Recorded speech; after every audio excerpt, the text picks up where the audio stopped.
many people say, for many of us here, right? When we are taking career, and younger ones are also here, when we are taking career in a non-profit, we always feel that we are sacrificing something, we are doing this. We all of us felt very natural, right? It's a life choice. We wanted to do this. There is no sacrifice element in it, basically, when you are doing that. That's what I mean, life choices. Thanks to many of you who have taken that choice. Third point, I reflected that from all the way from impacting 25 children in a college campus in 2005 with Kalam sir's inspiration to impacting 25 lakh people across the country, trying to build it as a global non-profit in Nirmaan India, Nirmaan USA. I was also reflecting with my colleagues that third aspect which brought us here is values. We believed that being ruthlessly transparent, being truthful, being responsible are the three core values that we always practiced in terms of financial reporting, in terms of impact reporting, the work that we do. We failed, we went to the donors and told we failed. We succeeded, we went to the donors and told we succeeded. And we presented as it is. I think these are the core values which we practiced. And that one more core value is an action is called a selfless action when you do it without expectation of name, money, power. When we are conceiving this core beliefs and core values, we didn't realize that these core values, core qualities, core beliefs, whatever, will have this much of, will make us this much of powerful. I think it is these core values, core beliefs that we have that made us, this entire platform and each Nirmanite so powerful to serve the country and the humanity. Now, then fourth point comes the team. And the reflection that came is, okay, now giving hands are there. You are building good financial transparency. You are giving good financial reporting, impact reporting.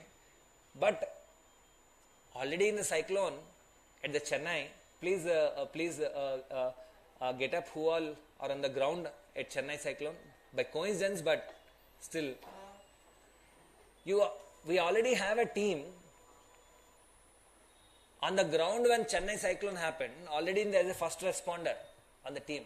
We are so blessed to report you, Vinit sir, Rohit sir, and everyone, our esteemed colleagues, dignitaries, that we have worked. We have a team which has built this Nirmaan to be the first responder in every disaster, be it 2014, 2009, Karnataka and Andhra Pradesh floods, 2014 Hudhud cyclone where we adopted 5 fishing villages, 2018 in Kerala floods when we adopted again 5 villages, 2020 Hyderabad floods, COVID 1, COVID 2 where we built 1800 ICU beds, and then again recently also I think one to me I missed, Bhadrachalam floods where through HSBC itself we have built houses also. I think thanks to taking on the stage, I thank each and every person who is currently on the ground and who is also who contributed to Nirmaan full time. This is for them. Hello sir. The fourth reason, believing in non-traditional beliefs and pursuing them, taking life choices which are necessary to make these non-traditional beliefs a reality, and then core values that we have taken up, the values that we practiced.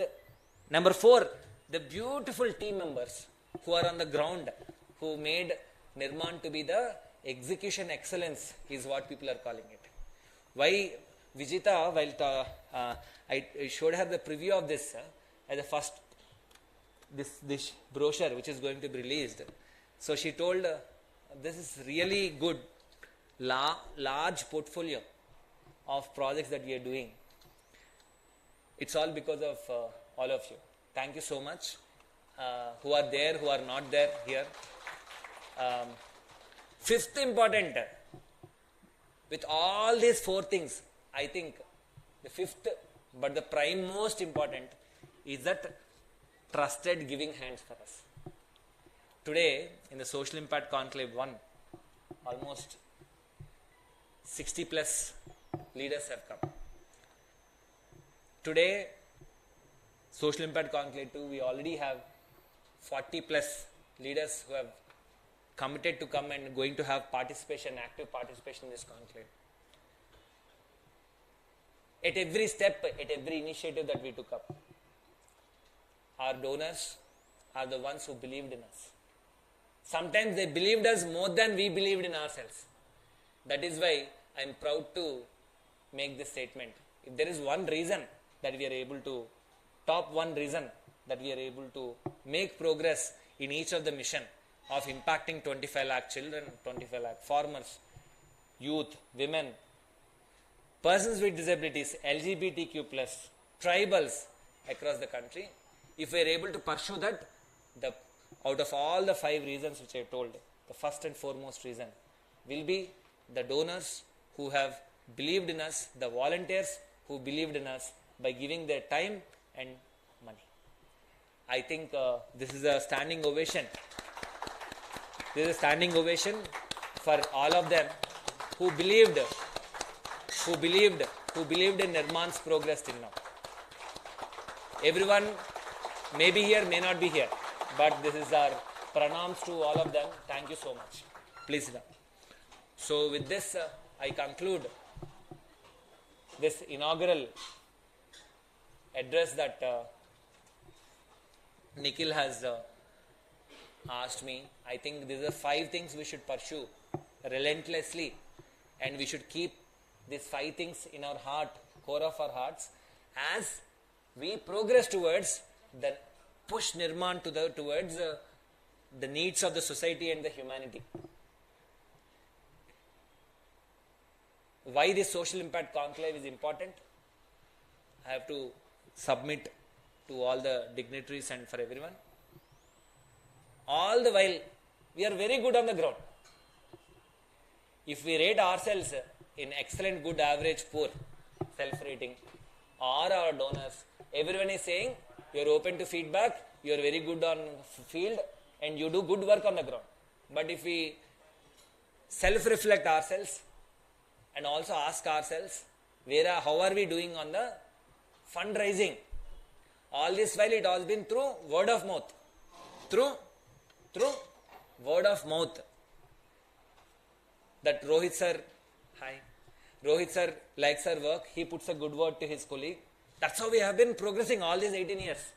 But the time has come where we need to, on this platform, we would like to announce that Nirmaan aspires to do the impact, take the impact to all the 750 plus districts of India by 2030. While doing so, we would like to build, Nirmaan has also envisioning to coin a word called Sociocon. What is the word? Sociocon. If unicorn is a word which is coined to solve a business problem across the country or across the world at length, then if we are solving one social need, then at length in 750 districts of India, we will term it as Sociocon. Like this, we identified in this brochure which is going to be released 20 plus across education, economic empowerment, health, environment and sustainability, and rural development and more. We have identified 20 plus social ideas which we propose to take it to the entire country. So definitely all the corporate leaders who are here, thank you so much for your presence, and with your kind support, we would like to again co-partner with you, in Nikhil's words, co-travel with you to take this 20 plus social innovation ideas to across the country. Thank you so much.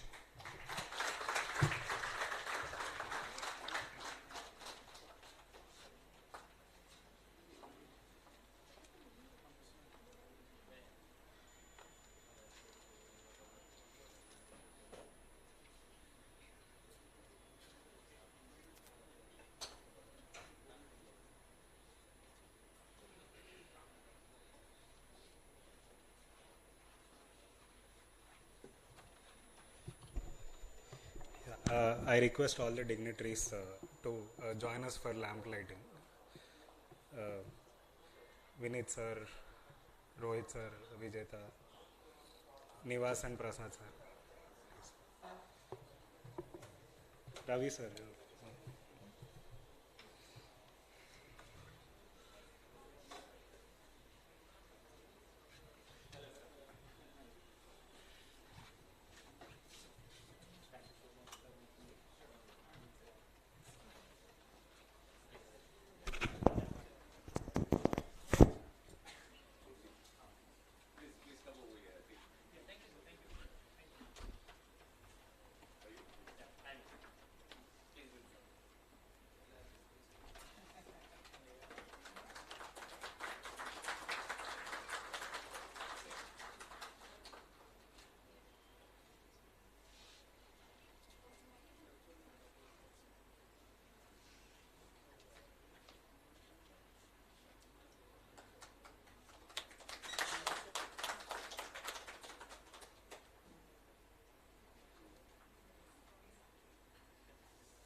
I request all of you to be please seated.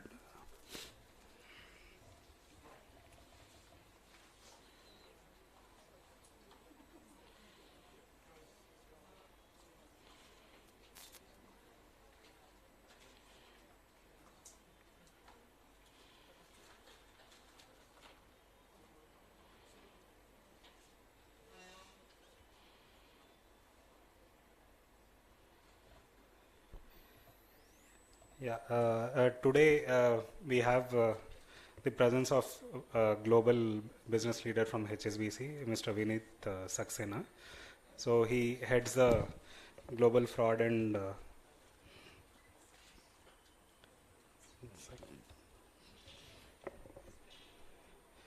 the global unit of HSBC in Bangalore, and we request for his chief guest address. Thank you.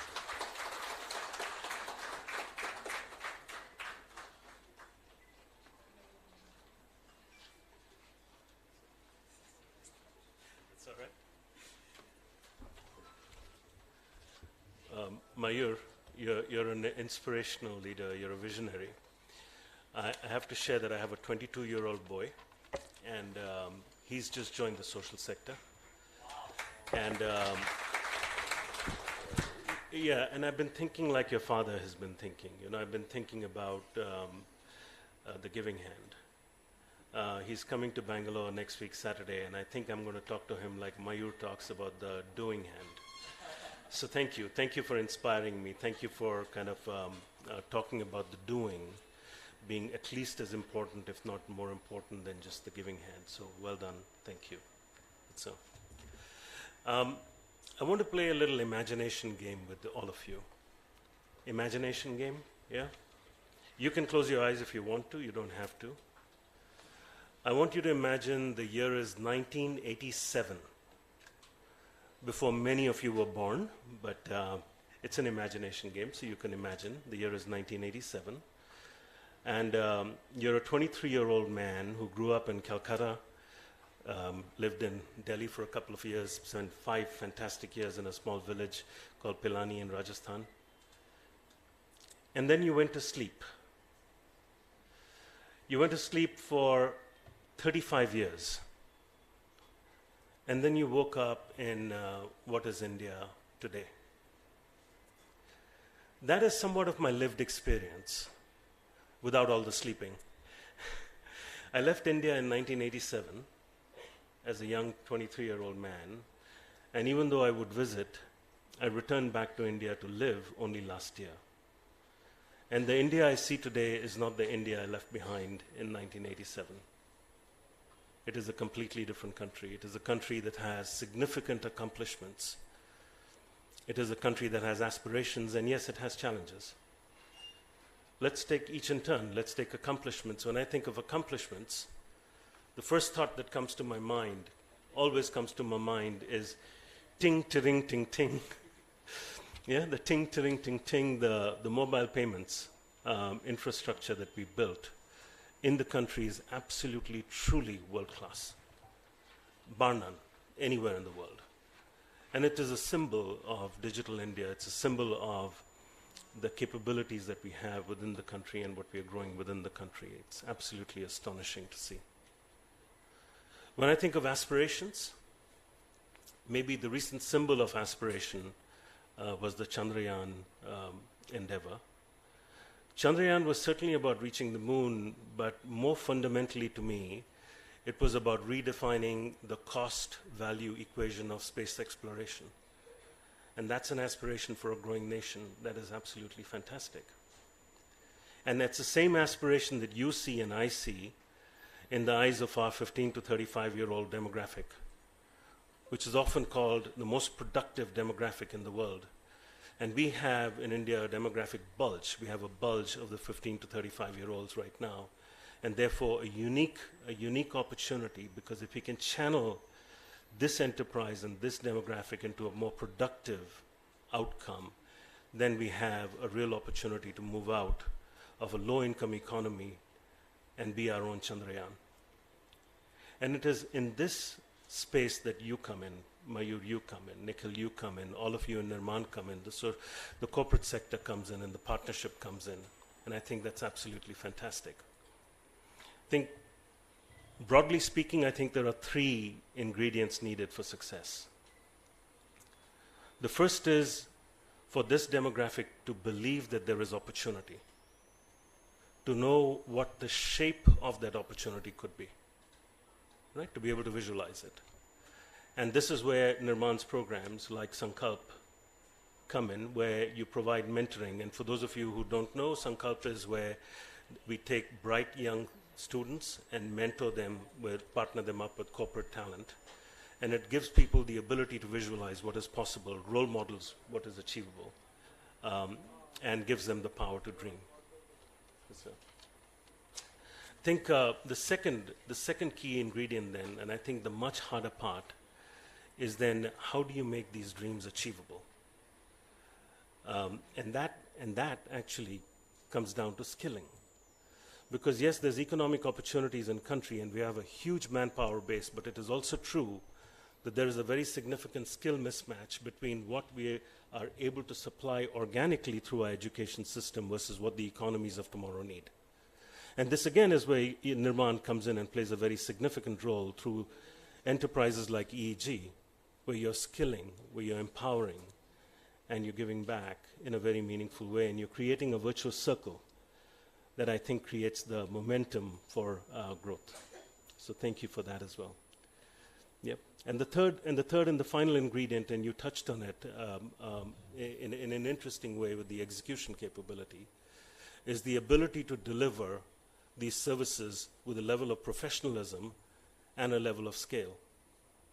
I'm not an expert on the social sector in India, absolutely not an expert, but my limited exposure shows that there we have a lot of well-intentioned people, but we don't have the ability to scale like an Infosys can scale and deliver at with a level of professionalism.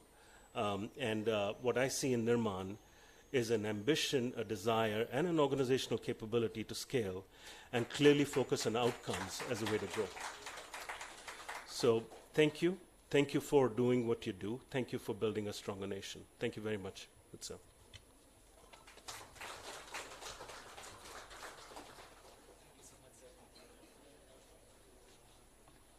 Nikhil, you can come, but my response, Vinit sir is not only associated with us in this change, but also he is my senior at BITS Planning. I'm very, very proud of associating with you, sir. And also he has consented to be on the board of Nirmaan. Thank you, sir, so for championing Nirmaan in this manner. Thank you so much.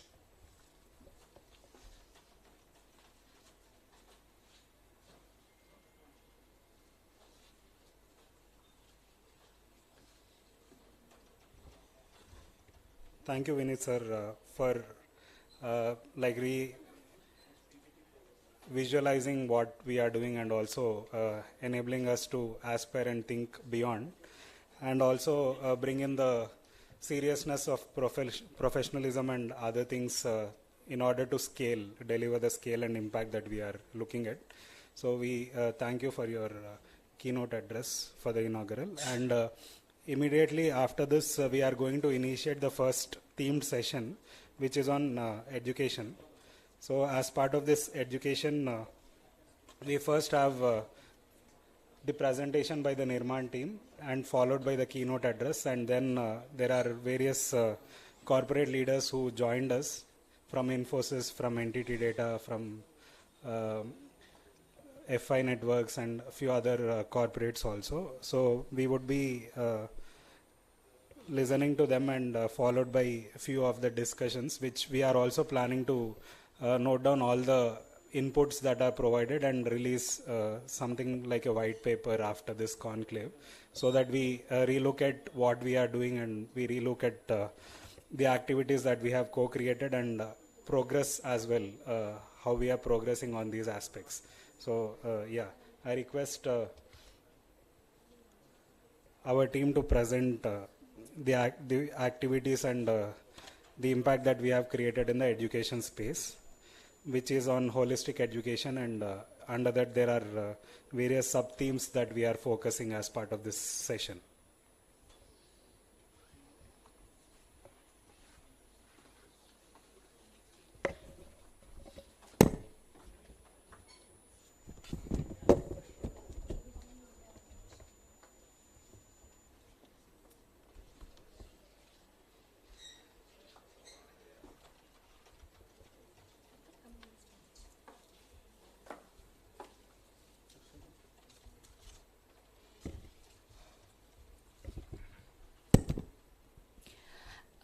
Good morning, everyone. We welcome you all on this auspicious day of our Conclave 3.0. I thank wholeheartedly the entire CSR team who is here to support us, and definitely the team Nirmaan. Before we dive into our presentation, we have a launch of the booklet which has all our programs. For that, I request all the CSR leaders to be on the dais. I request Mayur sir, Oma, and Nikhil to be on the stage to launch the booklet. Request all the CSR leads please to join us. Vineet sir, Rohit Arya sir, please come on the stage.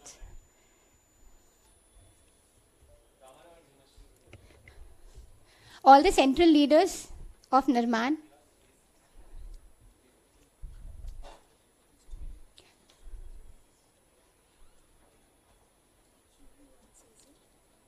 No, it will be.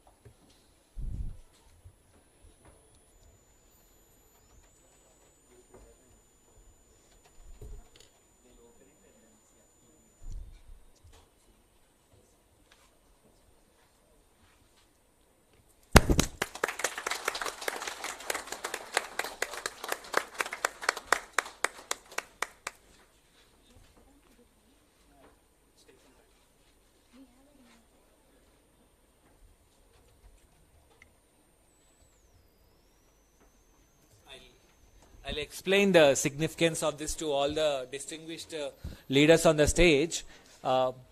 Before we pose for the photograph, just 30 seconds, I'll explain. As you go through, as you glance through, in this brochure, this is a impact fundraising effort that has been encapsulated here. So all this while we are good at execution. We are just learning the baby steps of going to people and asking for this impact what we want, funds which are required. Then we also understood, our team also understood that I'll explain from here. So our team also understood that the CSR leaders, so this impact conclave which you all inaugurated is going to happen in all the cities of India, wherever major corporations are there. And there we are going to launch this inspiration is there, and it's very, very carefully curated, where a CSR leader can understand that there are projects across different verticals. There are projects which are of different timings. So, for example, if you see here, you can observe 12 months, 6 months, 5 months, like this, different timings, duration of the projects, and also they are carefully also curated based on the amount of fund that they have. Some people, some CSR leader may come and say, I have 5 lakhs, I have 10 lakhs, I have 15 lakhs, I have 1 crore plus. So for different categories of funding, different categories of time duration, these projects are curated. And it's going to be a impact on, and this will be updated every 3 months, and through various platforms, we will be sharing this. So that's the first fundraising that we are running, where for the impact applications that we have. You know how much it's important. All this life we have given you word about us, about our work with different people. This is a strategic position that we are taking. So that's the strategy for being here. I request you to go with this for a picture so that it can be spread to different stakeholders.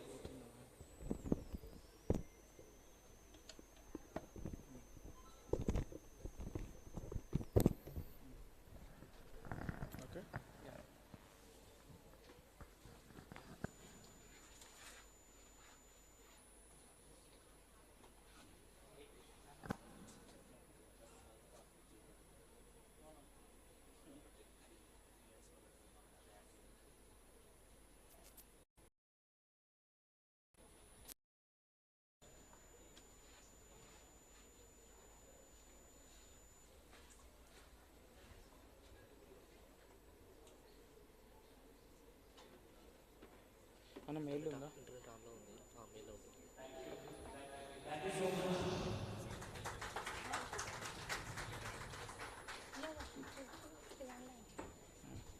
ఈ final one final one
We have gathered here for the Nirmaan Social Impact Conclave 3.0.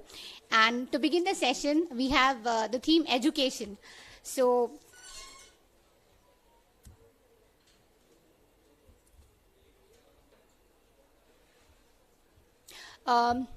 the agenda of the entire session would be, we'll have a presentation on education, followed by the beneficiary talk, and then we are going to have a keynote speaker speech and the CSR leader speeches, and then followed by the memento distribution. We know how important education is, and if knowledge is considered to be the power, then education is its source. So at Nirmaan, we have identified various factors that constitutes to a very good flagship program. So over here you can see we are having around 7 flagship programs in education, and in the session 1 we are going to focus on the 5 of them, that is school transformation program, digital classroom, digital lab, coding initiative program, and STEM lab. It's very important that when we talk about education, when we talk about school, the basic infrastructure is provided to the students. So in order to have an environment where the student grows, where the student or a child develops a habit of thinking, So these are the factors. So we have identified providing the basic infrastructure is our top-notch point. And under that, we have the proper teachers facility. We have a clean separate toilet for boys and girls. This is one of the major reasons why there are a lot of dropouts. Because when there is no washroom facility provided for girls, they definitely drop out during the, especially during the age of 10 to 14 years, a lot of dropout happens. So the next is providing them with safe drinking water, classroom with basic amenities, good building and safe playground.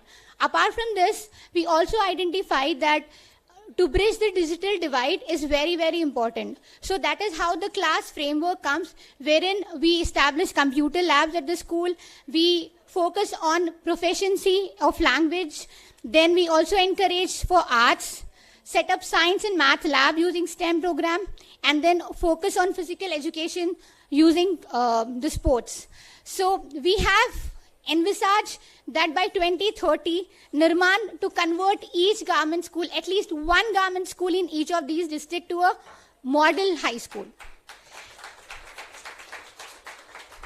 And yes, this year we have impacted 111 schools through the various initiative of school transformation program, and yet by 2030 we'll definitely reach our goal, and it will happen only with the support of our esteemed donors. And we understand how important SDG alignment of goal through CSR is. So these are the SDG goals we focus on covering while we impact the education and while we do our projects in different fields. We also ensure that we are most aligned with the SDG goals. So this is the impact data overall we have. So far under education, we have impacted 200 schools with 83,970 students impacted across 8 states. And if you see the beneficiaries impacted, we have impacted 58% of girls. So that is definitely a big deal for us. I now call upon Manohar to take over for the next set of programs.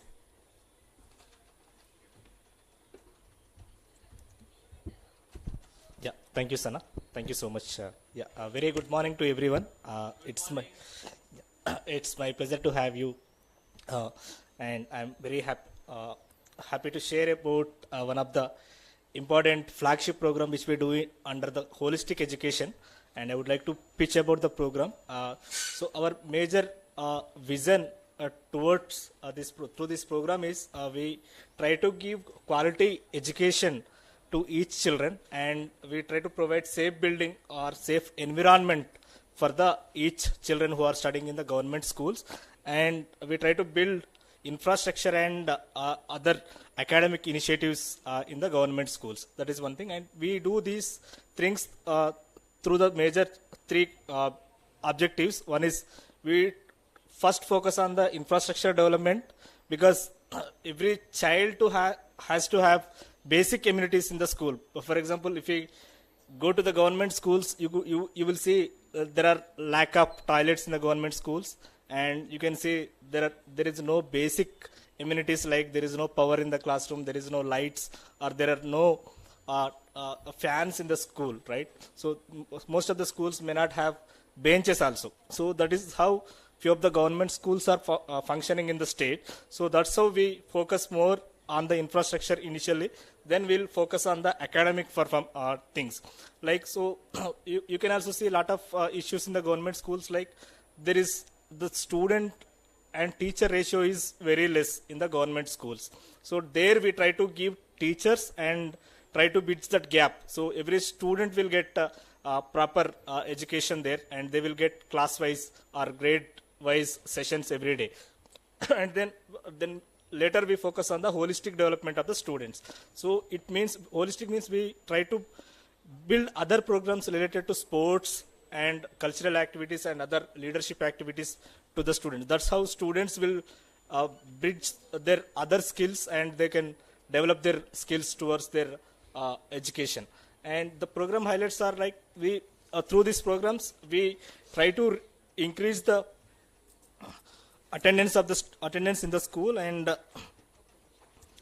even the academic performance of the school students will be increasing. And these are the major outcomes. So we elevate the infrastructure facilities in the school and reduce grade level disparities among the students. And we try to ensure that all the students will get all-round development in the school, and we'll try to improve life skills among the students. And when it comes to sustainability, as CSR, as part of CSR, everyone look into the sustainability once we get out from the project, right? After 3 years, what happens? So here what we do is we strengthen school teachers, and we try to involve community and even SMC of the school, so that we will train them so that they will take it to the next level. Next years also they will continue. So as of now, we have impacted 111 schools, and within Telangana, Andhra Pradesh and Karnataka. So impacted around 44,500 plus students in these 3 states.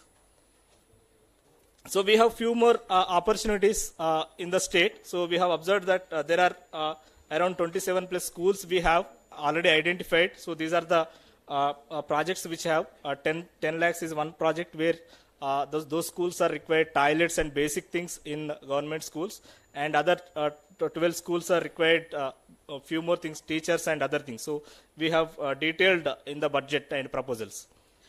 So these are the few photographs of Lingampalli school, where we have constructed toilets for primary school children, and even we have given RO plant under the school transformation program. And these are the few other photographs where we have worked in government schools. Yeah, so this is one more impactful flagship program which is recently has come up after the COVID.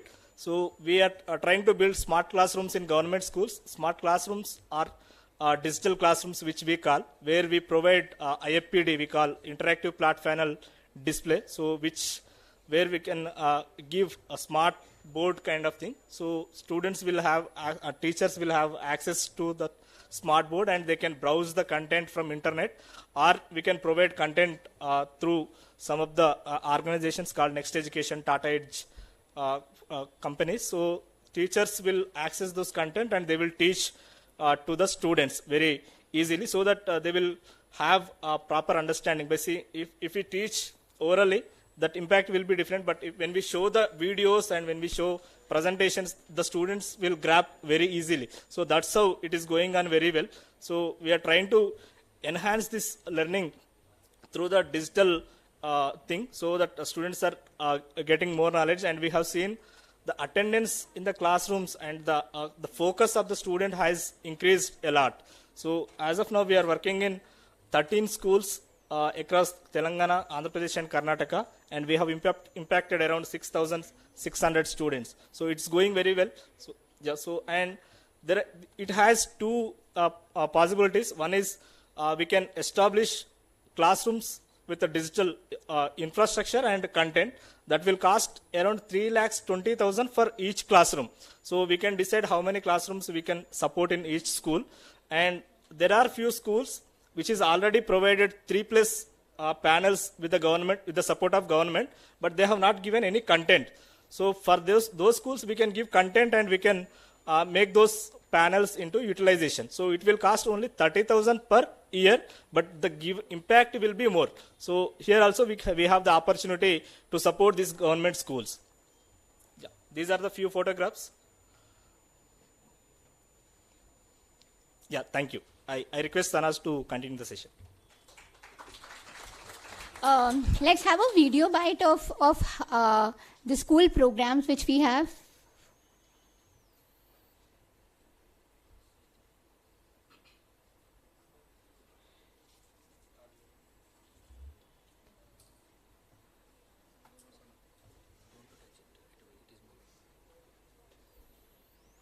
So these are the pictures of the digital lab which we have established in various schools.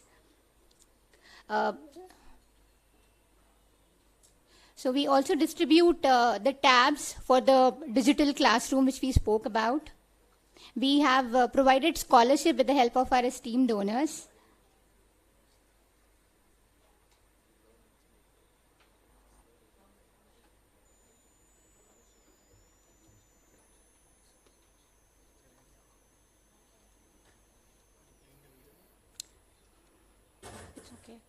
It's okay now.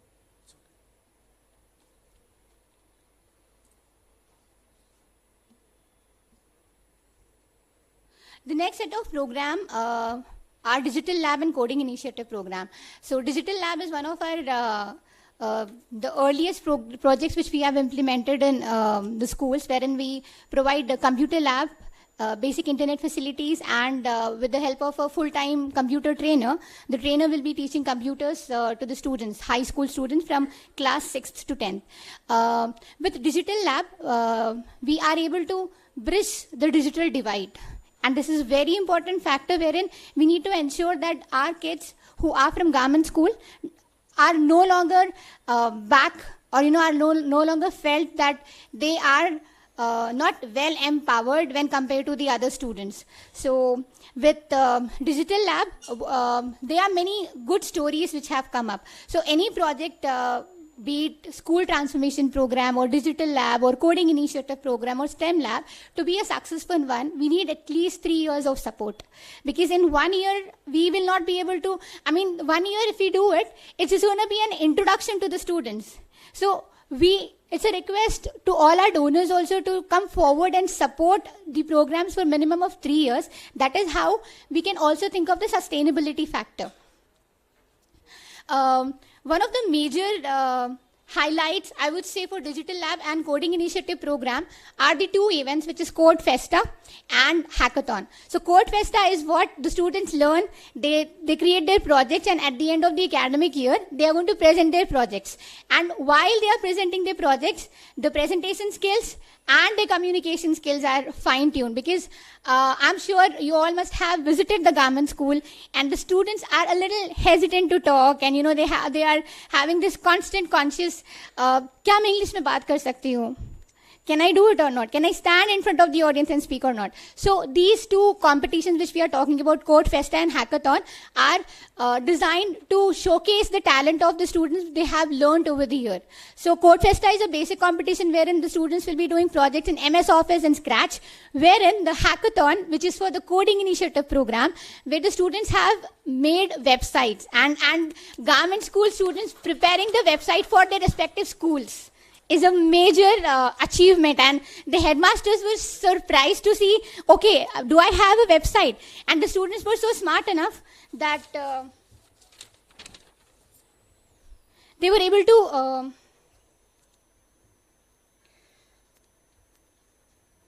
so they were able to present the projects, and also in your booklets we have all the various projects which we are having, and those projects, the costing related to the projects is also mentioned. So while the session is going on, you can quickly check your booklets, wherein we have the detailed programs, the budget involved, how much time does it take. So we have all those information there. So now we have our beneficiaries with us. I request Akshay to come over and speak about his experience.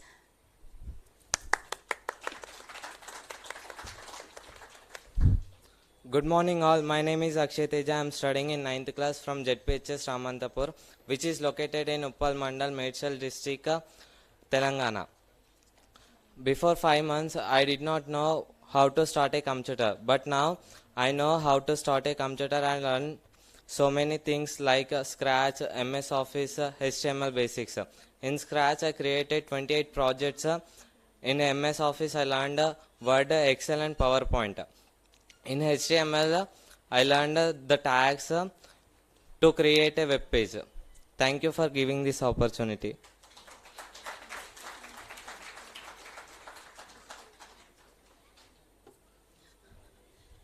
Thank you, Akshay. I now invite Mr. Rohit Arya to come and give the keynote speech. Rohit Arya. Rohit Arya is the Vice President Engineering and India Side Head F5, and we have an amazing collaboration with F5 where we have established school transformation programs, and we are looking forward for more opportunities with you, sir.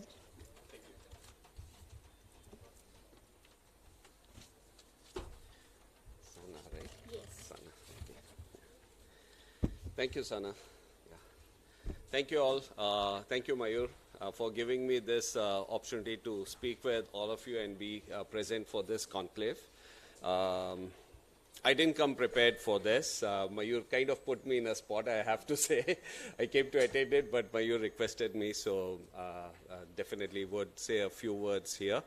I represent F5. This is US-based organization. We are into the, it's a product-based organization. We are into networking and security products. We have our engineering center in Hyderabad and an engineering center in Bangalore. I have joined the company about a couple of years back. We have been in existence in Hyderabad for about 6 years. The reason why I'm giving that background is more about the association with Nirmaan. So our association with Nirmaan preceded even before I had joined F5. Once I joined F5, took over as the India site head, I was looking at what are we doing from the corporate social responsibility perspective, and that's when I got to know about Nirmaan and a few other organizations that our company is associated with. I met up with Mayur, Uma, and the team, and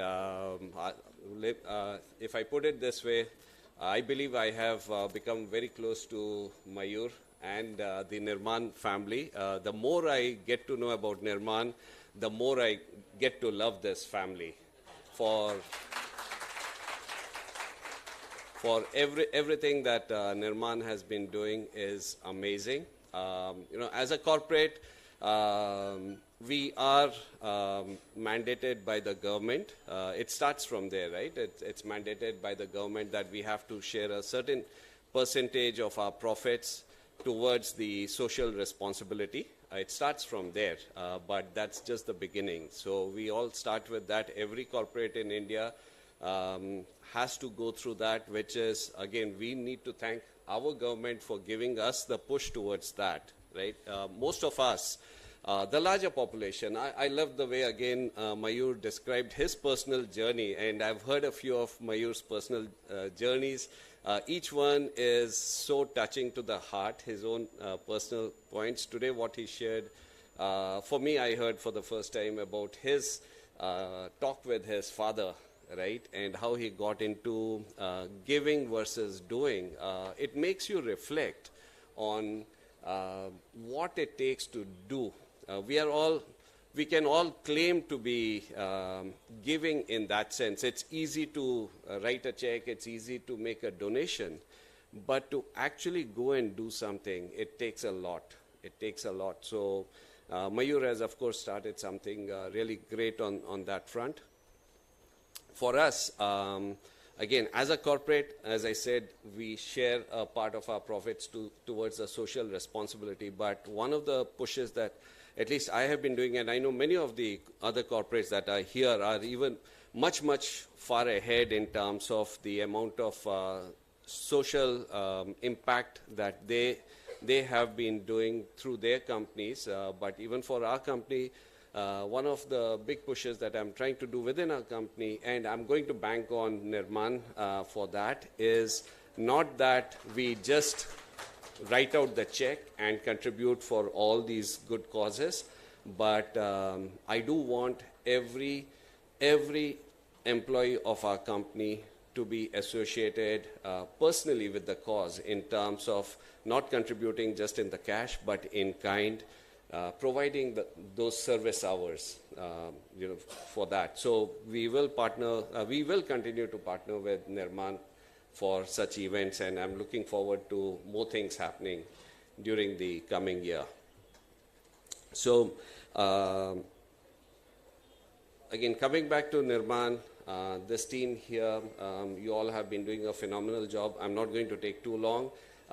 Yesterday evening, I had earlier made a promise to Mayur and the team, Uma and all, and I did do the first bit, which is as I landed in from Bangalore yesterday evening.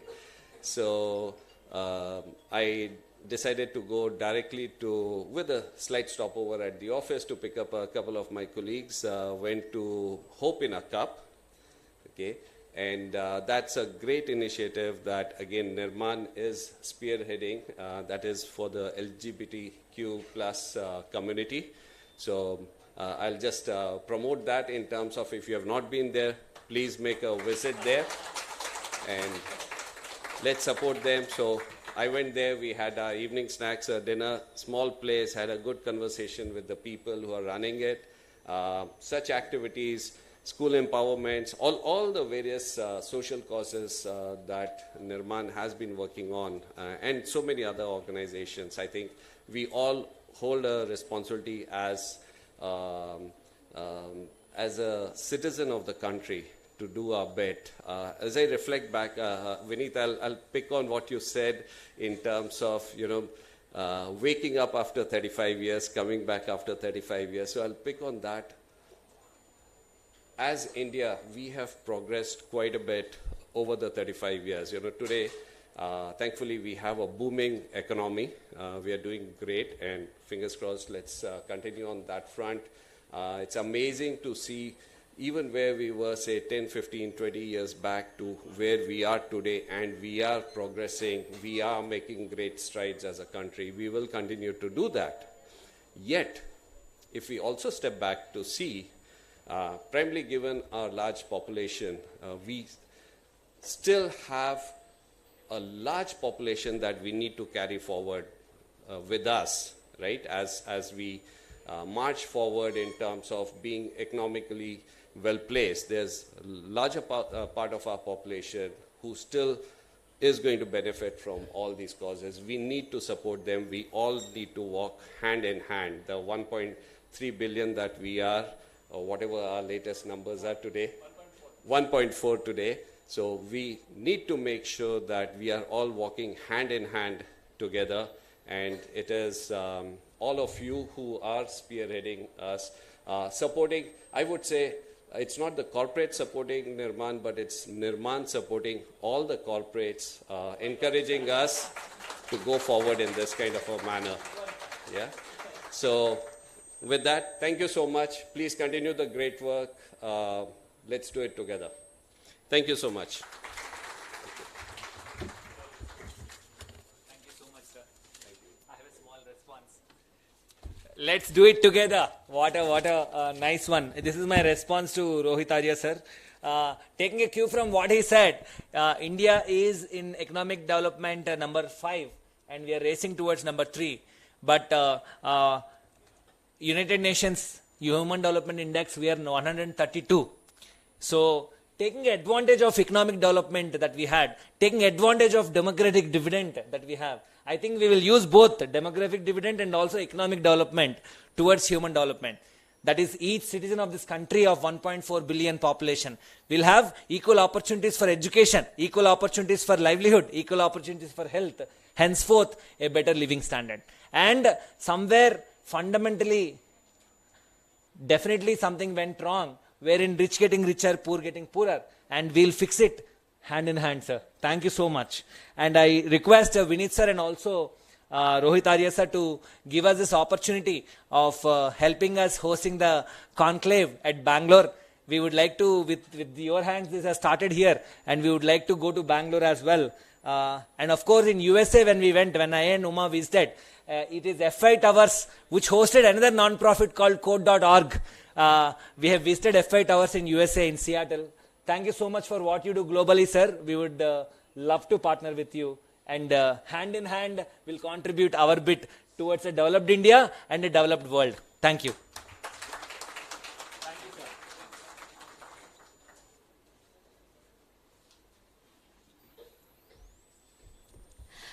Thank you so much, sir. We now have the CSR speakers talk, and I'd like to start with Navas of Infosys. So we have a great collaboration with Infosys, wherein we have established a couple of labs earlier, and this year with Women in Technology, we have impacted 12 states, wherein the women across these 12 states have learned technology, and they were placed. So a big round of applause to Infosys and Navas.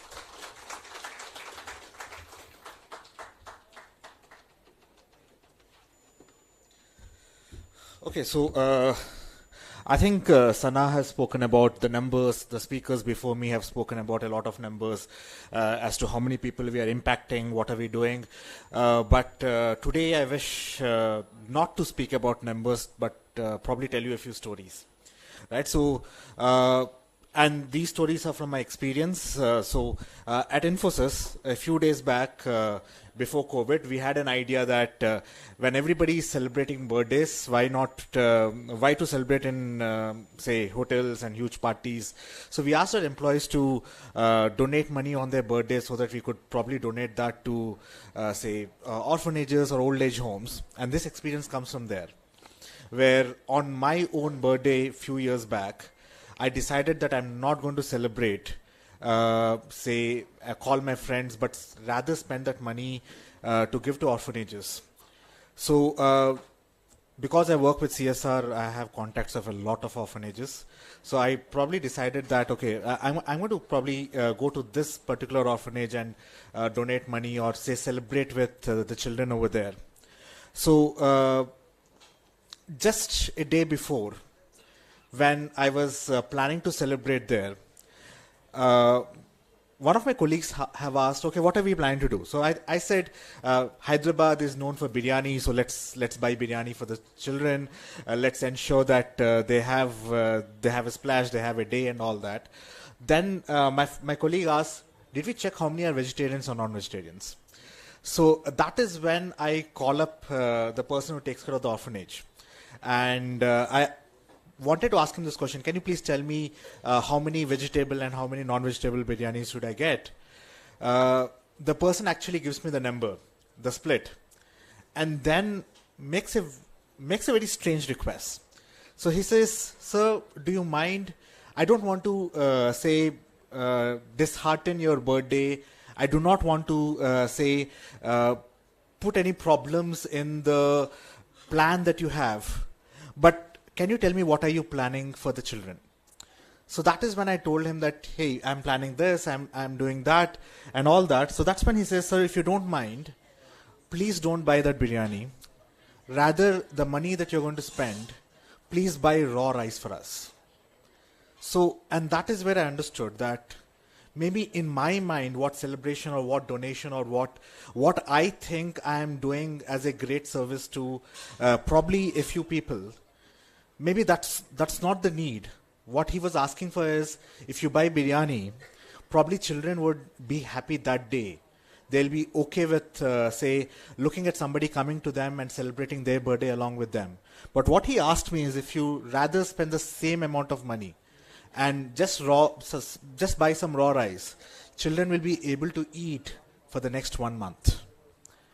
So, and that is where I understood that one is donations, one is doing something like sending money across to people. The other is doing something meaningful with it, right? And I think when we came across Nirmaan, I think we felt that what they're doing with the kind of donations that you all have given or planning to give is not just spending that money or spending time there. But I think what they're doing is very, very meaningful to the society. And I applaud that thought process with the entire Nirmaan organization is going through. So thanks a lot for that. Which brings me to another story. So many of you already know that I'm from Infosys. But my journey became started a little differently. So at core, I started off as a systems engineer, a basic IT engineer like lakhs and lakhs of others in Infosys. As I was working through a lot of, technology related stuff, there's a movie that got released a few years back. I'm sure some of you might have watched it and probably remember it. The name of the movie was English for English. After watching the movie, a few of friends decided that how about we do something. I'm pretty sure there are a lot of others who would like to probably learn English. So we decided, how about we teach English to people who may want to learn English within Infosys. So we thought we'll teach English to security guards, the F&B and others. And we created a course, and we thought we were going to do it for 6 months. Now just imagine, these are security guards who have shifts for a good half a day. And I'm sure in general they want to rush back to their homes, they want to spend time with their families and all that. But we went to them and said, hey, do you want to spend an extra hour at office after finishing your night shifts, after finishing your day shifts, and learn English from us?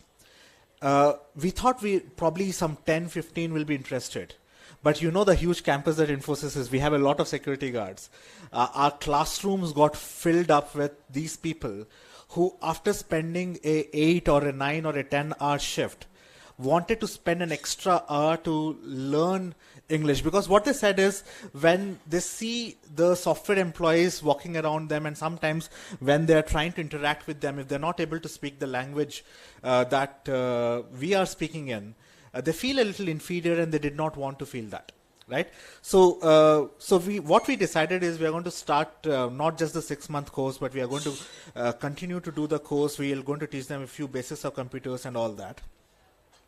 So, and that was what I did in the Gachibowli Infosys campus. Later got transferred to a larger campus, which is in Pocharam. Completely forgot about the initiative. After 3 years, when I was walking in my campus, there's somebody who comes to me and rushes to me and says, sir, do you remember me? Frankly, I did not. But I said, yeah, I remember you. Right. So then he reminds me that, sir, I'm one of those people who sat in one of your English for English initiatives.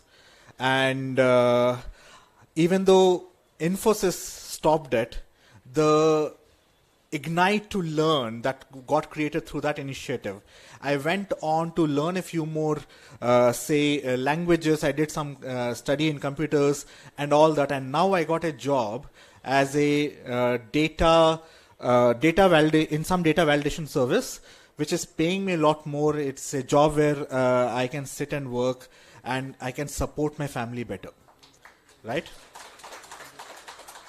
So on that day, what I realized is, even though there are a lot of numbers that you're talking about, that you're influencing, you have created, say, jobs for 3,500 women employees, or you have touched so many lives, but I want to promise you that you're doing a lot more than that. What we are doing is we are creating a ripple effect, because of which I'm sure a lot of others' lives. In fact, I would say that because I've taken up that initiative, I stopped my career in IT and got into CSR, I got into education, I got into training a lot of others in the world today. And I would say that not just that security guard on that day, my life changed because of such initiatives. But I would still say that Infosys is a huge organization.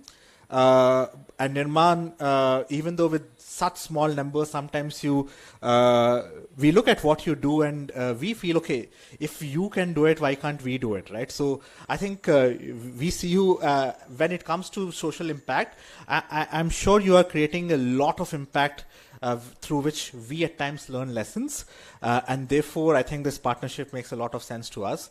So I think we should keep doing what we are doing, and I can see you only grow in the last few years of association that we had. I can see Nirmaan growing and increasing its impact all over the world. So congratulations for that, and looking forward to be a part of the journey. Thank you.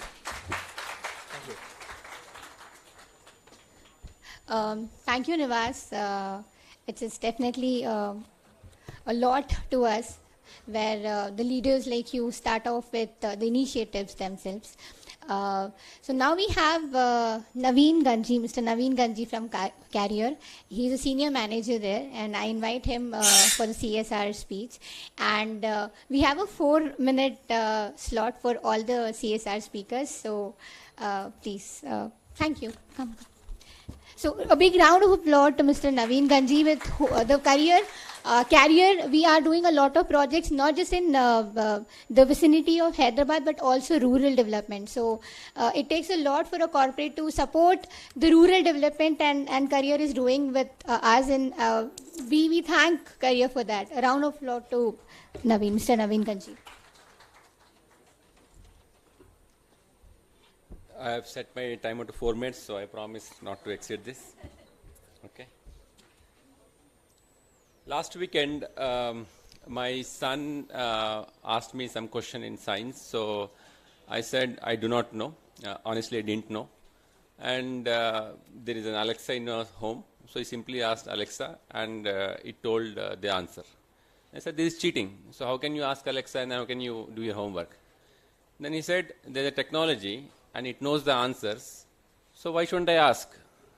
Then he actually put me in a spot, and I didn't know actually how to counter his argument, or how to say that it's not good or it's not correct. Because in the education, we are told that, we should learn by heart and then complete our homework, right? But here he is doing something like, some shortcut, or he's using technology. And at the same time, we cannot skip it because it is very much in our lives and it is a part of our lives. All of you hold mobile phones almost 4, 5, 6, 7 hours in a day, adults. So kids also nowadays are getting into more of mobile games and so on and so forth. So technology is very much a part of our lives. And it is very knowledgeable. It is getting more and more knowledgeable. It is getting more and more intelligent. So all of you know ChatGPT, AI. So it can do anything. It can do wonders, and this is just only the beginning.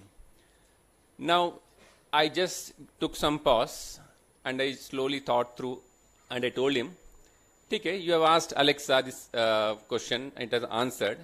What if it gives a wrong answer? How do you know it has given a right or wrong answer? Then he started thinking.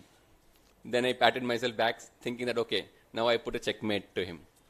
So I slowly explained him. So technology is one thing. It is good. We can use it, and we must use it. But at the same time, we should also know how to use it and when to stop using it, and when to correct it, so on and so forth. So education is all about not just what to learn, rote learning by heart, but also how to learn. So in the education system right now, as you see, there is a lot of syllabus change in the education system. And like, as you know, a lot of jobs which exist today didn't exist some 20, 30 years back, right? Most of the jobs. And I'm sure the same thing is going to happen, repeat in the future after 30 years, 25 years. It is not going to exist. So how are we going to prepare the students for this quality and holistic education so that they are ready for those next future jobs with AI or whatever it could be? So so as we speak, maybe after 30 years, kids must be right now who are like 5, 6 years old, they will be telling their kids, you know what, we had something called the mobile phone. We used to hold it like this and we used to always charge it daily, and it was so boring. Now you see there's a screen on my hand or somewhere on the wall. So things will change a lot. So we need to take the responsibility to create that environment for the kids, as how we can make them ready for the future jobs and how we can include them in the holistic perspective, because holistic education is not only about the facts, about ranks, about grades, but also about intellectual connect, emotional connect, inclusivity. So as they say, like Vasudeva Kutumbam, right? So India is now becoming a global arena. Every citizen is becoming a global citizen. So how do you prepare these citizens to accept, understand every person, every culture, every religion, every diverse fact in the society? So how do you prepare them? So that is all on us. So we need to create that environment in the schools, at the homes, and thanks to Mayur. So he strongly pushes digital literacy, so do I. So digital literacy is one of the key aspects as how do we actually prepare these kids for the future. So let us take as a responsibility, all of us. So we do a small bit in this big picture. So let us take this as a challenge, so that we create that holistic environment, digital environment, and future-ready environment for our kids. Thank you so much.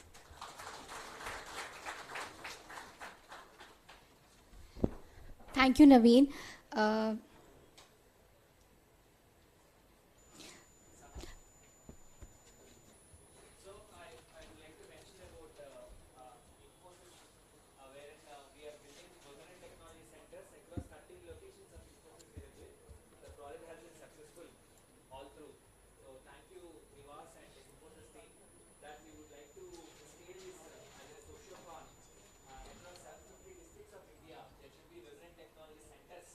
By 2030. That's the challenge that we are taking, and thank you for all the support.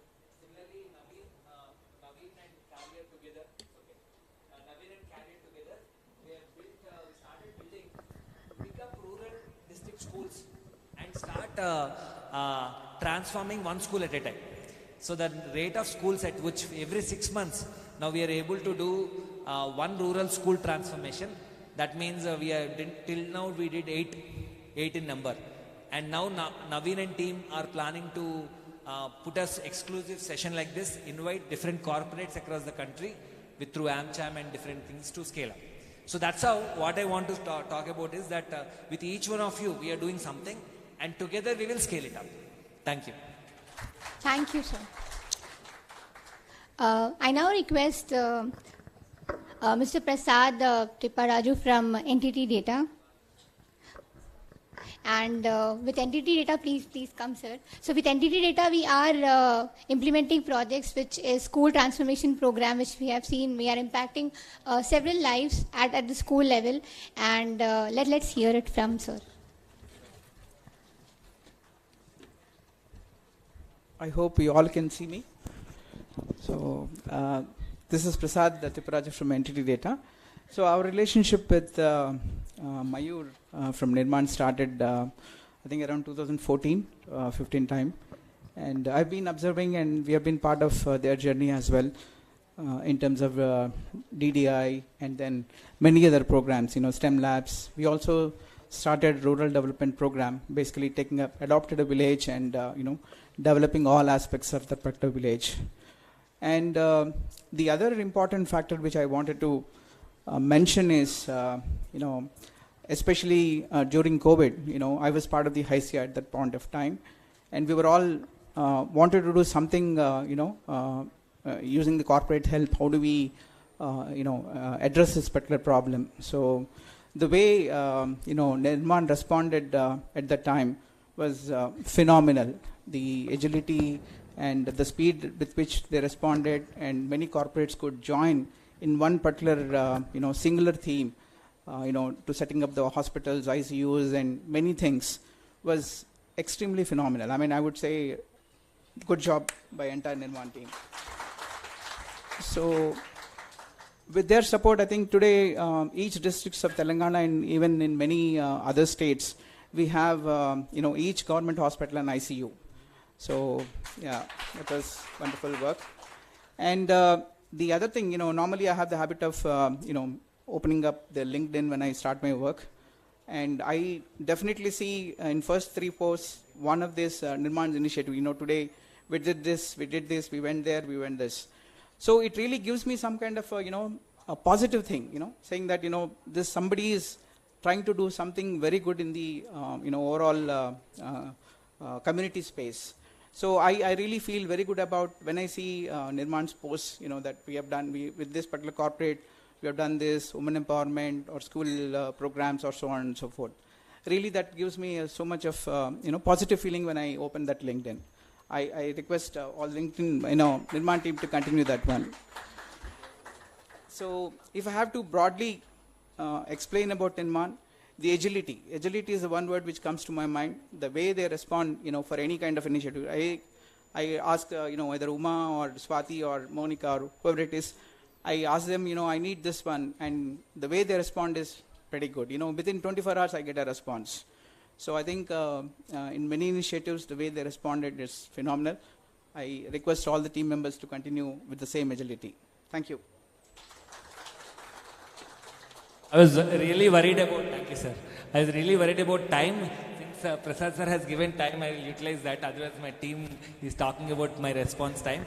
With Prasad sir, we have started with school transformation, just like Colorite and different organizations. Now we are into village adoption also.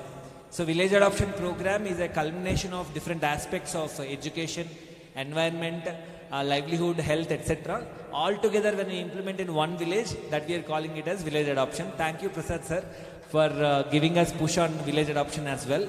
I still remember the days when iLab, when we started.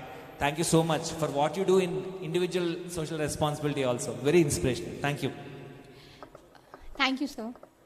I now call upon Ms. Anuradha Sharma from Colrite, and with Colrite we are doing school adoption program, and happy to inform that we have recently conducted the medical health camp at school. So this was the first health camp which we did at the school with collaboration of Colrite. A round of applause to Anuradha Sharma.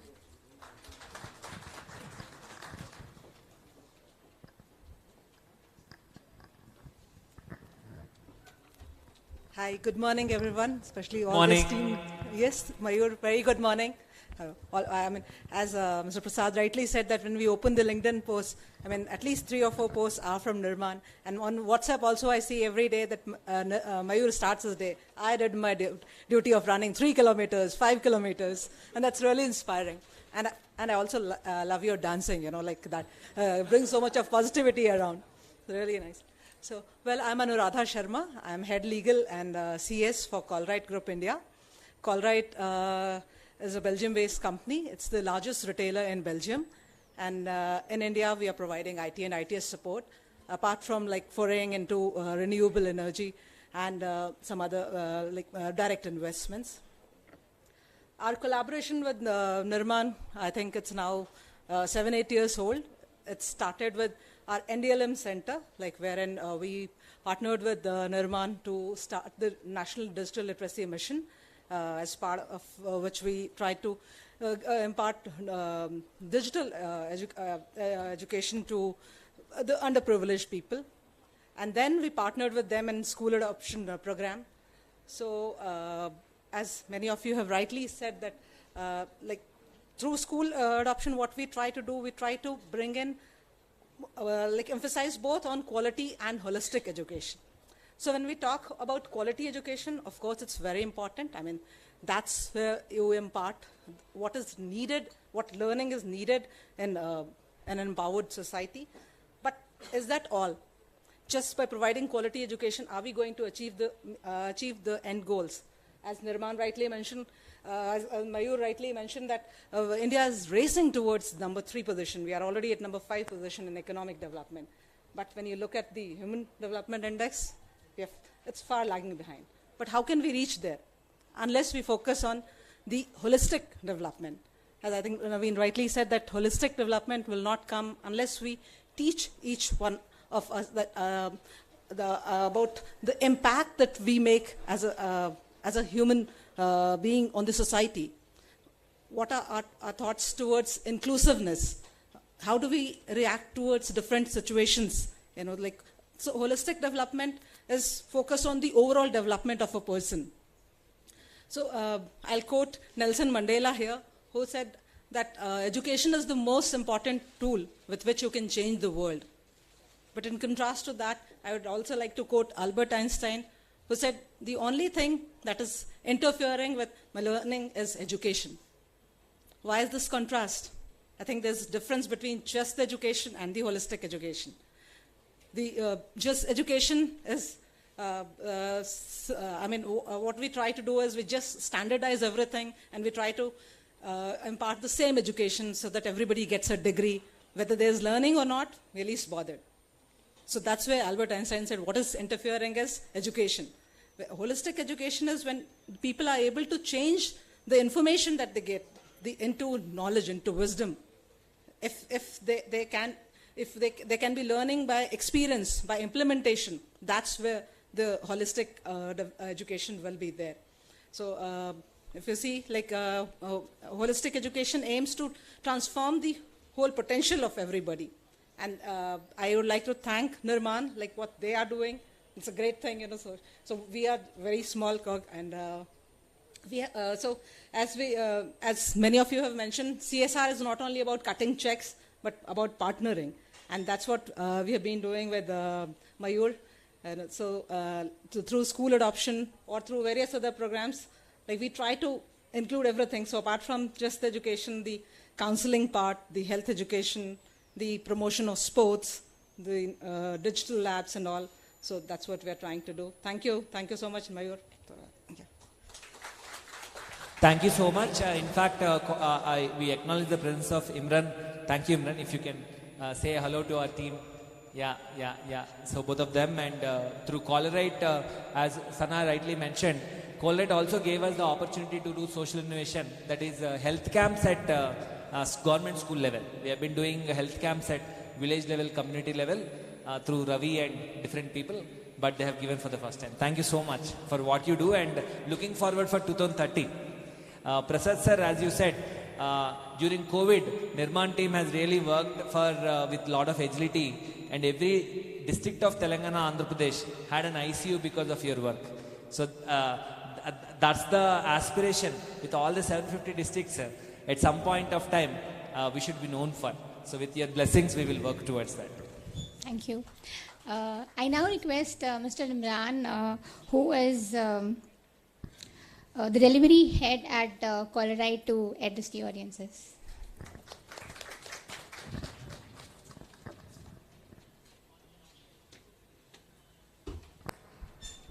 Good morning, everyone. I'm not just the delivery head, I also take care of the CSR activities at Colruyt Group India. I'm also a service delivery manager, so I have a couple of multiple roles I need to play.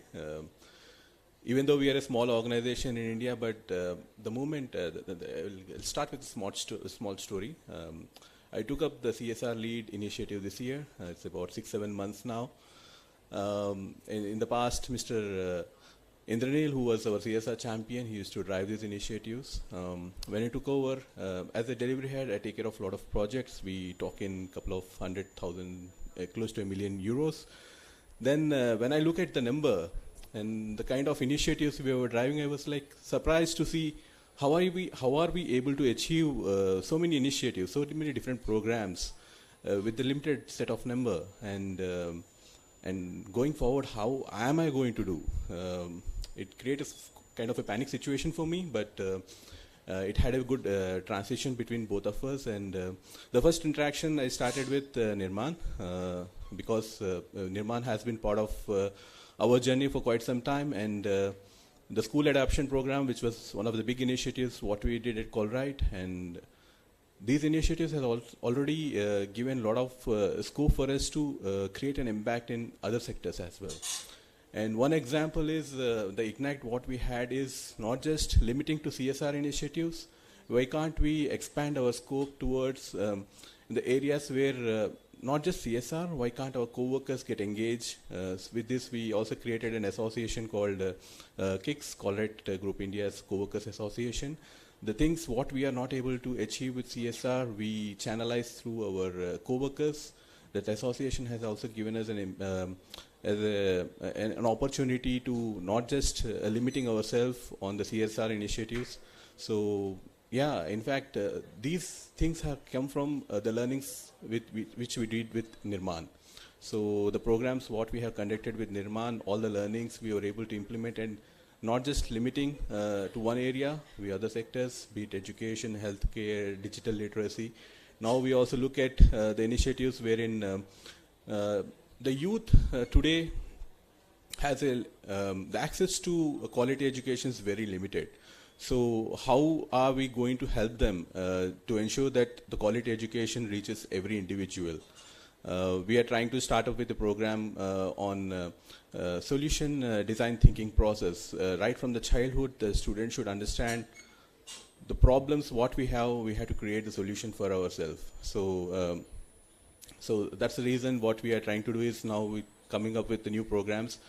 I'm hoping that the journey with Nirmaan will continue for a very long run. We want to learn from you and start doing it ourselves, and also take you along as our long-term partnership. Thank you so much, Nirmaan. Thank you, Imran. Thank you. Really looking forward.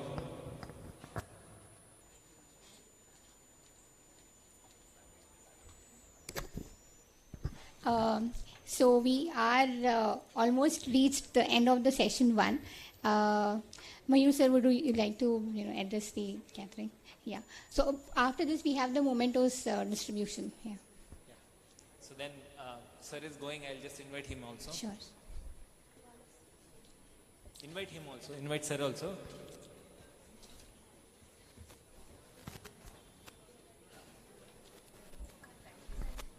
Sir.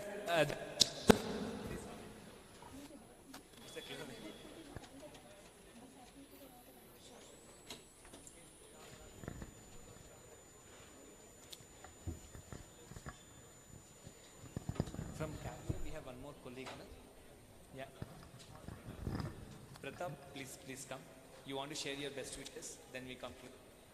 And also from Infosys, our friend has come. Yeah, please. Your best wishes to the team. Thank you, team. Good afternoon, everyone. Sorry, good morning. We are doing this kind of school transformation program from past 3.5 years, collaboration with Nirmaan.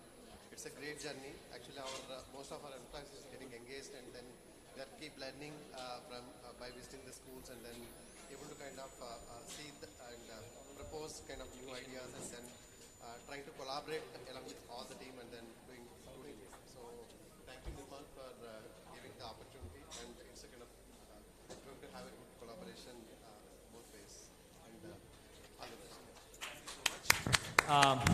Yeah. So I request After the education. this one, I request Vinith Saxena sir to come over.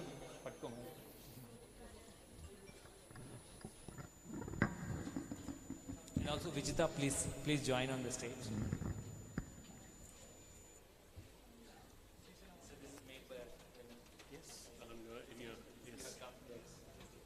Please.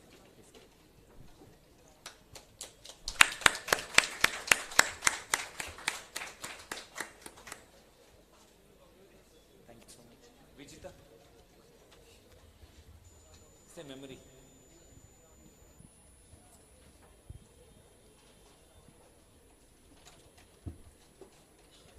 Give it here.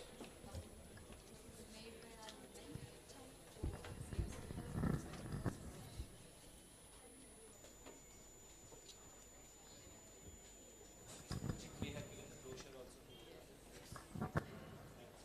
Hope you visited stalls. Thank you, sir. I invite our first session keynote speaker, Rohit Arya sir, to the stage.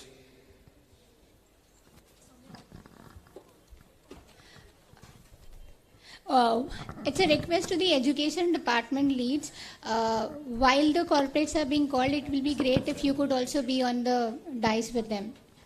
Education lead for Colorite, can I have you on the stage? So this one also. Yes.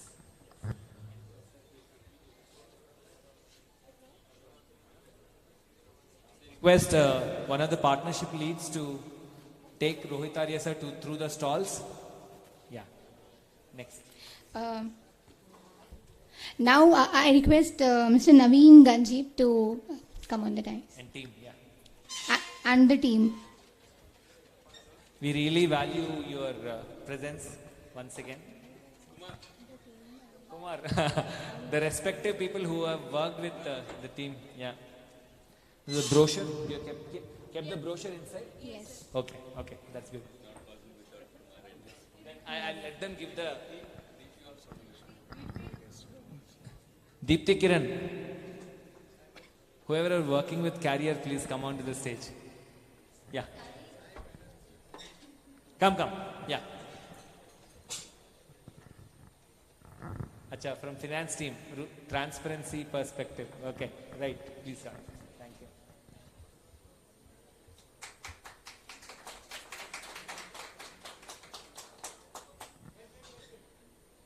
Acha.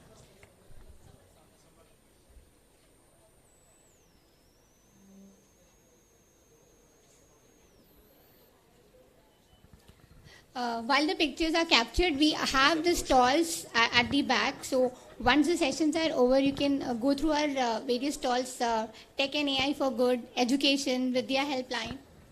And adding to it, we have a white coat stall. You can get your vitals checked and also your body checkup, blood test. Please get it done. So we have built the health vertical, which with all of your funding, of course, support. This health vertical is also starting to offer health checkups for the corporates and also the underprivileged beneficiaries alike. They have an aspiration to build Nirmaan's health department, just like LV Prasad and different organizations, where there is a cross-subsidized.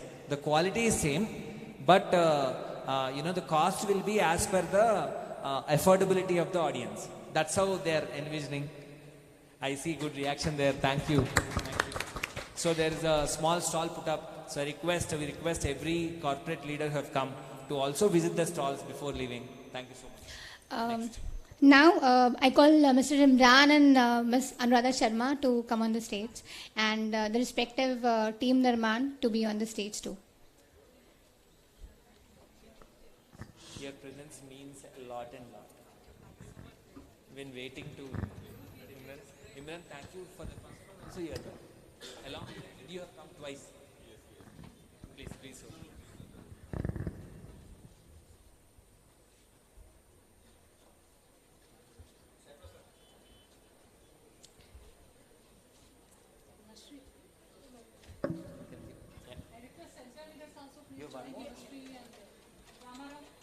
Imran, this is, no, this is individual. This is individual.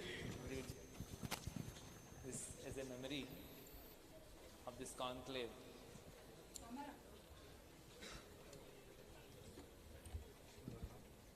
Thank you. Thank you. This has a brochure. This has a brochure inside. So please spread it in your circle. We need a lot of hands to take it to 750 districts. Thank you. Thank you. Infosys, sir. Yeah. Nawaz and Simran from Infosys. First time we are hosting you at Impact Conclave. This is the third in edition. Thank you so much. Your presence here really means a lot. And I like speech. Yeah. All the people who have worked for Infosys projects, please come onto the stage. Yeah, quickly. Yeah. Together. Yeah, all of you. These many people.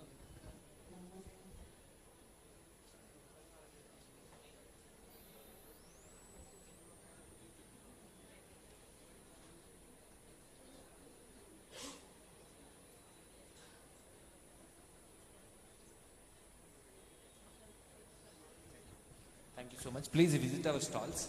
There is some 5-10 minutes you can spare for that as well. Mr. Prasad sir from NTT Data and respective team of NTT Data on the dais, please. Simran. Sir.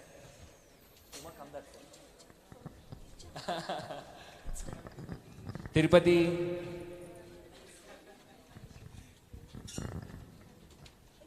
We missed you last time, sir.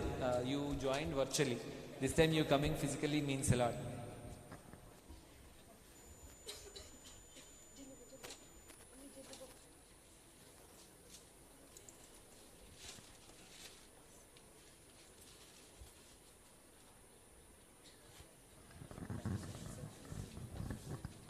Sir, this has a brochure and visit the stalls as well, sir. I request respective leads to take our dignitaries to the stalls also. I request Simran to come on the stage. We missed giving this to you.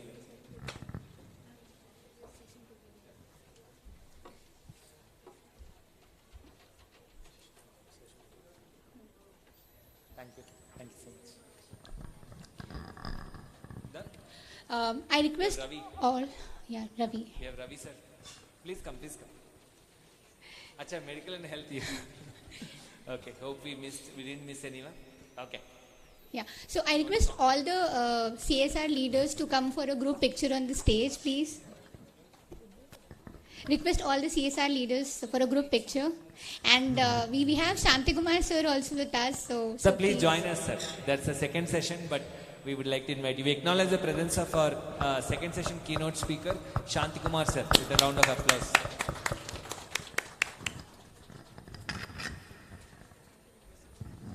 This marks the closure of the first session. Please join. You are there for the first Prasad session. sir, Prasad sir. please join.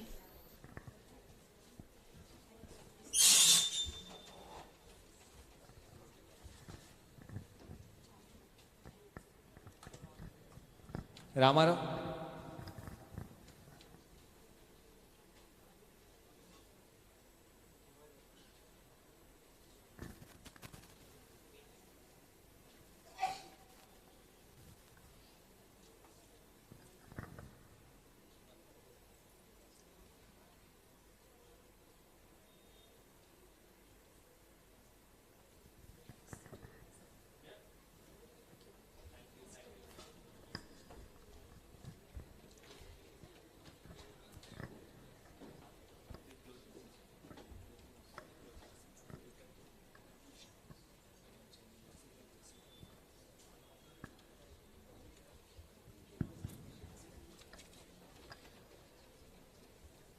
Yeah, thanks a lot, all the corporate leaders for gracing this inaugural and followed by the session one.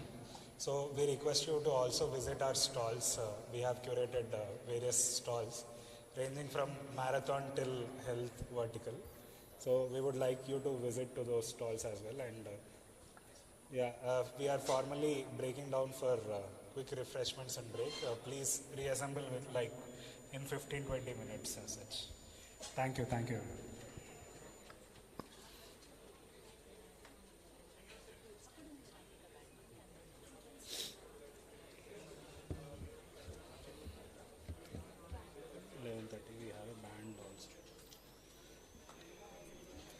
Yeah, we have at 11:30 we have a band performance also. Please be available.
Yeah, I request everyone to be please seated.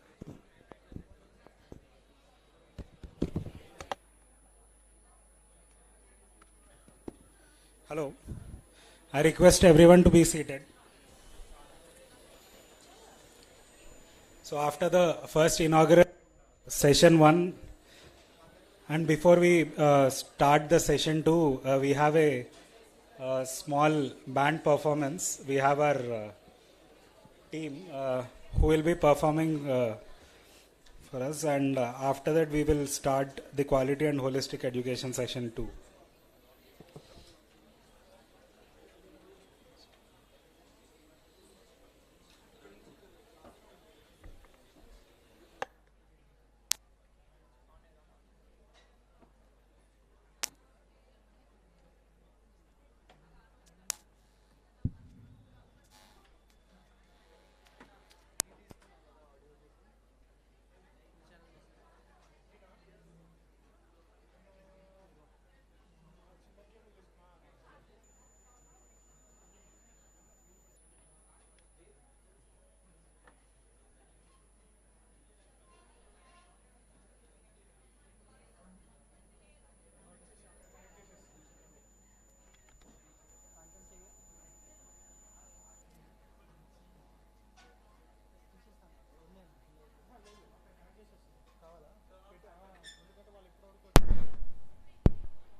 Check.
Check. Hello.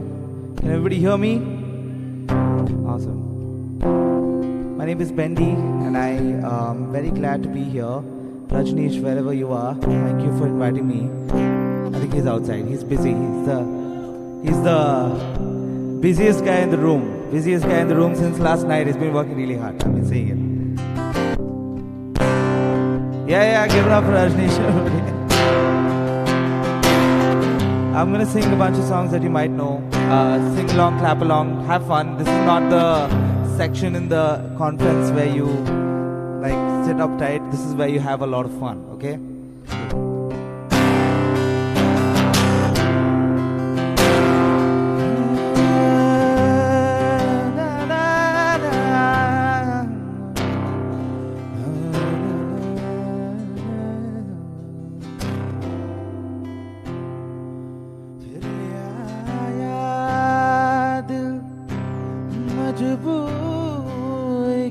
कीजिए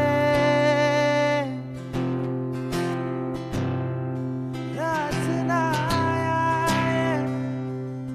रहना दूर क्या कीजिए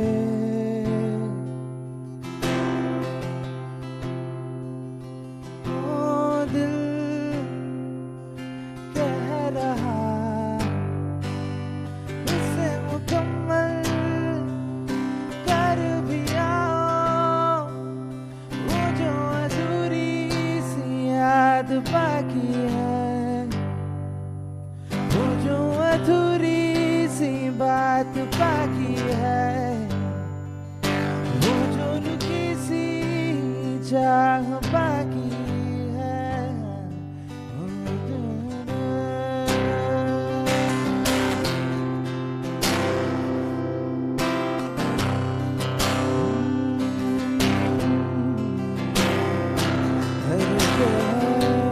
आज कबूल क्या कीजिए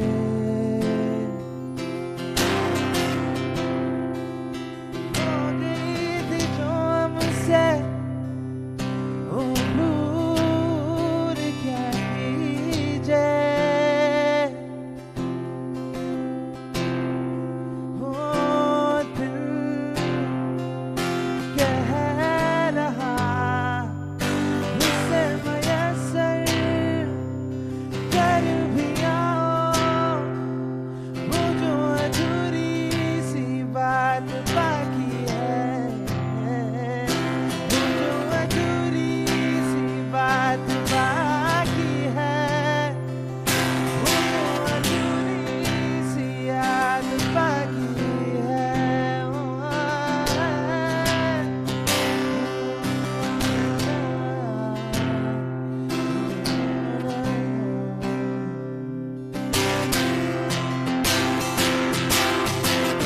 टूट चारपाई ठंडी पुरवाई रास्ता देखे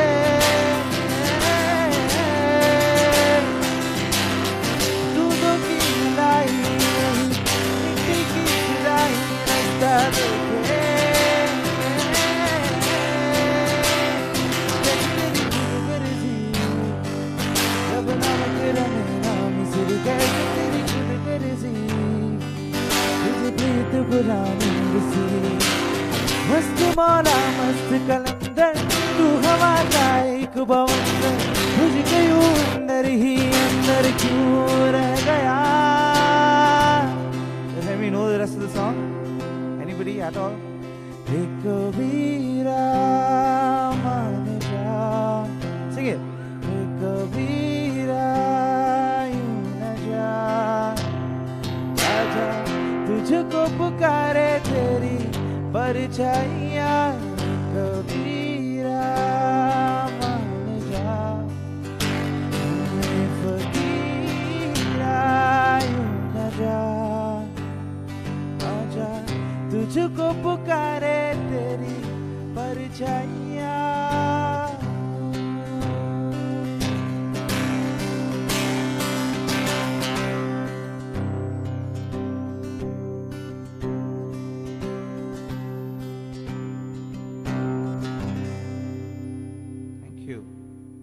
Thank you so much. Can you increase monitors and reduce gain on the vocal, increase level and increase reverb on the vocal?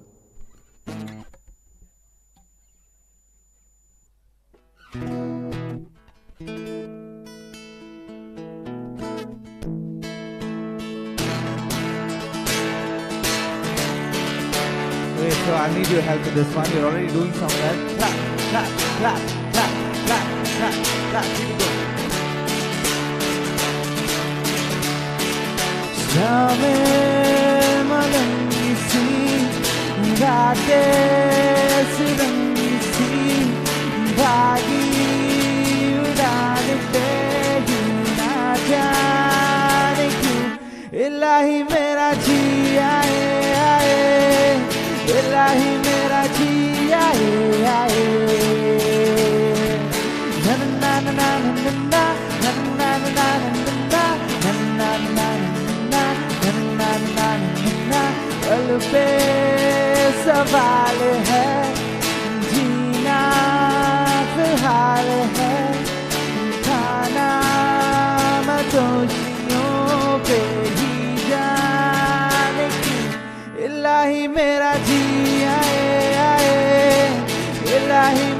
जी आए आए, इलाही मेरा जी आए आए, इलाही मेरा जी आए आए।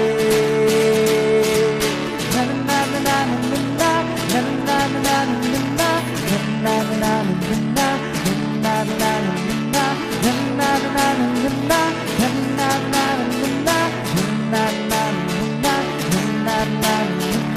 मेरा फलसफा कंधे पे मेरा बस्ता, चला मैं जहाँ ले चला मुझे रास्ता, कूदों पे नहीं गहरे समंदर पे हूँ।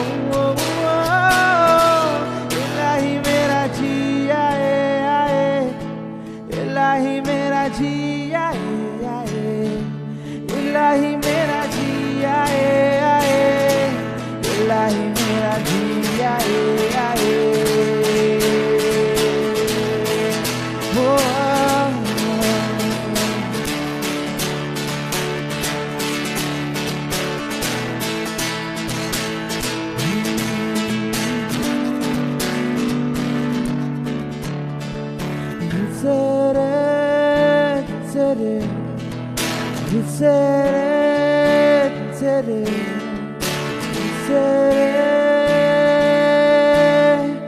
दिल तो आखिर दिल है ना, मीठी सी मुश्किल है ना पिया पिया पिया पिया पिया ना पिया, जिया जिया जिया ना जिया दिल रे।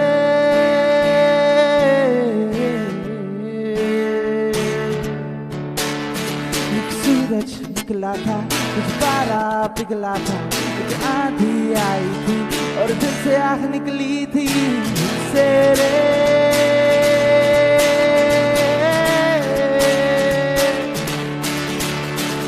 सूरज निकला था, कुछ पारा पिघला था, कुछ आंधी आई थी और दिल से आँख निकली थी, दिल से रे।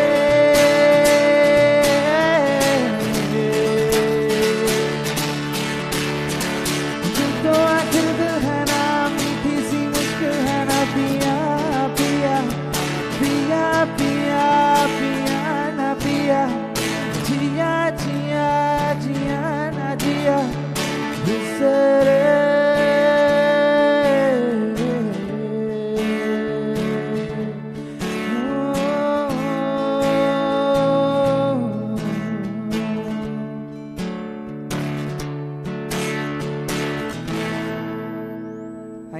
Thank you so much. How many of you are Ed Sheeran fans here? Any Ed Sheeran fans? Okay, there are a few Ed Sheeran fans and I have a song for you.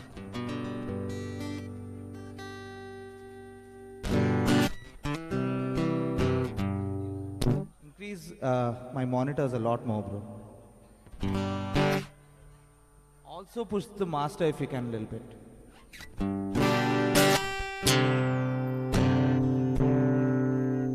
I found a love for me. Sing it if you know it.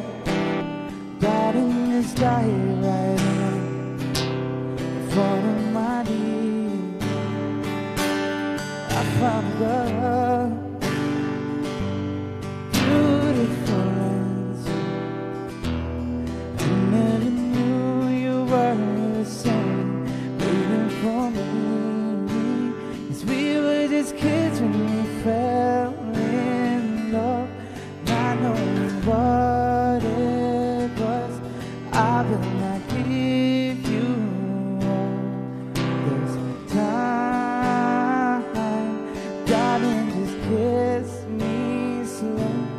Your heart is all I own, and in your eyes you're holding mine. Baby, dancing in the dark with you between us, barefoot on the grass, listening to our favorite song. When you said you looked a mess, I whispered underneath my breath, but you heard it, that perfect tonight. Give it it up for them, everybody. Give it up for them. Are there any more dancers in the house? All your secret talents? Yeah. The stage is all yours. Let's go. I found a woman stronger than anyone I know. She shares my dreams. I hope that someday I share her home. I found a girl, yeah. Carry more than just my secrets. You carry love, you carry children of our own. We are still kids and we're so in love, fighting against all odds. I know we'll be alright. The time, God in His hand, my girl, I'll be your man. I see my future in your eyes, baby. I'm dancing in the dark with you between my arms, barefoot on the ground, listening to our favorite song. I have faith in what I see. Now I know I have met an angel in person. She is perfect. I don't deserve it. And you look perfect tonight.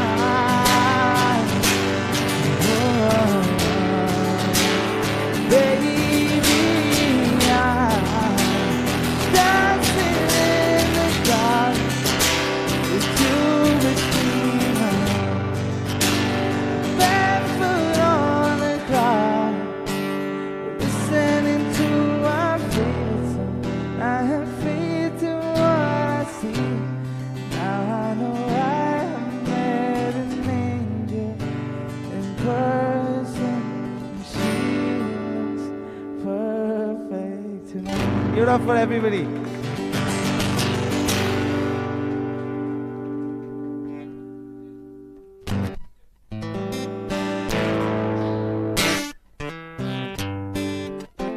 Okay, this next song, my last song, okay, and everybody needs to clap along as much as possible. This is a song which everybody knows. Me andarki paadu telusu because it's a Telugu song, okay? Yes. I wouldn't disappoint you that much, so come on, guys. Okay, this is a song that we all know. If you know, sing along. Okay?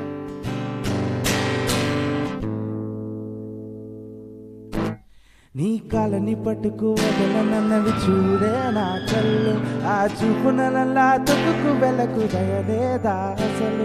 నీ కలకి కావాలి కాస్తాయే కాటుకల నా కలలు, నువ్వు నిలువుతుంటే ఎరగక నీ చిందేనే సెగలు.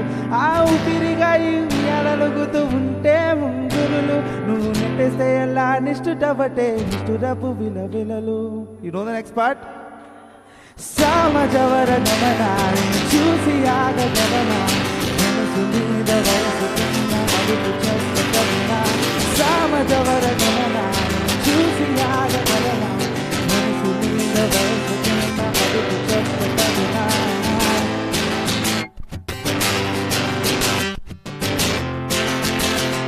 Now another song. ఉండిపోరాదే గుండె నీదేలే, హత్తుకోరాదే గుండె నీ వల్లే. అయ్యో అయ్యో ప్రాణం మేఘమై తేలుతున్నది మళ్ళీ మళ్ళీ నాలో. I miss all the lyrics.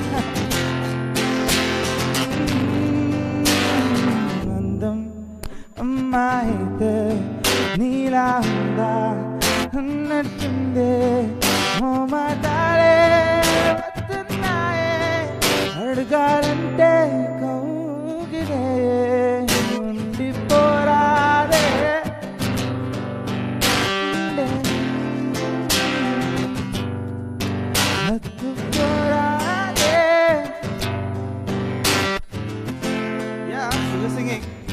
again, you all sing. Undi.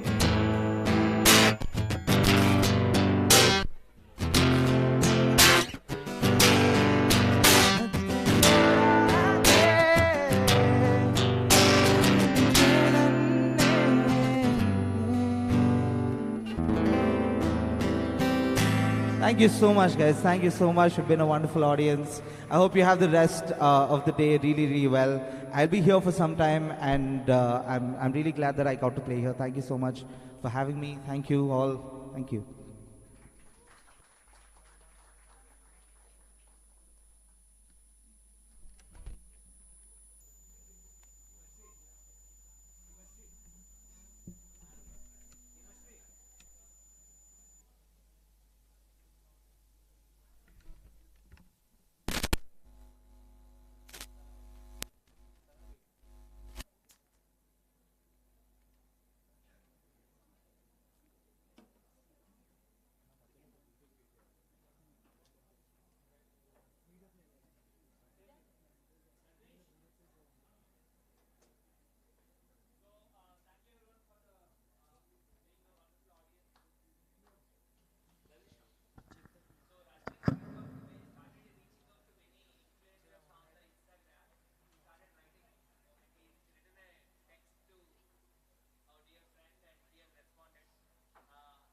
Response that he has given is that he runs his own non-profit and he is always fond of doing impact, and he told this is one of the ways that I can also help, then why not?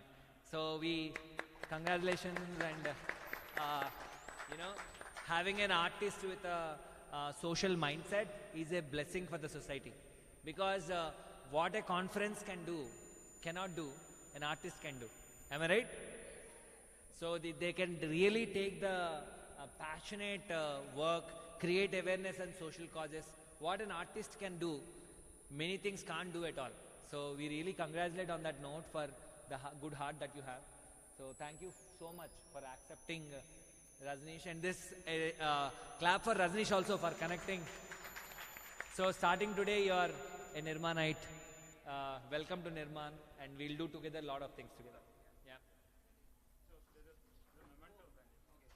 Yeah.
Welcome back, everyone. Am I audible? Yes.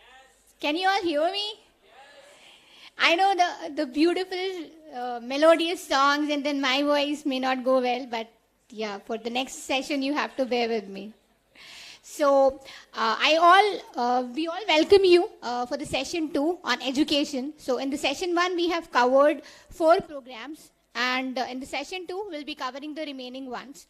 So we understand how important the education is, and with Nirmaan education system, we have an entire ecosystem wherein we start focusing from the schools. We provide digital labs, we provide coding, basic infrastructure, and then we move on to providing scholarships, because at Nirmaan, it's very important for us to ensure the children who are studying, they get a job, they get some assistance, because it's not very easy for them to have their education on their own. So we have various scholarship programs, various career guidances.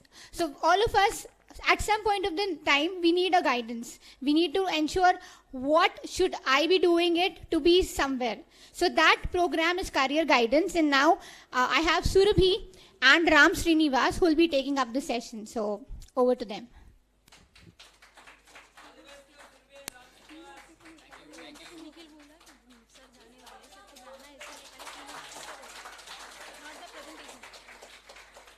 Thank you, everyone. So before the presentation, we like to call Santi Kumar sir, who is the director of EPAM, for their keynote speaker. Thank you, sir.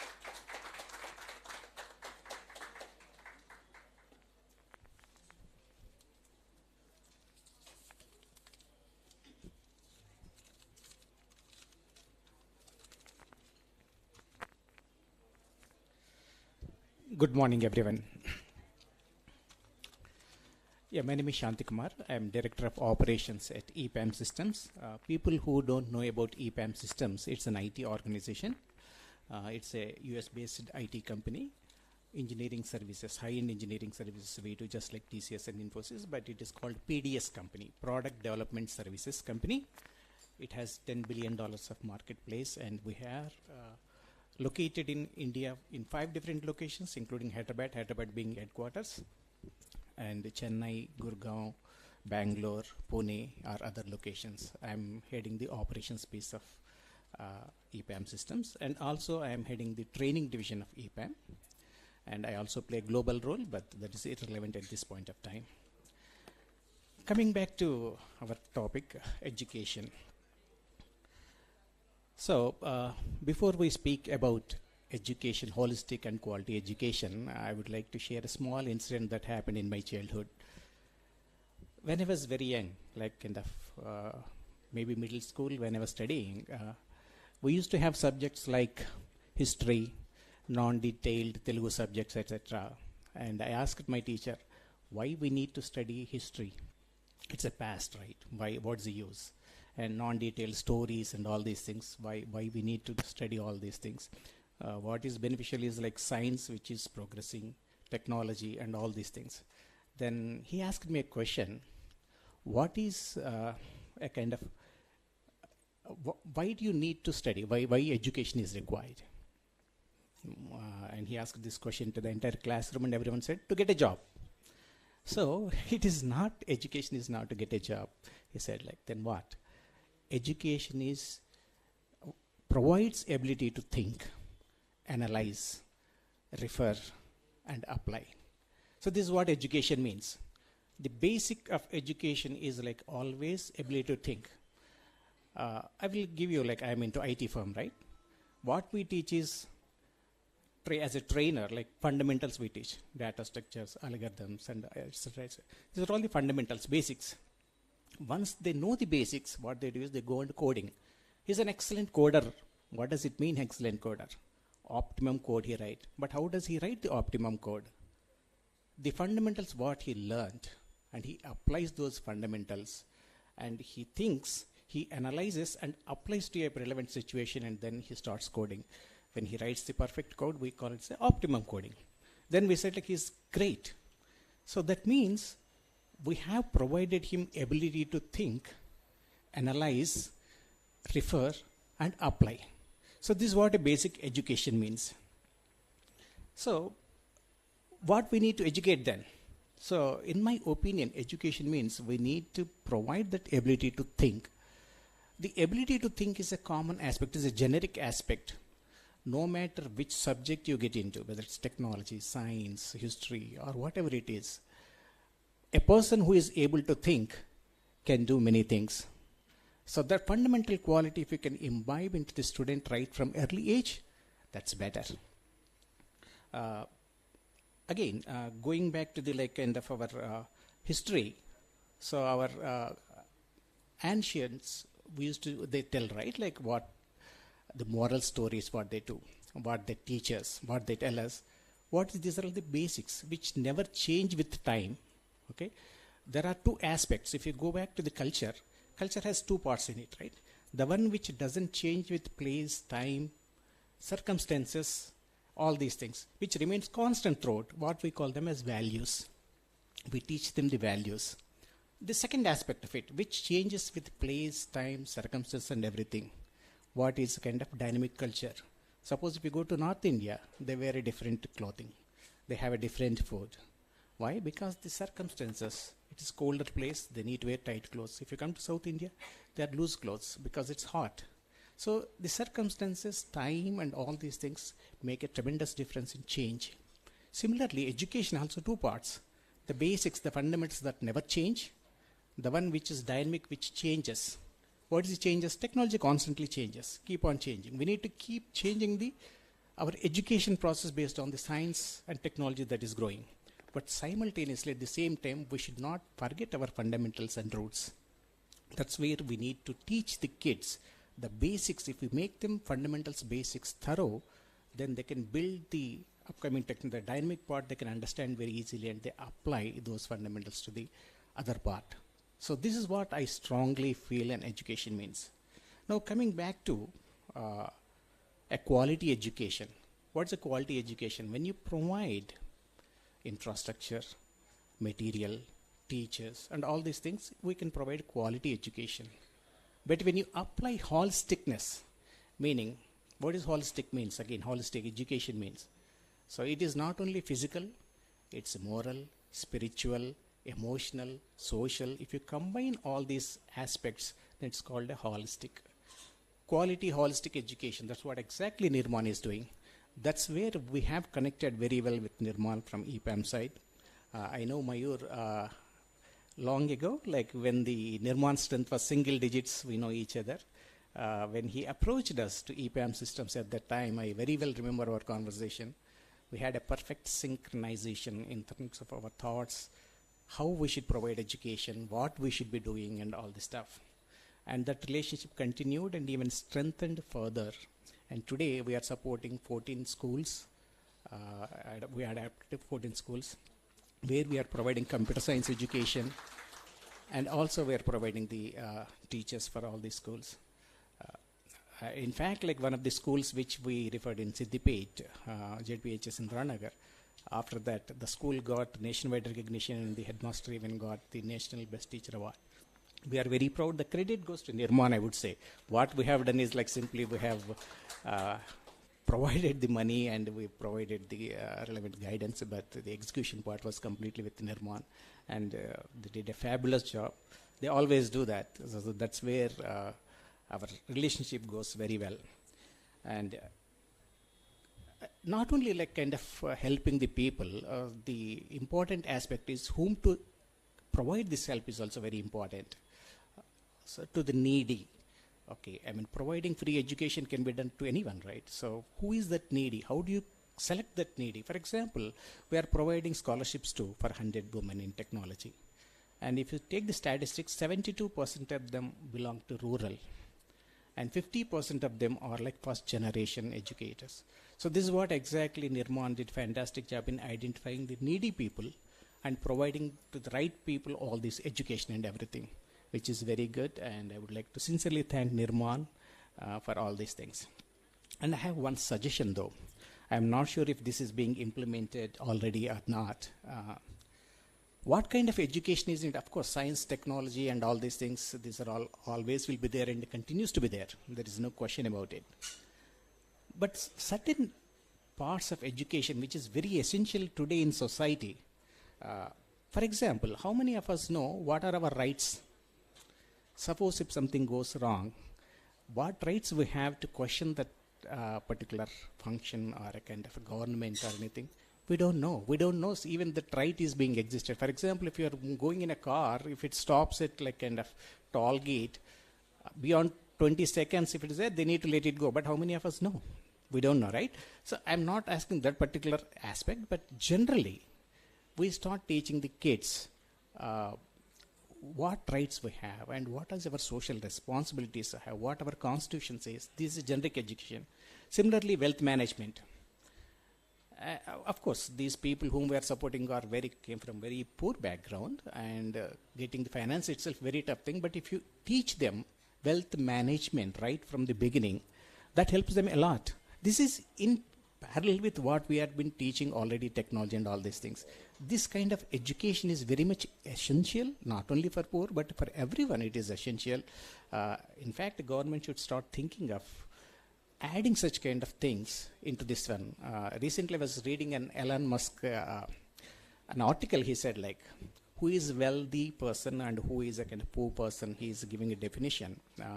Suppose if you give a lot of money, a lottery winner of a poor person, he said he is not a wealthy person. He said like a poor guy with a lot of money, and very soon he is going to become poor because he don't know how to manage money.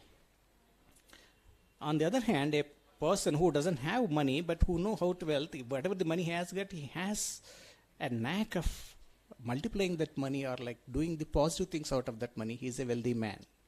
So this is what a lot of people doesn't know all these things, and maybe we should start teaching these kind of aspects as well at early stage so that they can manage their wealth assets very well. So these are a few examples I am saying here, but such kind of education also equally important, I would say. And if Nirmaan takes initiative, that would be wonderful. As a guest lectures, probably we can start this, and then probably we can take it even further.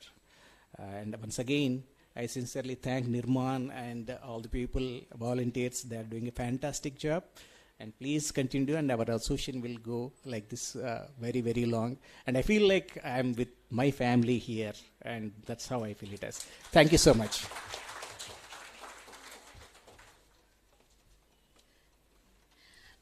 With Shanti sir, it is always like a guide who comes us and who guides us. And thank you so much, sir, for sharing your views. And yes, through financial literacy and digital literacy, through volunteering, we are already implementing these sessions across the schools. So we have HSBC, we have Wells Fargo. So many of the banks, their volunteers connect with the students, and not just the students, with other beneficiaries also for these sessions, sir. So we are somewhere implementing what you've suggested. Thank you, sir. Yes, yes. So with EPAM, our connection has gone very, very strong. So we are implementing two strongest projects, I would say. One is eKids, wherein we are implementing it in schools, around 10 schools, India-wide. So a huge round of applause to that. And with John coming in, and he's a very innovative person, I must say, that the eKids program had reached a target wherein the students who you have heard a few minutes back, they have done 47, 48, 50 projects in scratch, which is definitely amazing. And the other program is the scholarship program, where we have benefited 80 students across India, and the scholarship is provided to the students who are pursuing their career education in information and technology. And we are very thankful to Shanti sir and of course John for this amazing collaboration we are having with EPAM. And yeah. We also have few of the students who got benefited through EPAM supported projects. If anyone would like to speak, also beneficiaries, the students, yeah. Akshay, would you like to speak? Yeah, you can speak.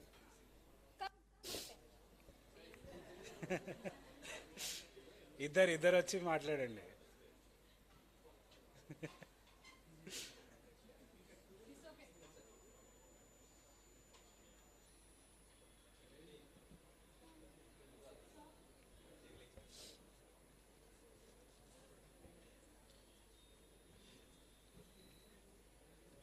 Okay, so we are giving some time for them to prepare, and we'll re-ask them to speak at the end. Now we are going to start with the presentation, focusing on what all work we have done in past few years and what we are aiming to do with support of various corporate partners like EPAM and few other partners also. And the guidance has been very immense, sir, from your team, and like it's one of those multi-location and multi-state project which Nirmaan has been working along with your team. Yeah, I would request Surabhi and Ram Srinivas to take it forward.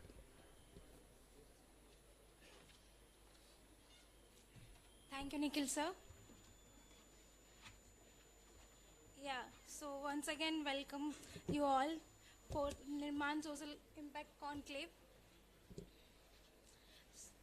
So the presentation will go with the flow of intervention, need of the program, program details, geographical footprints, budget, beneficiaries stories.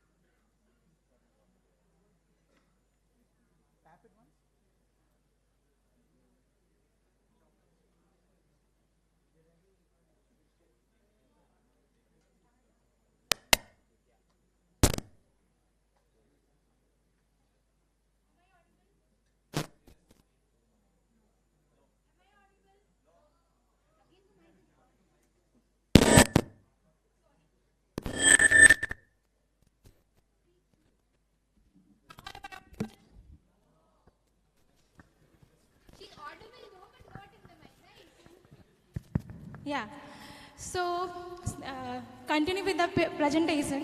So we started 5 interventions that are career guidance and workshop program, where we work in the ground and we bridge an information gap, and also we provide a career choices through our interactive workshop. And second program is Career Sathi and Scholarship Program, where we provide scholarship opportunities to our students, and Career Guidance and Best Career Program, where we help students to find their ideal career opportunity through our thorough guidance, and Mobile Career Lab, where we are trying to reach out to remote areas with our vocational education and skill development. And we also introduce a Vidya helpline number, where students reach out to us and we'll help them through career guidance and school educational help. From here, Damsar will take ahead.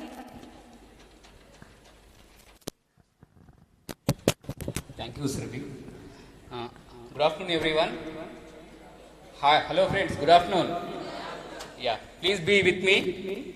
It is important to everyone also, not only students, for each and everyone. Career counseling is important to each and everyone. So, next 10 minutes compulsory, please with me. It is required to each and everyone. Wherever you have the program, compulsory need to conducting the at least 1 hour or 2 hours program in your schools and any institutions also. Okay. Mainly this program we are focusing, we are creating this program mostly for the rural students and urban students also. In India, most of the students in rural India being the first generation learners, they don't aware on the guidance, minimal guidance also on how to continue their education, what are the career opportunities available for them to pursue in education also. For this, bridging this gap, we developed few programs. One is the career guidance program. Through this program, we will go to the schools and conducting the career awareness sessions for the at least 3 times in a year. Okay? Through this program, we will covering the goal setting, how to choose the goal, what are the career opportunities after available after 10th class, and there are many scholarships also available. In the rural, so many students are facing financial issues to continue their education. There are many scholarships. We will explain the total scholarships and government schemes also. There are few free education opportunities also. who are facing financial issues, they will continue the education through free education opportunities. This is the main objective for the career guidance program. Through this program, we will reach almost 14,000 schools in India, almost impacting 16 lakhs of these students also. This is the main objective and program. Through this program, we are exploring so many STEM careers and 50 plus other careers also. There are STEM and non-STEM careers. We will explaining the total careers. What is the career and how to reach that career? What are the skills required for that career? These kind of details we will explaining through the presentations and through the counseling also. And at least through this workshop, students will know the 5 to 10 scholarships. Through this information, they will get some motivation, some confidence also to continue their education. Mainly after 10th class, so many dropouts are there. Almost 30 to 40% of dropouts are there, especially in the women's. After schooling, only 20% of the girl students are completing their graduation. So this program, at least some dropout ratio will decrease. That's why this is a program will help to continue the education and increase the female literacy increasing through this program. For this program, we will provide the few publications also. There is a career booklet. We will provide to at least one book to each and every student. In the booklet, there are so many information. There are 50 plus careers and scholarships and free education details. And there is a one career chart. In the stall also, we capture the one career chart. It is showcasing all the careers in the one place. There are what are the careers after 10th class and after intermediate MPC and BPC also. This information also will help to the students, each and every student. And next, first program is the career counseling program. Our Nirmaan team will go to the schools and conducting the career counseling sessions. And another one is the mobile career lab. This is the first program for the entire India. Nirmaan only developed the mobile career lab with technical equipments also. There are some internet facilities there. There are 10 to 15 tabs are there. We will go to the villages and conducting the awareness sessions to not only students and unemployed youth also. They will come to our mobile lab, and there are any notifications will active, compulsory, we will support to how to apply those applications also. This kind of information we will provide through mobile career lab. Almost recently, through this intervention, recently 4 students received the 1.5 lakhs of scholarships also. Recently, this was happening through this program. This is about on the mobile career lab. That is the one model of our lab. And another one is the first 2 programs. Our team will go to the beneficiaries. And another one is the telehealth plan. Through this program, we are operating one toll-free number. Students will call to our toll-free number. We only explaining what are the opportunities after 10th class, and whatever there is any queries. According to that we will explain. There are well-trained counselors are available. 24/7 we are running this toll-free number, and almost till now we resolving 17 lakhs of the queries also. Through this program, last year almost 1 crore worth of scholarships our students will receive the amount also through this program. This is the impact of the toll-free number. This is the telecounseling operation model. Most of the students are calling from the school students and dropouts, and who are completing the graduation course, who are studying the graduation course also. All kind of students are calling to our toll-free number. According to that, we will explaining. There are information is there, careers, and after what are the courses after 10th class, and there is a information like free trainings. Our Nirmaan also operating few training institutes. That kind of information we will provide to unemployed youth also. This is the operation model of the telecounseling. And another one is the Nirmaan only developing the few web platforms also. One is the CAP Advancement Portal. Another one is the Best Career. Through this platform, we will reach to more students also. It is some web platform. Through all kind of information we capture in the portal, and students, it is the free of cost also. Any student will log into and explore the total information also. This is one of our technical portals. And through Best Career, students completing their test, according to that, they will get the 12 pages report. And that report will analyzing their interest and personality and aptitude also. According to that, we will mapping top 4 suitable careers. This report will help to choose how to choose the career, and maybe mapping the top 4 interest careers also. This is the platform CAP. With the support of VMware, we developed this CAP portal. Almost 6,000 institutions information is available, and there are 500 scholarships information also available. There are 360 careers also we captured in the portal. Every student log into it is free of cost also. Any student will log to and explore the careers. This is the portal of the best career. This is a sample report. And there is another program, Scholarship and Career Sati program. This is the especially selected students also, students only. Through this program, we will assign the one mentor also. Mentor will tracking every month at least 3 hours, and encouraging to continue their education also. Through this program, we conducting residential camps to enhancing their skills, and we will providing one mentor, one-to-one mentor also, and some financial support also we will provide. For each and at least 20,000 rupees we will provide to for this program. Who are selecting for this program, we will provide at least 20,000 rupees. And there are some few exposure visits. Recently we visited the EPAM office also, sir, with the support of John. Almost 40 students visited EPAM office, and on the day they felt very happy. Almost 40 students are there, female engineering students, and every year we will conducting job readiness programs also. Through this program, till now we impacted almost 1,300 plus students also. Through this program, few students are completed their graduation course in the IIM, Trichy also. Few students are got admission in the US also. So it is a very good program for the underprivileged students. This is the few snapshots of our scholarship program. These are the impacted states also. Almost we impacted 13 states in India. This is a few. I am proposing these projects to our donors and chief guests also. There are possibility to conducting impacting 6 programs for the 19,000 students with the 19,000 students, and for the Career Sati program this year required to 457 students. For the Mobile Career Lab, there is a project for the 16,000 students in the 2 projects.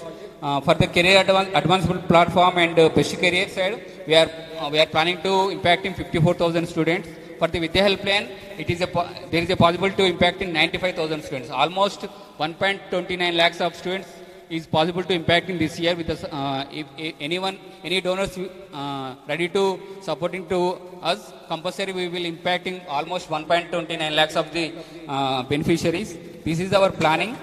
These are the some budget details. These are the few pictures of the career guidance program. There is another program also, sports program. Ushakar will, Surabhi will presenting on this. Thank you everyone. Anyone required any career workshop, compulsory reach out with me. Compulsory we will conduct the sessions in anywhere. Almost all the publications available in the local languages also. Our career booklet available in the 8 languages, and the reports also available in the 8 languages. So please reach out with me. Anyone have the career guidance related queries, compulsory we will support with you. Thank you everyone. Thank you, Ram sir. So So we started our sports program, and here we search for the beneficiaries, and we will provide them sports scholarship according to their interest, like which sports they wanted to play. We provide them their scholarship, and our objective is to promote physical activities and healthy lifestyle, and also develop the teamwork and leadership skill among the students, and the best opportunity for the provide sports program initiate that stay active and healthy. It creates a safe and supportive environment, and also sports provide a sense of belonging to the students. And the outcomes we got from this program is we found that students find it in their self-confidence. They improve their communication skill, they improve their leadership skill, and also they are able to manage their time management in academics and sports both. And our sustainability plan for this is to provide the variety of sports option and also provide the financial help and provide them the resources. And also we try to reach out to the local communities, because we know that in the tribal areas we found that many people are very interested in football and other things, and they are not able to get their dream come true. So we try to reach out to them and help them and build their strong sports career. So this current year we supported through the infrastructure in sports school, and we benefited 270 female and 180 male in Telangana state, and we also provide archery equipment to them, and also we distributed sports shoes. So these are the beneficiaries pictures. So we can see Trisa is here. So she represented India in World Cup T20 19 under 19. And these are the partners who supported us and believed on us that yeah, we can grow and we can make impact on field. So Sakar sir will talk about the government partnership. Also would like to mention in the previous photo, also would like to mention that in the previous few of the beneficiaries photos, there's one particular archery student who is supported from In-Orbit Mall, Chikita Rao. She represented Telangana in the national championship, and she won the nationals as well.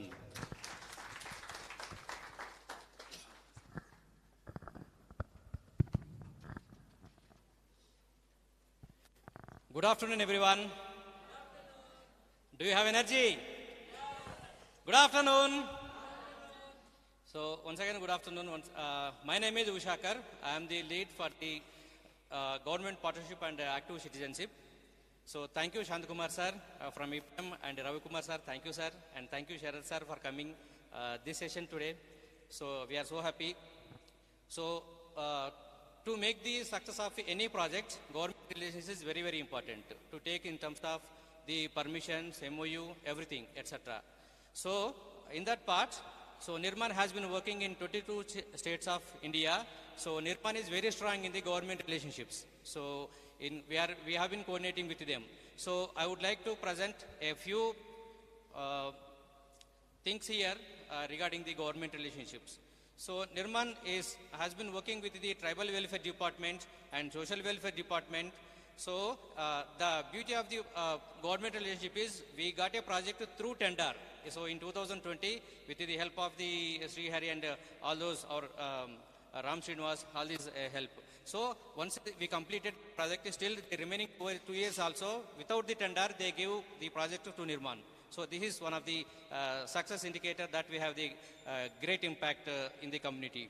And also, so we have been working with the RMSA, worked in the Andhra Pradesh with 5 districts. Every school we gave the career guidance.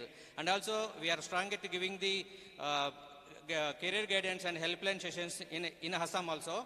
And also giving a space in the district education office is very good. It's a great news to say. So we have the Nirmaan provided a space in the district office also. So in 2010 and 13. So we have been working with the long back. This is one indicator that we have been working even 2010 and before also. And as Surabhi told, we have distributed archery equipments for the sports schools. And here you can see the few pictures here. So here, Korra Lakshmi, she is the director of sports.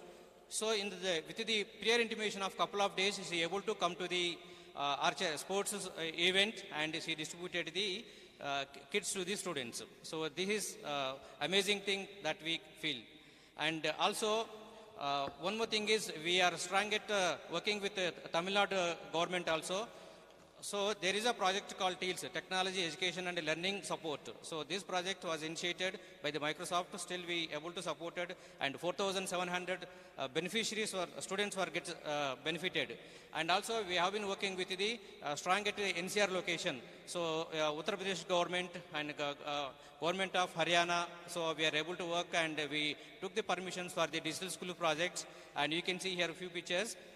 So he is Anbil Mahesh, Education Minister of Tamil Nadu. So we work with them. And also in those days, actually we didn't get any permission to connect with the school leaders, but still we are able to take the interviewed a government school headmaster, and we got, obviously we got permissions after that. And next, so this is one of the Jakobpura school, which is located in Gurgaon location.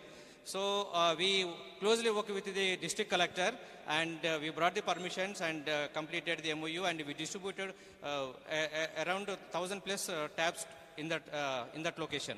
And also this is Noida, which is located in Uttar Pradesh state. So again here we signed an MOU with the government by the district collector. So these are the few things that we have been working, and I would like to say Nirmaan is very strong in the government relationships. Thank you once again. Thank you, Sakar sir. So I would like to call one of our beneficiaries who impacted through our Career Sathi program, and right now she is doing BCA in second year, and maybe she will talk more about her. Come, Vaishnavi.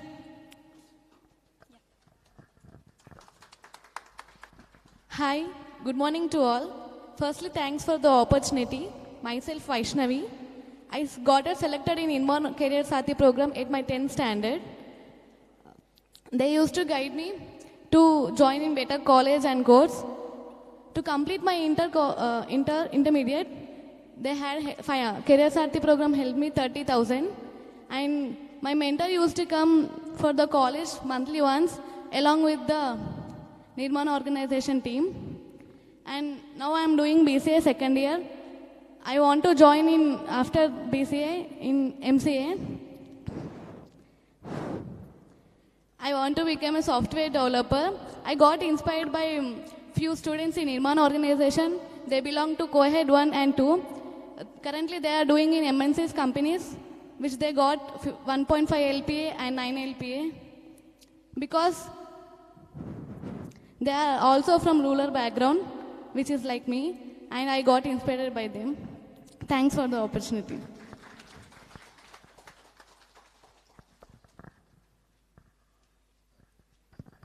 Yeah, thank you, Vaishnavi. So, going with the flow, I will like to call Deepak sir from Open Text for their.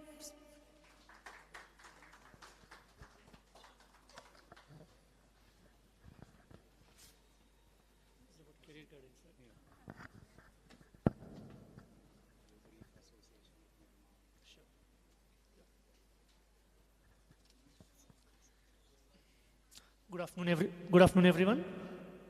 Namaskaram, namaste to everyone. I'm sure each of us understand the local language as much as we understand English as well, right? So I would start conversing with you a little bit about our association with Nirmaan. I'd like to keep a timer for myself so that I can stay on top of what I'm going to talk with you, right? Give me a moment.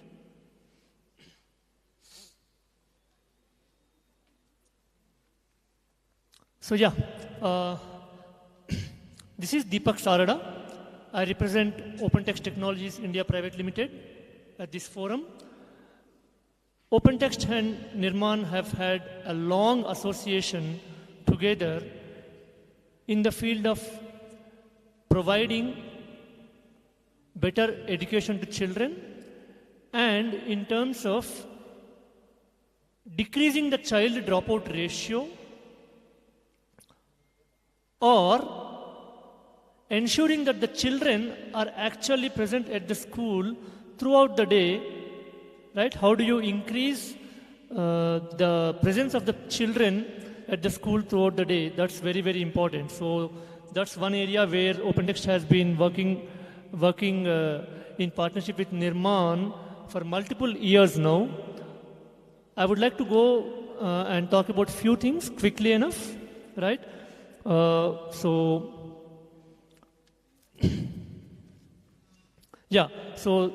we actually try to work with NGOs, primarily NGOs like Nirmaan. We have been steadfast in working with Nirmaan and were able to support a school, CNN Tandanagar in Madhapur.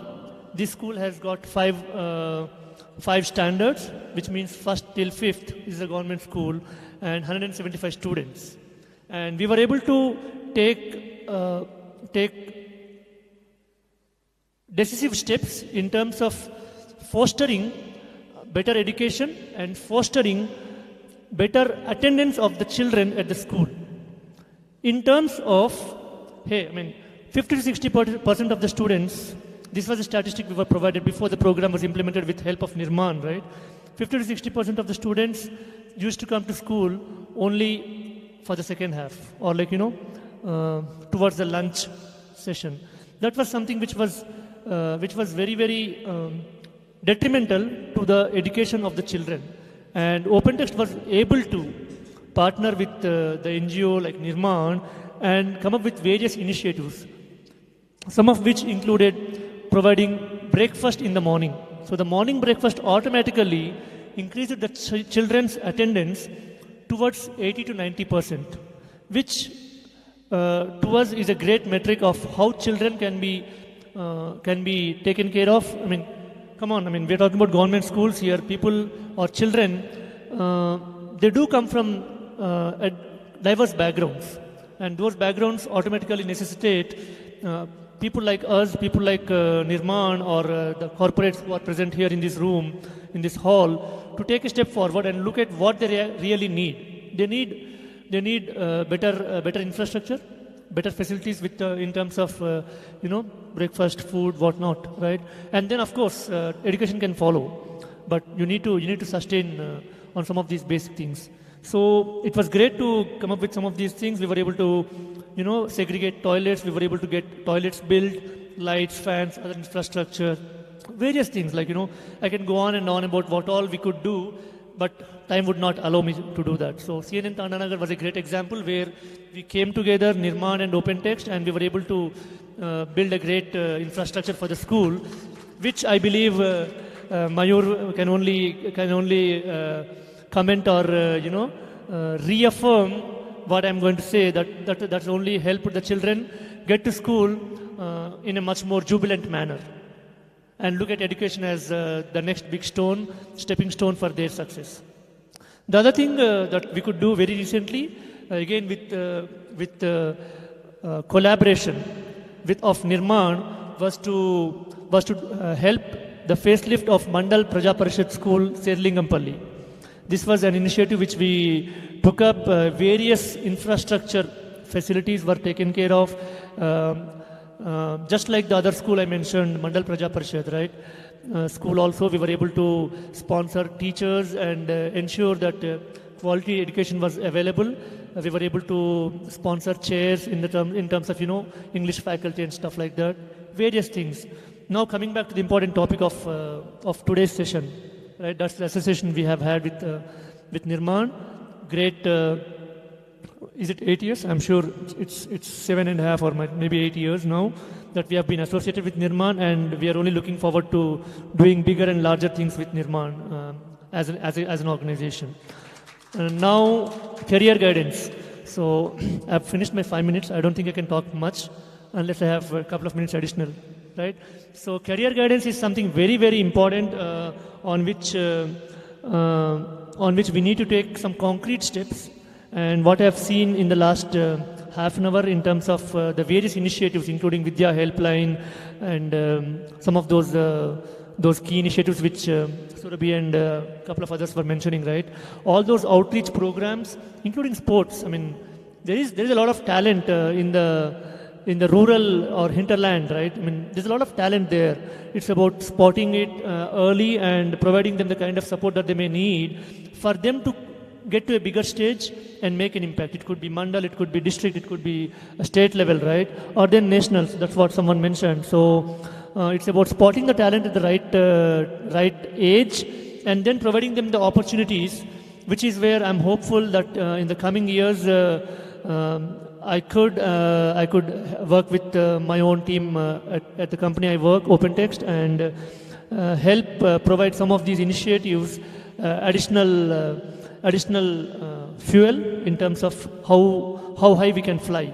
So some of these initiatives I'm sure are going to be very, very helpful. One thing I've learned from my own personal experience is that career guidance can really turn things around, and I'm hopeful that all these initiatives that Nirmaan is trying to take up, many of us who are sitting in this room, corporates, right, we can only support them with greater zeal, enthusiasm and passion, and of course a lot more money, so that we can make things happen and we can bring additional cheer to the underserved children of this country.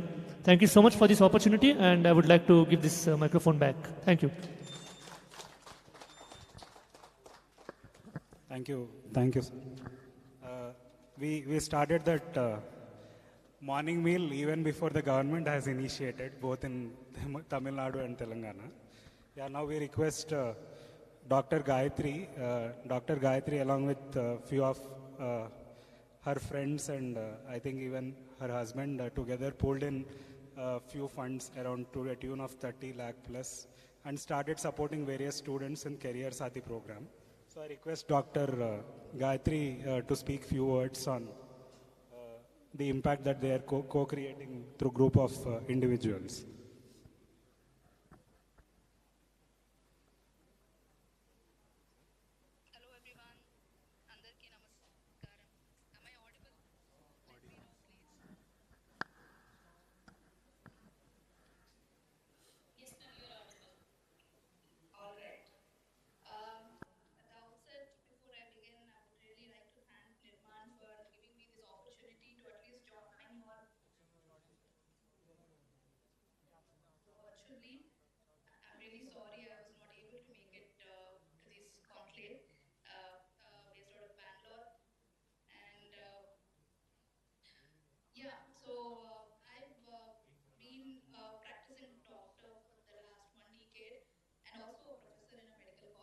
So I've been associated with this, idea, with this field of education for a long time, and the whole idea of right to education for every single, student or child has been, a thought that runs in my mind for all these days, and I was doing something at an individual level all these years.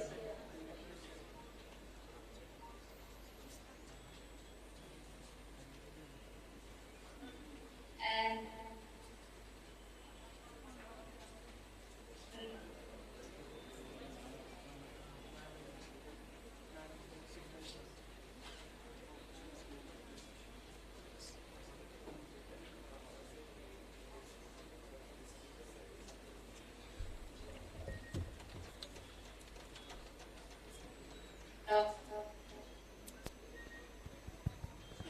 I think ma'am is facing some technical issue.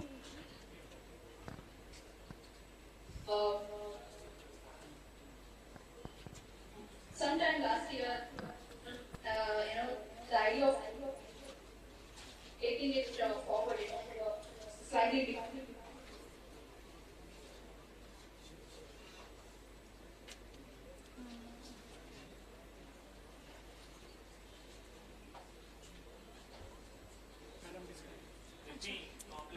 Yeah. Let me compliment what's happening. Shanti sir and all the leaders and everyone. So basically this is, we are also planning to launch something called CSR helpline and ISR helpline. So now the goal is, how do we take this entire socio-cons. That means every social idea, social problem that we are trying to solve across the India to 750 districts at a time. By 2030, can we really build at least one digital lab fully functional in every district of India to address the digital inequity which is there?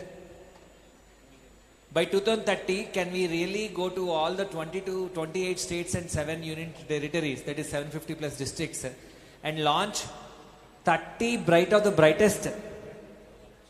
And can we launch cohorts wherein we help 30, super 30 in every district, where fire in the belly kind of candidates, and we help them to succeed not only in education but also standing on own feet?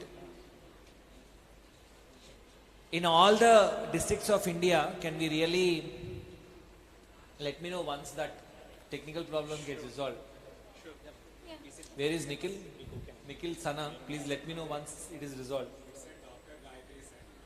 I know, but call her and I understand, because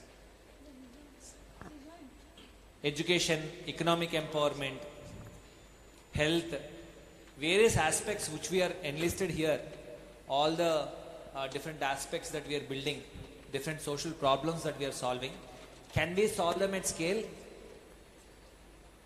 For that, we need to definitely utilize corporate social responsibility, of course, but we are also banking our hopes high upon individual social responsibility. It's called ISR. So social responsibility plus CSR plus ISR, or ISR in fact plus CSR, can be a beautiful combination of our social impact dreams that we want to build. Everyone in this room wants to see India moving from rank number 132 on human development, that is 1.4 billion population. We are at human development index of 132. We want to really see everyone gets equal opportunities for education, for livelihood, for health, for sporting talent and different aspects. For that to be achieved, I think ISR plus CSR can be a very good combination. And ISR plus CSR plus active citizenship, which Ushakar have just mentioned. We're just starting active citizenship also. I just explained to Sharath also. Can be the real formula for bringing the societal impact and the social change to build a nation of our dreams, for sure, is the Nirmaan's conviction. Now, in this context, whatever Dr. Gayatri has implemented her project, she's ready again?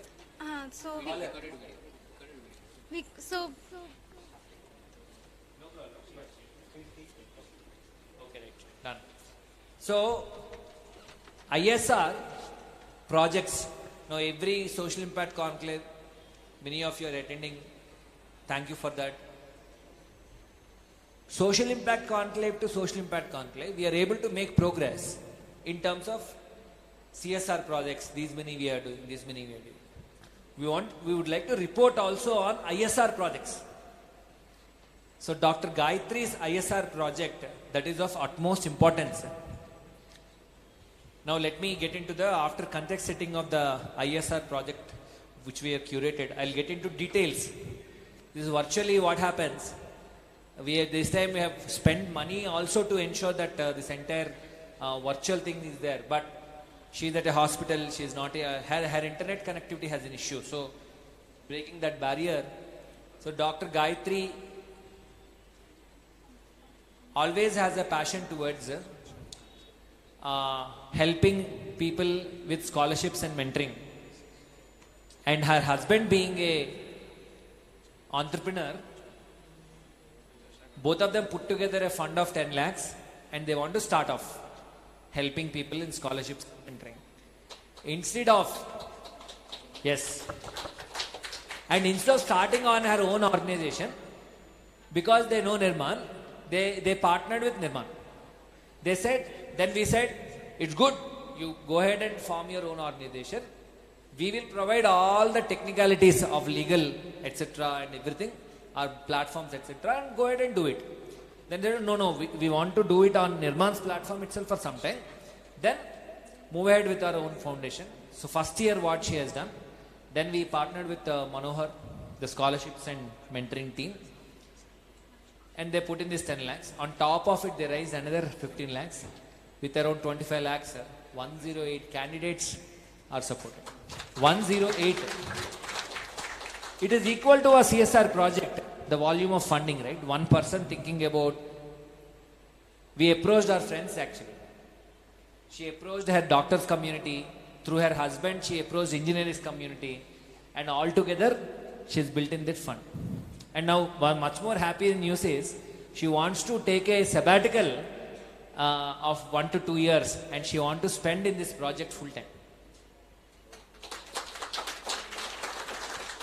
Now I would like to delve upon, now I can see Dr. Sandeep as well. He is a full-time doctor. Just like Dr. Gayatri, he is also on an ISR mission. We will be talking about Dr. Sandeep later, health section. But now, let's understand the design of how she has done. It's a beautiful design, scalable design, right? So she belongs to a district in Karnataka. Which district? Bellary. And her husband is from Andhra Pradesh, Chittoor district. So out of 10 lakhs that their family has spending, they have taken 5 lakhs for Bellary, 5 lakhs for Chittoor district. Kuppam specifically, but district wise. So Ram Srinivas and Manohar, this team has put in district newspapers, approached through different ways. They already have the capabilities of career guidance, scholarships, mentoring, etc. So all these capabilities were added to that, and it was implemented both successfully in Bellary and also Chittoor. And for the launch, who are the chief guests, very beautiful.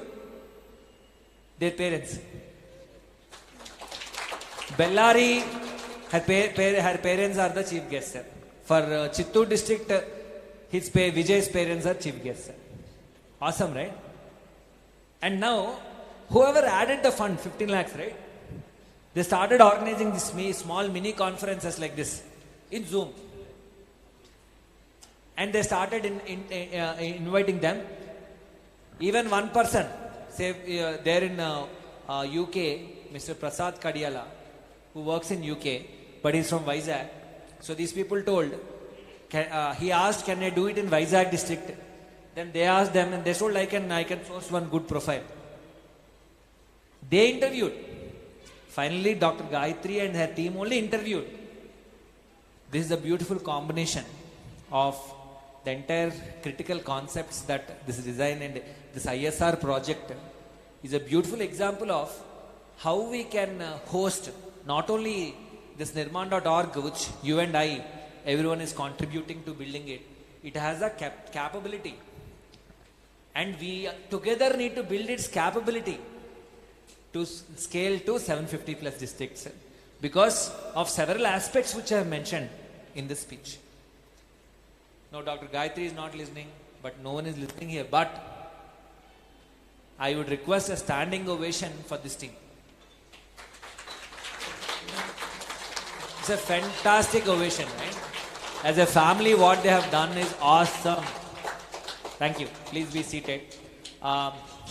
So that is why ISR plus CSR plus active citizenship currently is the thinking. I will end at my small address by talking about active citizenship angle. And it will build some conviction. Then why India of 1.4 billion population?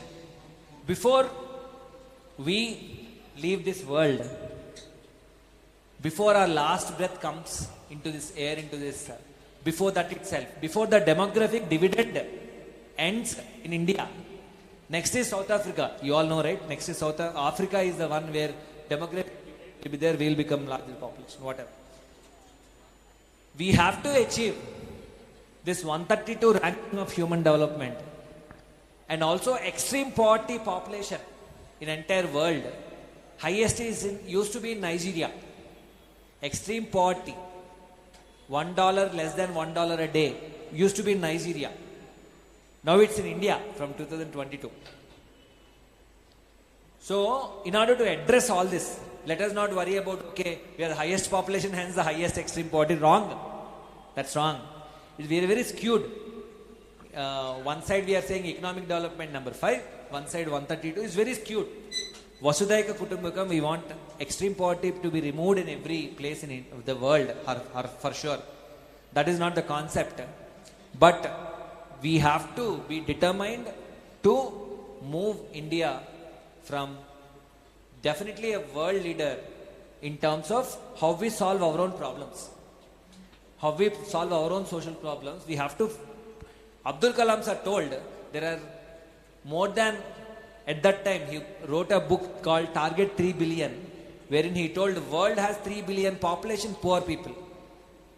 And in order to remove that, India should act as a good example by solving its own problems. Now, active citizenship part is very, very important. So many times we are very well grounded. All of us know about the story of starfish story. All of us work on that concept only, each one of us, correct? That is two people travel together on the shore. One person sees lot of starfish and then start putting one starfish into the water, one starfish into the water. Finally, this other gentleman says, these many starfish are there, then how do we do? What difference are you making? Then he picks up one starfish and says, puts into the ocean and says, I made a difference to this starfish. That's the concept. Of course, we all have to be grounded, but the magnanimity of the problem also that if all of us can come together, we can definitely put everything into definitely the ocean. For that, individuals, then corporates, that is ISR, CSR plus active citizenship. I will propose to this audience, the esteemed audience, right? Your corporate leaders, your doctors, your engineers, development professionals. We are all development professionals. We are bringing pride to our own profession. Yes or no? As much as an engineer is needed, as much as a social worker and development professional is needed in this country. Yes or no? So, I'll share an example, analogy, and leave it for your thinking. That say we take 6,000 government high schools in the state of Telangana. We do first, as a first step, we should do a survey of 6,000 government high schools and talk about how many functional toilets are there for girls. Say for example, 30% is the number which is there. For the remaining 70%, now go to ISR and CSR, and in entire all 33 districts of Telangana, can we really take one government school ka toilet and build it through ISR and CSR? Then through active citizenship, can we represent to the government and make it work for the remaining rest of the government school toilets? So ISR plus CSR plus active citizenship, this is the model in which we are thinking. This is the proposal and food for thought for all the respected delegates here, that we want you to guide us on, and this is the way we are stepping one step at a time, hand in hand, to solve several social problems in this country. We are a firm believers at Nirmaan that people movement should precede political movement.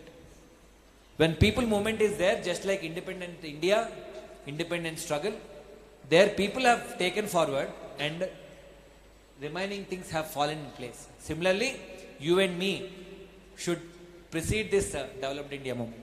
With that, I've taken over whatever time that Dr. Gayatri session was there. Thanks to all of the individuals who have set a good example. Thanks to all the respected delegates and each one of the professionals who are here, who are associated with this larger movement. Thank you. I'm from Andhra Pradesh State, Vizianagaram district. I'm currently studying BA HEP course in Maharajas College, Vizianagaram. I want to become a civil servant. My mother is database labor. My father is expired in my childhood days. Process సారథి వల్ల నాకు చాలా help అవుతుంది. ఎందుకంటే ఈ project సారథి నన్ను స్కాలర్కి select చేయకముందు part time work చేసుకుంటూ studies continue చేసేవాళ్ళం. అప్పుడు స్టడీస్ ఒక్కొక్క వర్క్ ఒక్కొక్క బ్యాలెన్స్ చేయడం కొంచెం కష్టంగా ఉండేది. సో ఎప్పుడైతే ఈ స్కాలర్కి సెలెక్ట్ అయ్యానో కొంతవరకు నా కష్టాలు తీరినట్టు అనిపించింది, కొంచెం రిలీఫ్ కూడా దొరికింది. ఇప్పుడు మొత్తం ఎఫర్ట్స్ పెట్టి నేను నా గోల్కి రీచ్ అయ్యే విధంగా స్టడీ చేయగలుగుతున్నా. సో ఈ ప్రాజెక్ట్ సాధి వల్ల చాలా మంది స్టూడెంట్స్కి హెల్ప్ అవుతుంది. అండ్ ఈ ప్రాజెక్ట్ సాధి కండక్ట్ చేసినటువంటి వాలంటీర్ సెషన్స్ కానివ్వండి, మెంటర్షిప్ కానివ్వండి, మేము ఫర్దర్గా అచీవ్ చేయాల్సినటువంటి మా గోల్స్ గైడెన్స్ అనేది చాలా వాల్యుబుల్ ఇన్ఫర్మేషన్ కూడా ఇవ్వడం అనేది జరుగుతుంది ఈ సెషన్స్ వల్ల. సో మాకే కాకుండా మిగతా స్టూడెంట్స్కి కూడా, అంటే ఇప్పుడు రాబోయే జూనియర్స్కి కూడా ఈ ప్రాజెక్ట్ సాధి అనేది స్కాలర్షిప్ కల్పించి హెల్ప్ చేయాల్సిందిగా కోరుతున్నాం. Thank you. My name is Sanjay. Yeah, so we saw how Gayatri Ma'am's help is impacting in our student life. So after this, I would like to call Sarat sir, who is a center head for Inorbit Mall, for their keywords.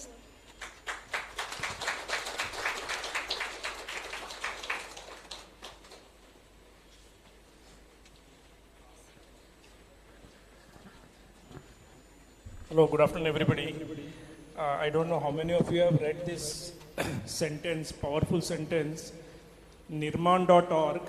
We have only one passion, the rise of a great nation. I've been reading this sentence time and again, and it's so powerful, so meaningful, whatever. And if you see the 6-7 standees that are placed here, which communicates, and everything is oriented towards this beautiful sentence.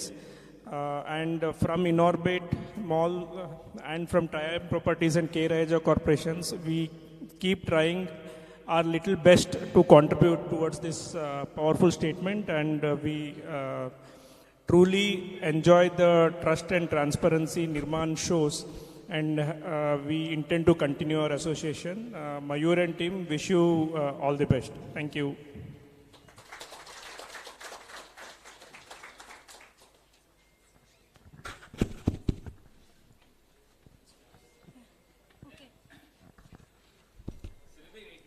Yes, sir. Yes, sir.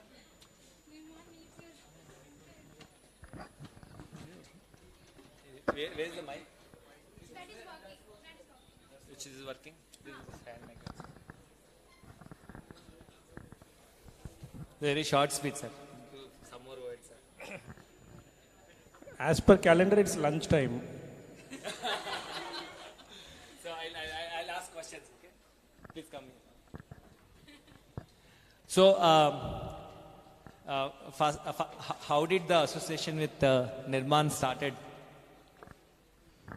So Inorbit Mall came with a thought of organizing running events, since they are also showcasing about sports, fitness, health. So we started with a marathon called Inorbit Durgam Cheru Run, and one of our colleagues introduced us to Nirmaan. My initial days when Mayur and team came, that Nirmaan is known for ruthless transparency. I still remember that powerful statement he said. I am new to CSR 3 years ago, but now being part of them, working closely with them, I have learned a lot of things. And I am a very keen listener and a reader also, especially I am seeing the amount of impact they have done. And this is the third conclave they are, and giving an exposure to all of us. So if I go back and say what I would have missed if I had not been here, I would have not come to know the powerful statement the beneficiaries said, or what all Mayur and team are thinking to make this a great nation. Now I can only carry these thoughts and share to my management and say where can we contribute and how much can we contribute towards this. My next question, sir. So you have been in defense. So you have been in a part of the, Indian Armed Forces, to be precise. So there you would have been definitely drawing a lot of satisfaction. In general, you are an industry leader also here. So this addition element of being CSR leader, what kind of, different perspectives or different satisfaction that it's giving business leader plus CSR for the last few years? So serving the nation, there is a different sense of feeling that you contribute to the nation, its safety and security of the citizen at large. And when you are a business leader, you work towards consumers and their well-being. And when you work as I wouldn't call myself a CSR leader, I'm just a CSR contributor. The satisfaction that we achieve, for example, मैं बोल रहा था ये marathon जो हम conduct करते हैं, when we see the beneficiaries taking part, when we go to the schools and see how the impact is actually yielding results, it's a great sense of satisfaction. In the individualistic social corporate responsibility, if you cannot, but at least you can make an impact through the corporate and see the smile on their faces, is a great sense of satisfaction, Mayur. Satisfaction. And last question. So this In-Orbit Marathon as such, it has been 3 editions successfully completed, and 4th edition we are entering. This Jan 28th is the 4th edition. We have a stall also, which is firmly based on charity-based design. That means cause-based is one of the key concepts of the entire marathon. So how has been your experience with organizing and involving the crowd of Hyderabad in the last 3 years, and what are you looking forward for the 4th edition on Jan 28th? So for people who are sitting here, with the help of Nirmaan, overall we were able to raise 99 lakh rupees in the last 3 editions put together. It is a significant contribution. And it's just not because the run is being organized. It is the belief lot of corporate show in Nirmaan and the end results that is achieved, A. And B is we are still sticking on to run for inclusion because we feel there is a lot that can be done towards that powerful statement.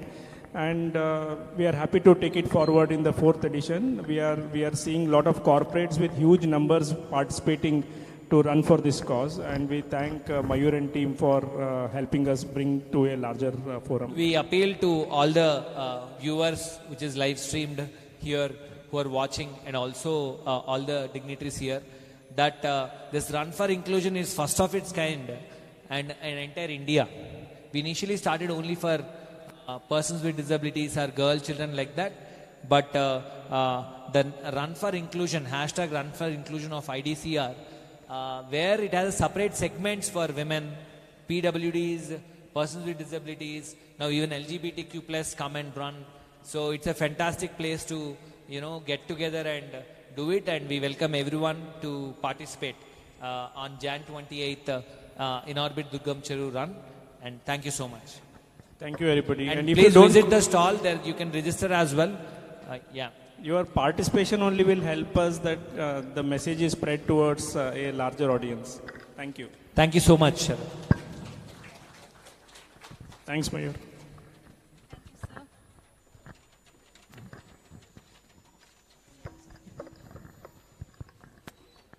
Yeah.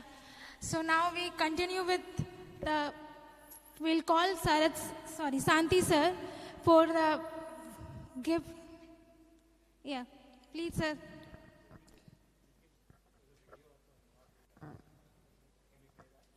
After this.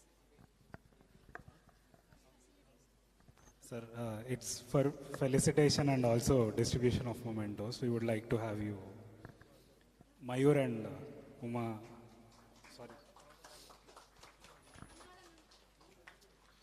Anuradha ma'am, and also all the EPAM project managers and also who are part of the EPAM projects, please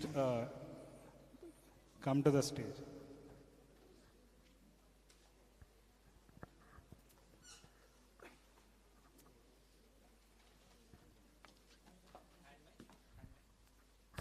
While things are setting up, I'll use this opportunity also to talk about Shantikumar sir.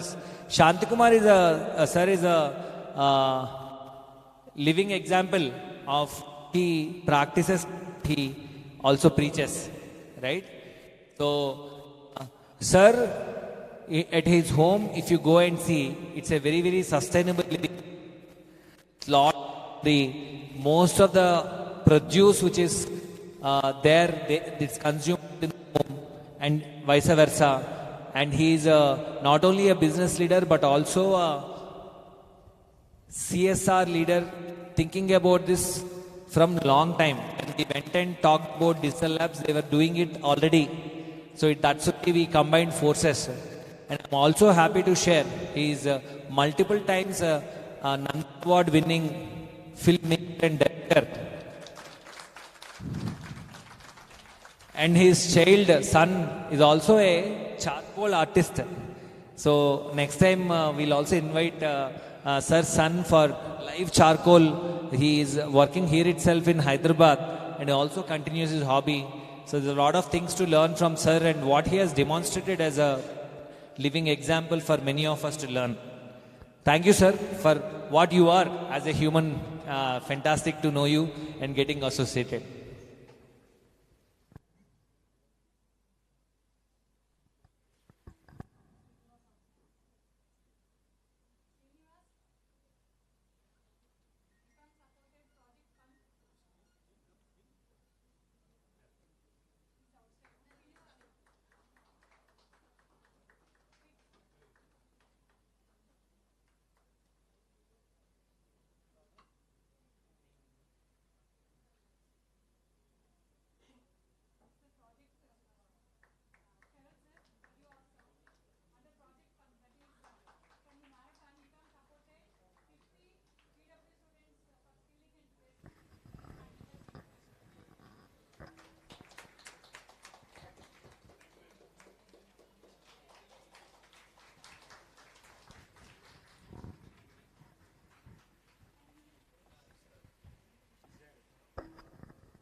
Yeah, would like to call Deepak sir for the facilities.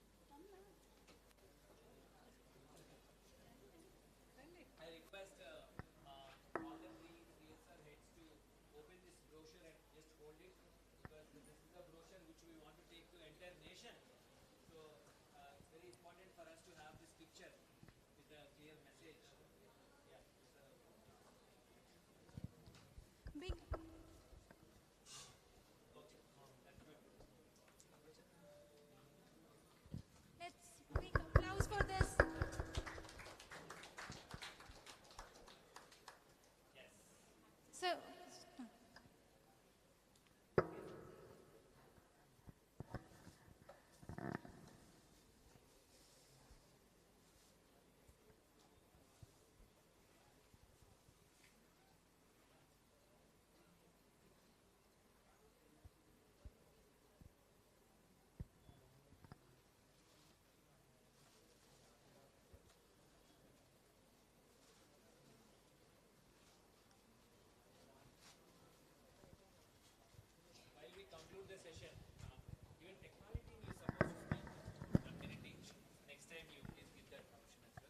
technology and volunteering, cross-cutting sessions.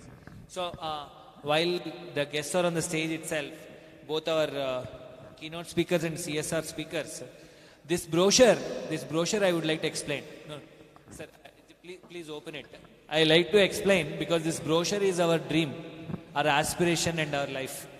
Sir, this brochure is conceptualized in such a manner that we would like to take this social impact conclave to different cities of India, where industry leaders are there, philanthropists are there, where here we have ensured that this brochure has three important elements. The first and foremost element that is there is it has all the different verticals of Nirmaan and the social causes, be it the environment, economic empowerment, etc. That's the first highlight out of the three. Second highlight out of the three is any CSR leader or any philanthropist has a budget in mind. They come to us in the conferences or in general discussions with budgets.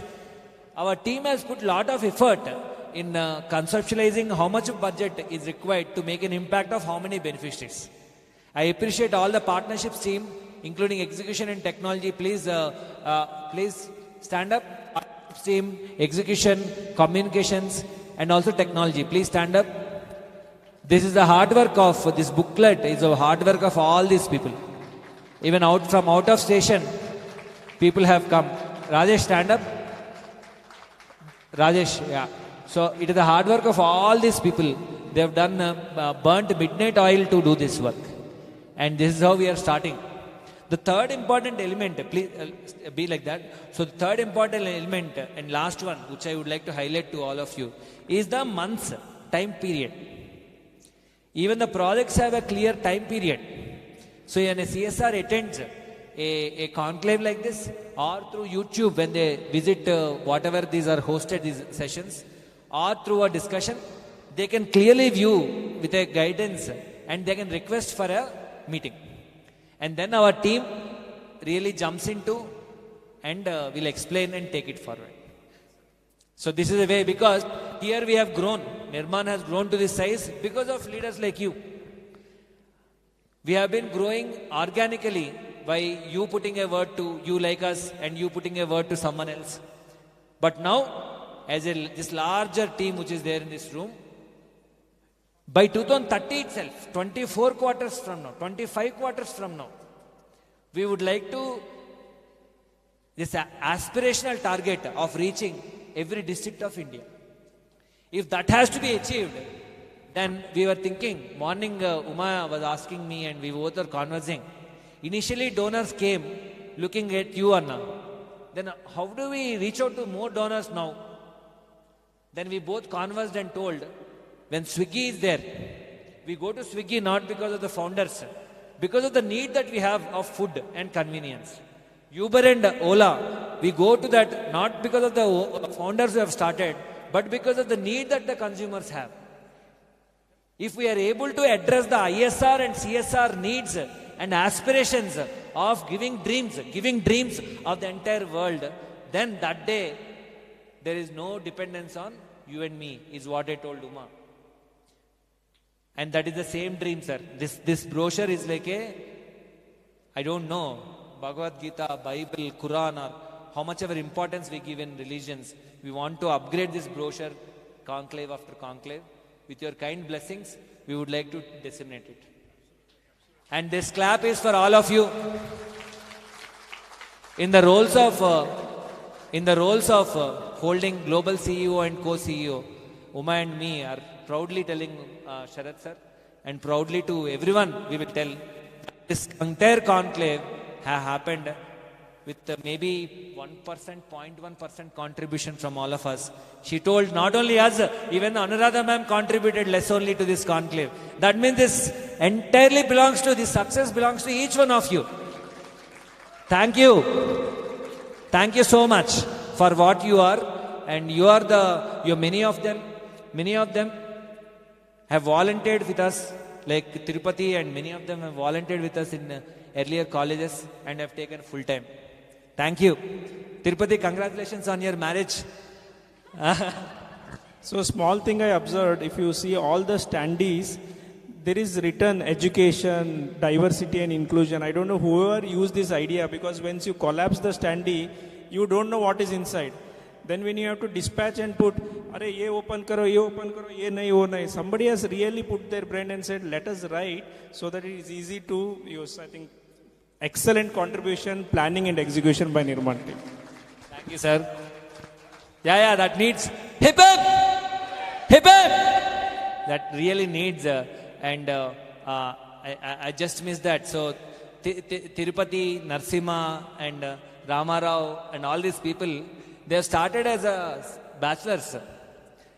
It has been a tradition. They have started as a bachelors at Nirmaan, and they're all married, happily married now, and few of them are already blessed with children as well. And the tradition has been that they'll start with Madhapur PGs, a PG and hostels in Madhapur. gradually enter into Gayatri Nagar and Borbanda into as a married persons. So this has been the tradition. Thanks for all of you have chosen, Manohar and all of you, from different fields you have come and you have acted as a backbone. So to Nirmaan, thanks to all of you, even Dr. Rajesh, Dr. Aparna, Srihari, whoever, I don't mind me not taking names, but I want to tell these people, they're all, they really have a lot of affection towards all of us. And last but not the least, this time, one more thing happened. I should update you that we have not only did this, but also we started campus recruitments. So in campus recruitments, we went to TIS Mumbai, Azim Premji University, Christ University, and then few more universities like this. Of course, BITS Pilani. BITS Pilani, we didn't go for campus recruitment, but somehow we got very nice ones. So these people have also chosen Nirmaan as their career. So I would like to use this social impact conclave to really bow down to your choice of choosing Nirmaan as a platform and your career, because this is what is a big statement that we would like to show to the entire world, that social impact organizations will not only survive in this country but also thrive, because as much as economic development is necessary, human development is the need of the nation. Whatever skills, whatever experience, whatever knowledge that you're utilizing for the service of the nation, hats off to each one of you, hats off to your parents. This clap should go to the parents who are here, not here, watching the live. I am so happy, and I am keeping the time also. Nikhil, 1:30, that's why I am using 1:26 is the time, 4 minutes. Please sit down. And this is for the parents. And finally, sir, we recently got hosted in Zee Telugu. We haven't approached them. They identified and approached us. And we are not, in all humility and humbleness, we are telling this. But from now we'll approach also, sir. We'll approach and we'll take the message. It has been the story of Nirmaan that we will not, aim for any recognition. That's why we did not approach. But from now we are going to approach to take the message of Nirmaan's story to the entire world. I am so happy that where is Krishna and Abdul? Please stand up. Krishna, Abdul. Krishna would have not come today. He's a tall man. So Abdul, when I saw both of you in the story, Zee Telugu, I felt very happy. I should tell this. We definitely, the story of Nirmaan should survive and thrive like this and be there for hundreds and hundreds of years, and should outlive the founders, and you're all awesome. And the other day, even Enadu magazine, which is known to be one of the best magazines, has covered mobile employment, mobile career guidance lab also. Congratulations to you, Srihari and Ram Srinivas and everyone. Thank you one and all. It's a fantastic second session organized by you. Thank you so much. We're always worried how our people who have got attached to Nirmaan through us will feel, but we felt very happy looking at the way how you have taken care of them, invited them, one person coming here and speaking. We are only feeling so much of pride, the beautiful way of presentation, session 1, session 2. Thank you very much. Thank you so much to all of you.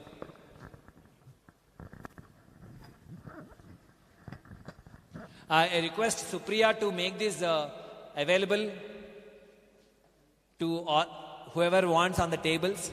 And also I would like to acknowledge the presence of people who have come from outstation. Please stand up. Outstation. Yeah, Saujanya, Lata, the gentleman, Rajashri, and various people, Narmada. Thank you so much. So, Sharath and Shanti Kumar sir, and our dear friends, I should tell you that we are expanding, and outstation becomes a real big challenge. And these are the people who are, few of them whom we have brought. They are the people who are holding the fort line tight. Because you know that in an outstation, sir, we need larger extent of monitoring. So thank you, all the people who have come all the way and you have been holding the line tight. And now this message of social impact conclave should travel from city to city and should exhibit the same format, same intent and same intensity. So we have only one passion. 3, 2, 1. 3, 2, 1. One last. Together. 3, 2, 1. Shakti! I request our dignitaries to go over to the stalls for 5 minutes, have lunch, and then go. Yeah.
Hello. Yeah. Good afternoon, everyone. So we will now begin the session on health and well-being, and there are few very interesting formats and few interesting discussions that we are forcing to happen, because there's participation from the doctors community, there's participation from the CSR leadership who are supporting the health and other programs, and apart from that there are the larger audience of team and even practitioners are available. So I request Deepthi to come forward and take it ahead.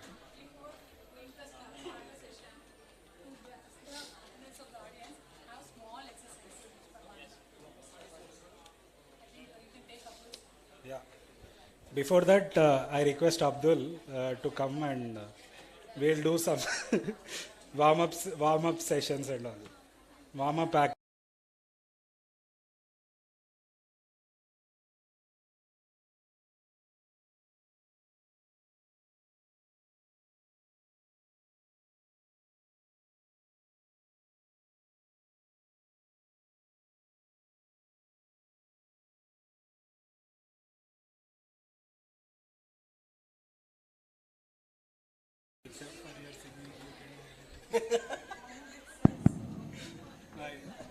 I told Abdul, Abdul is asking what should I do. I said, except for your singing, you can do anything.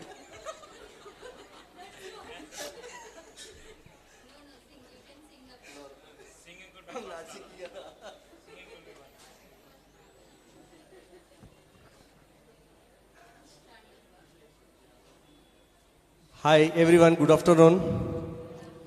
Good afternoon everyone. Say once again, good afternoon. Very good. Please stand.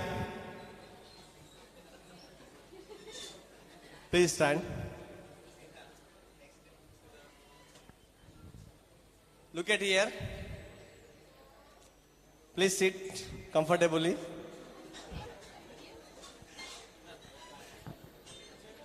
Yeah. So, thank you. We'll do one activity. Once again, please, everyone stand. Yeah. Okay.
Thank you, Abdul. That was a kickstart for the next session, which is health and well-being. That was the perfect activity.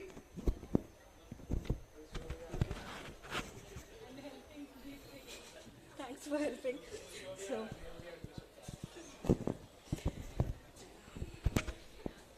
I hope I'm visible.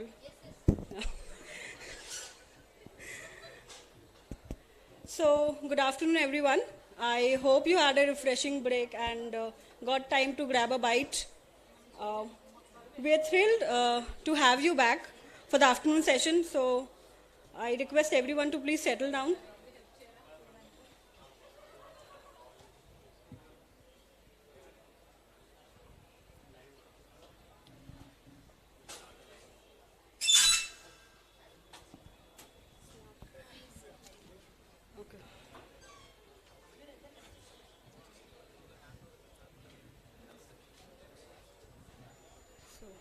Yeah. Welcome to Nirmaan Social Impact Conclave 3.0. And this is our third session. And this session is an initiative dedicated to explore the evolution and expansion of both physical and mental health program, and an opportunity to collaborate with partners to impact thousands of lives together. So I am Deepti, your host for today's session, which is health and well-being.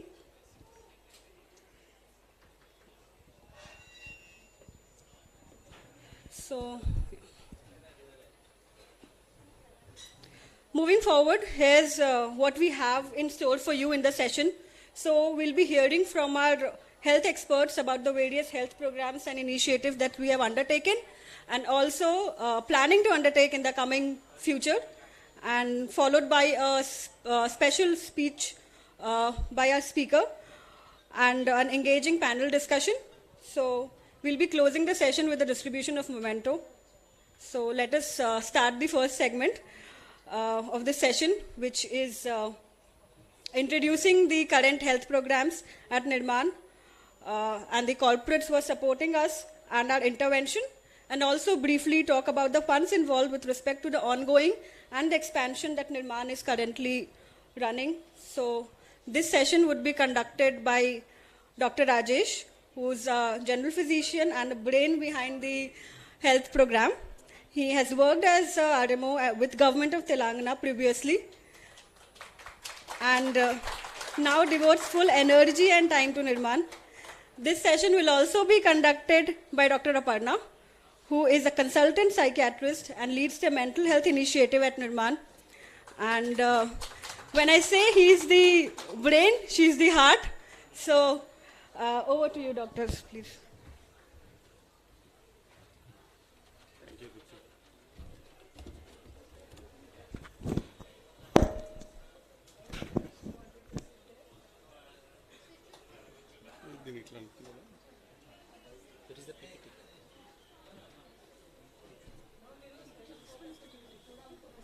Yeah.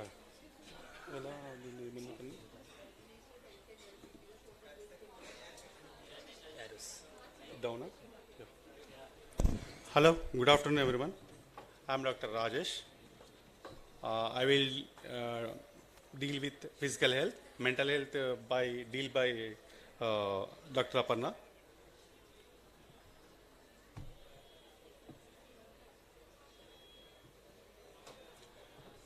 Once upon a time on the air, there were so many civilizations were there.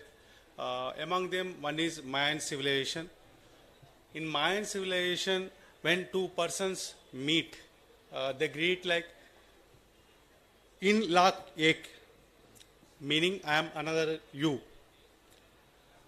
To that response from another person is elak in, meaning you are another me. We reflected in others as they are in us. Our lives are connected, especially in health and well-being. United Nations kept health as a SDG 3 as one of the vertical, but as our belief, as a doctors, our belief is health is a best summative indicator of remaining 16 SDG goals. Why? Because it connects many dimensions of human activity. Individual health is shaped by dynamics of interaction among variables determinants like environment, agriculture, nutrition, food system, tobacco, alcohol, urban design, transport, health policy, and all. So, need of the NGOs in health sector. What is the need actually? Do you know how many doctors present for 1 lakh people?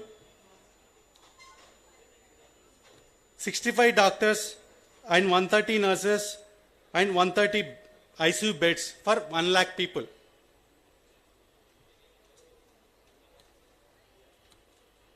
And India as of now spending $75 per capita when compared to OECD. Fully, I mean, for first world countries, they are spending $4,007 per capita. That's why we, Nirmaan, were conducting so many recurring programs like multi-specialty health camps. That's why Nirmaan entered into the health and doing so many programs to create access to healthcare, reduction in health inequalities, disease detection and early intervention, prevention and health promotion and promoting awareness. As of now, we are in physical health, we are doing health clinic programs, health camp programs, health infrastructure. We divided our Nirmaan health work, we divided into 2 verticals. One is one-time setup, like giving infrastructure to government hospitals, or Nirmaan itself creating health assets to serve society at affordable health costs, like setting up of health clinic. So many, so among you, so many knew about this. Our White Coats Family Clinic, setting up of NICU, setting up of ICU ward, all these in government hospitals. We recently inaugurated one mobile medical unit with the vision of serving in slums. We have given 2 ultrasound missions in NIMS and electric vehicle to the NIMS, set up an oxygen plant at Nizamabad and Karnataka. We have supported government with 2 ambulance support, to have given 2 ambulances also, isolation kits during COVID and after COVID, also during floods in Mulugu. Shortly, we are planning to construct a dedicated hospital for Center for Excellence of Women-Centric Anemia Hospital. These are all come under infrastructure programs. We are doing so many recurring programs, like multi-specialty health camps. We have, our team of doctors will go to these multi-specialty health camps, also mostly diversified. Urban slums, we are doing in urban slums, rural, tribal. Recently we ventured into schools also. Blood donation camps. Blood donation camps, till now we conducted 24 in number, impacted 2,500 plus patients. Anemia-free communities. Recently on our White Coats Family Clinic platform, we did anemia-free community. We screened 156 women. Among them, 111 are identified as anemic, 30 are severely anemic. Severely anemic means hemoglobin is less than 8. So, with 3-pronged approach, nutritional support, medicinal support, and behavior change, we are supporting all these 111 women. CPR awareness sessions. With our partner Sarvejana Foundation, till now we conducted 36 CPR sessions. Not only CPR, all 9 emergencies like choking, seizures, nasal bleeding, like this, so many programs we are doing in the CPR session. In this CPR session, we will conduct exam. We will conduct exam and provide a certificate also. Breast and cervical cancer screening, awareness, and vaccination. So till now we conducted 2 camps in urban slums. Nearly 176 women were impacted. Till Nirmaan, what Nirmaan did in COVID was known to everyone. We nearly established 1,800 plus ICU beds from 2020 during COVID to 2022. Nearly established 1,800 ICU beds units. In each ICU bed unit, ventilator, cardiac monitor, suction pump, infusion pump will be there. In 108 government hospitals, we established this infrastructure. After COVID, we are doing all these programs. Till now, we impacted nearly 4,50,000 beneficiaries are there. We are empaneled with 32 doctors, partnered with, so all these 32 doctors were activated, mostly very activated and motivated doctors. Partnered with 4 hospitals. These hospitals are, one is St. Teresa Hospital. For cataract operations, we partnered with St. Teresa Hospital. For knee replacement surgeries, we partnered with Kim Sunshine Hospital and NGO Sarvejana Foundation. We are also partnered with L.V. Prasad Eye Hospital and MNJ Cancer Hospital. So our presence, as of now, we are doing health projects in Telangana, Andhra Pradesh, Karnataka, but our vision is to expand pan-India. Health clinic setup, this is a doctor entrepreneur model. Dr. Jayavardhan, who did MD pathology, he came forward to set up this health clinic. This is how government running PHCs, like in that manner only we are running this health clinic. We have dedicated pharmacy and entire lab setup. In that lab, we will do blood tests and urine tests. So at affordable health costs, we are giving 75% discount when compared to market prices. Every Friday, we are providing a free OP, and for BPL families, we are giving a free treatment. One of the achievements from this health clinic is we identified 30 anemic, severely anemic patients, and we are supported with nutrition and medicines. And Dr. Jayavardhan identified one breast cancer diagnosed patient also. We are doing follow-up with Granules India, Lokesh Garu, to support that patient.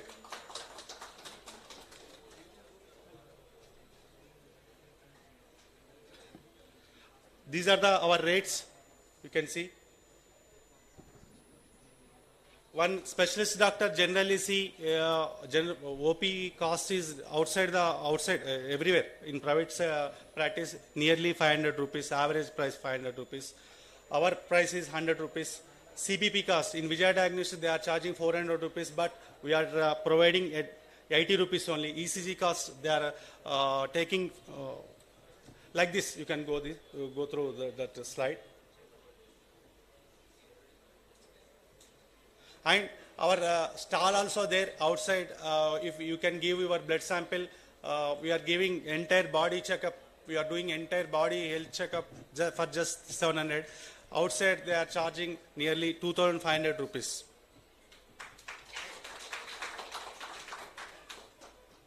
And we will also provide free consultation also, along with blood test. So as of now, health clinic programs, we established one white coat family clinic in Kutbullapur, where 7 slums are there, nearly 80,000 below poverty line people are there. So in coming 3 or 4 years, we will complete 9 more. As of now, we have one mobile medical unit. Our vision is to serve slums for giving free consultations, provide medicines at a discount price and lab tests at a discount price. Planning in pipeline, one more is there. Nearly 40 kilometers from Madhapur, there is area called Yadgarpalli. There, one good-hearted donor, one of our board member, Venkat Garu, given us 150 square yards land. So there we are planning to construct one hospital, ground plus 3 floors, women-centric hospital.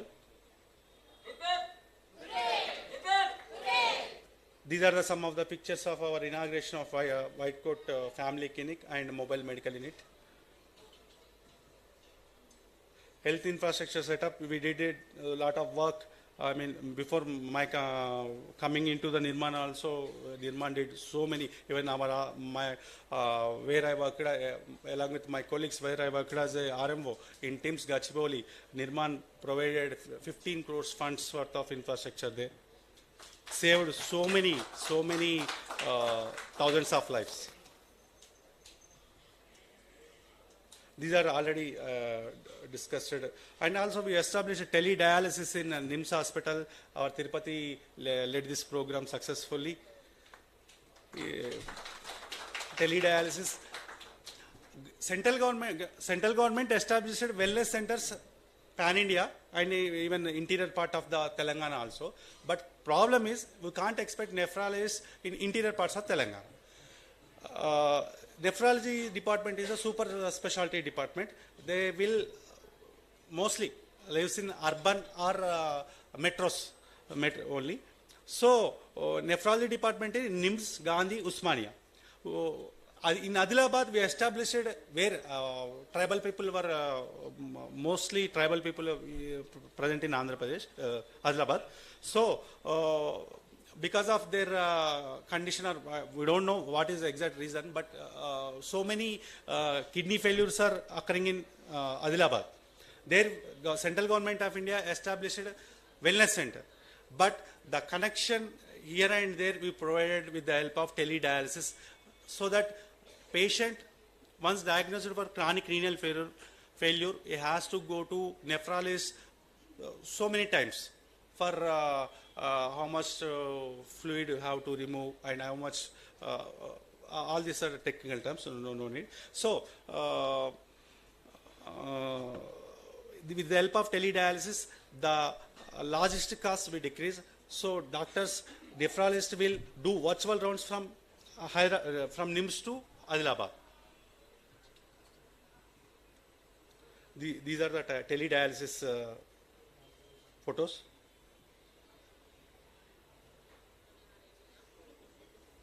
So our plan is we are conducting multi-specialty health camps yearly, 30 to 40 in number.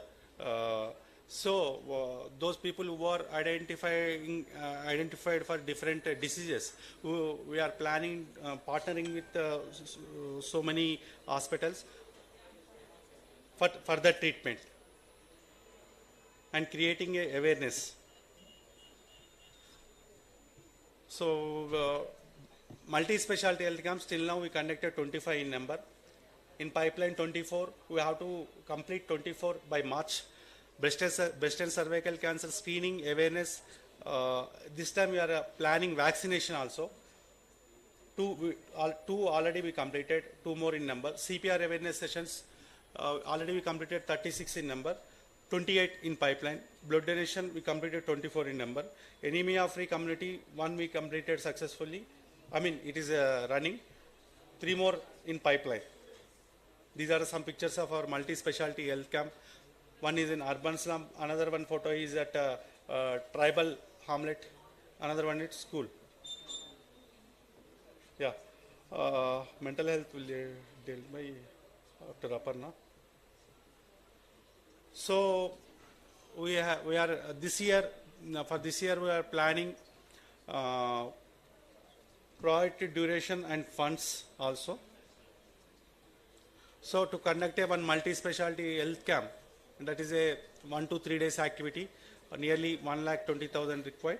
For CPR awareness session, 20,000 required. Breast and cervical cancer screening, awareness and vaccination, nearly 2,60,000. Why? Because each vaccine costs nearly 1,600 rupees. So we have to give, based on the age, for some people we have to give 2 doses, some people we have to give 3 doses. For conducting anemia-free community, 4 lakhs, this is a 3 months program. Primary health clinic setup, for 1 year, nearly 38 lakhs, for 3 years, nearly 1 crore. Mobile medical unit, mobile medical unit, 50 lakhs per year. Hospital setup, already one corporate came forward with they are providing 3 crores grant. We are in discussions for further.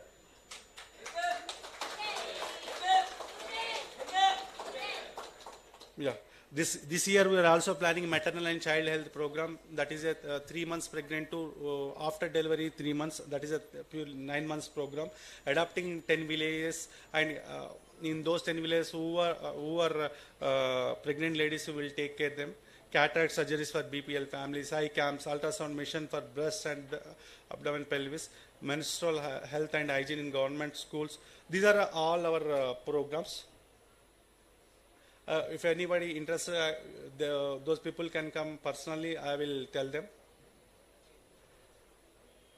Right now, these are our partners in health. Thank you.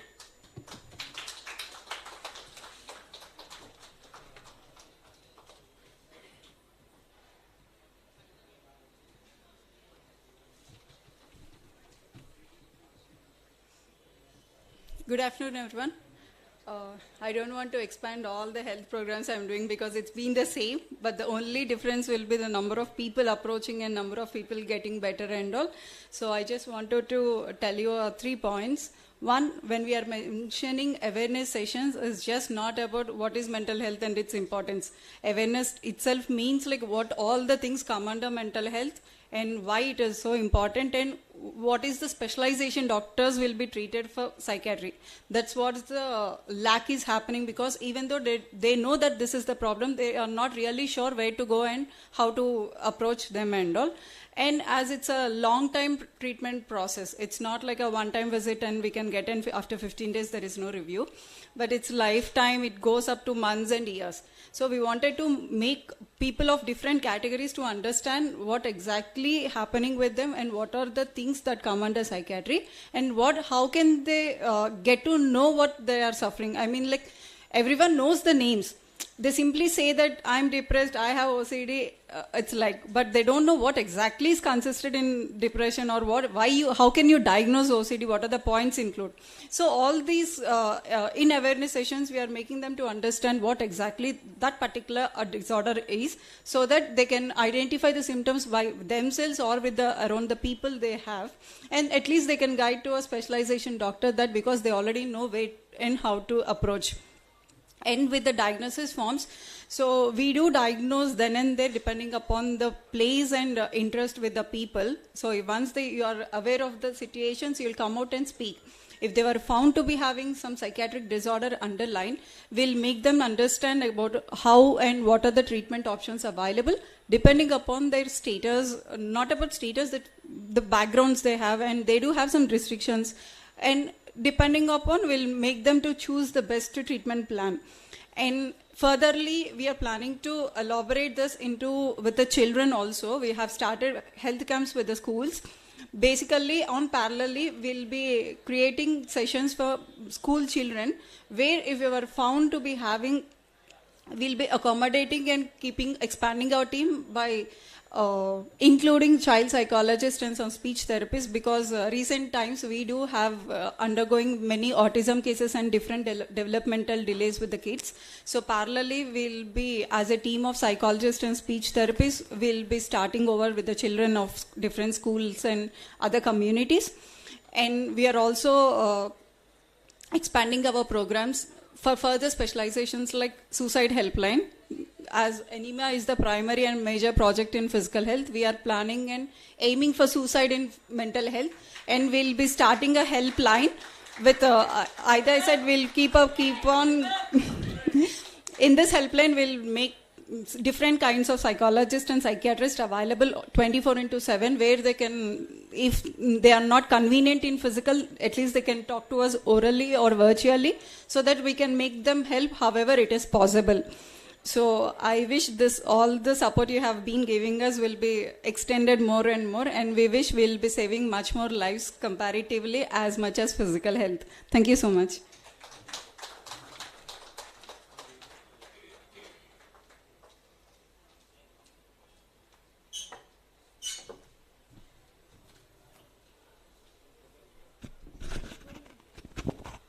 Thank you so much, doctors. And we'll now move to the second segment of the session. So we are honored to have Mr. Vamshi Krishna from Natco Pharma as our special speaker. He's heading the He's heading the operations of NATCO Trust, and he has more than 9 years of experience in social sector, working with corporates, government and non-government institutions in conceptualizing and planning of projects and program management in diversified thematic areas that include education, economic development, livelihood, health, and community buildings. So, over to you. Thank you, Deepthi, for that introduction. I mean, I'm Vamsi and I head the operations of NATCO Trust right now, and I've been in touch with Nirmaan for quite some time. Initially, I thought of talking on health a little more, but Dr. Rajesh and Dr. Aparna have actually given you a little more detail. So, as of now, I would like to speak a little more on the CSR plus ISR thing which Mayur has been talking. So, if you understand, I mean, with specific examples that we want to do, maybe an example of what actually Nirmaan did. This is what we call as working model in our development sector as such. So, in 2020, when actually COVID actually, took the fourth as such, they started with this 10-bed ICU concept, as all of you are aware. They started with 150 ICU beds in TIMS. But post that, they have expanded it to districts and then went on to the states. They have attracted a lot of donors. They have attracted a lot of governments into it. That is where governments have accepted that this is a working model. So from 150 beds of what they have set up, they have gone to 1800 ICU bed setups. Another example that I wish I would like to share with you, which government of Telangana has done in the last couple of years, is that, I mean, this is where you understand how the CSR money as such can be a very powerful tool or a catalyst as such. There is one officer who is a retired civil servant who wanted to set up residential institutions for underprivileged kids. So when they went on submitting this proposal to the government of Telangana, they were not given enough push at that point of time. So they have actually reached out to CSR entities and also the ISR people who are actually interested to provide in their own money, like what Dr. Gayatri did in the morning. So for the very first year, they were able to pool about 28 crores of money. And with that 28 crores, they have set up only 3 institutions, and they have run those 3 institutions successfully for a couple of years. Then after they were able to show that this is a good working model, Government of Telangana sanctioned 8,000 crores to set up similar institutions across. So the 28 crores of CSR and ISR money actually brought in 8,000 crores of government money into it. So if as such, maybe in a year in India, you could see about 25-26,000 crores of CSR money across. But if you see as a volume, it is not much, because the welfare the government spends is in lakhs of crores. But these 25,000 crores of money, if can be channeled into the right things, that will bring in lakhs of crores, like what government of Telangana did. And this is what they did with minority educational institutions. This is what Mr. A.K. Khan did in the last 3 years, while he was the president of the minority welfare institutions as such. Now when Mayur says that they want to get into all 750 districts across the country, I am sure that they will be able to showcase the best working models in each and every district, so that the district collector or the concerned state government accepts, absorbs it, and say that these are kind of models, robust models, which we can also implement. That is where the CSR and ISR part comes, because all of us have to understand that we are no match to the money that government has. All we can do is push them to channel the same money into the right direction. So health, what they did, I mean, Nirmaan has been growing in health for past few years very tremendously. I could see that because we have been partnering with them in various initiatives. And I wish them all the best. And I look forward to see Mayur and his team working in all 750 districts, building robust working models across, so that the governments also accept and start multiplying it at one go. So this is it. Thank you.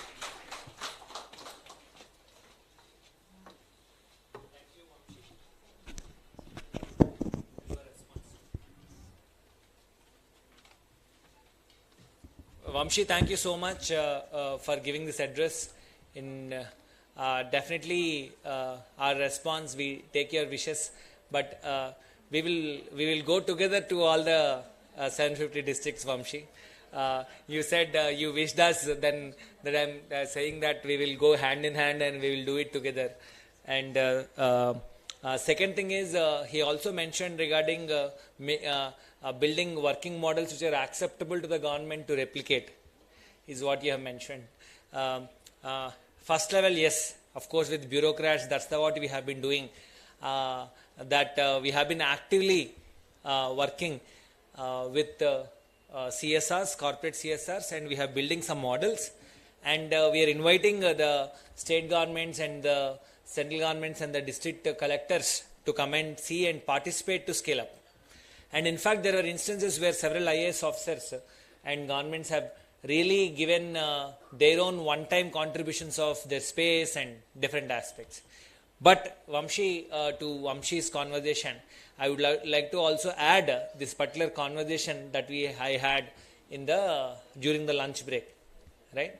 So Vamshi will work on one more level. We are going to work on one more level called active citizenship.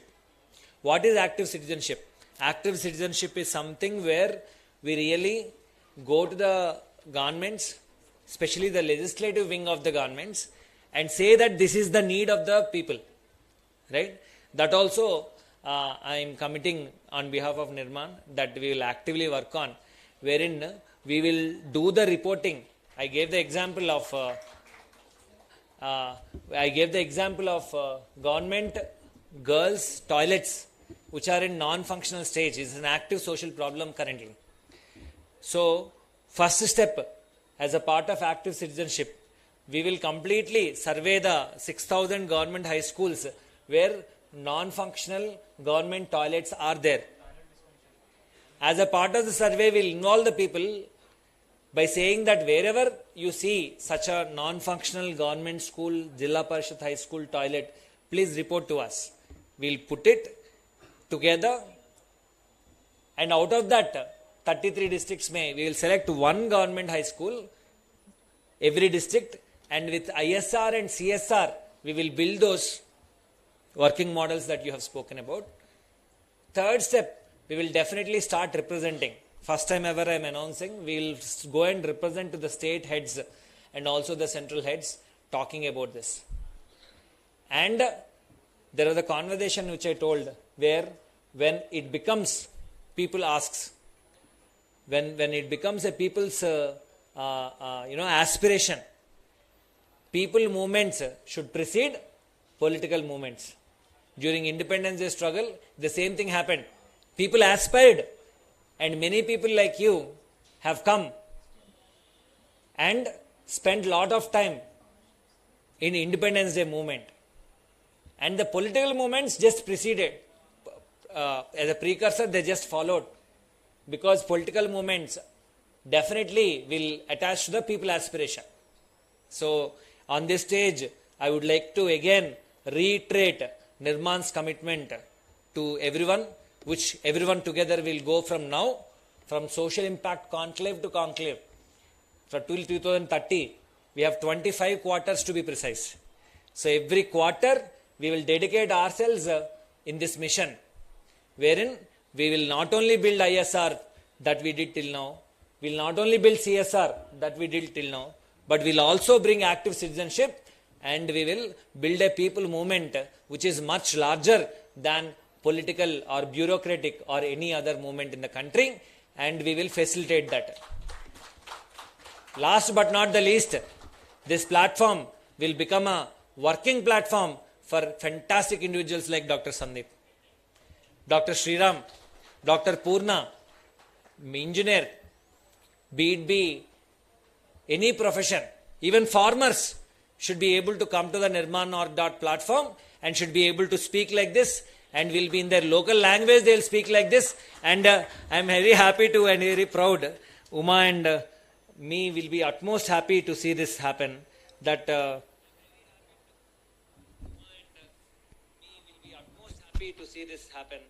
it's a live stream happening. Wow. The first ever social impact conclave that's happening in live. What an awesome feeling it is, right? So, special congratulations to the comms team. So the infrastructure that we are building for this is fantastic. Thank you for the comms team, and whatever is happening, India and the world is going to listen from now. Thank you. Thank you, Vamshi, for such a fantastic keynote.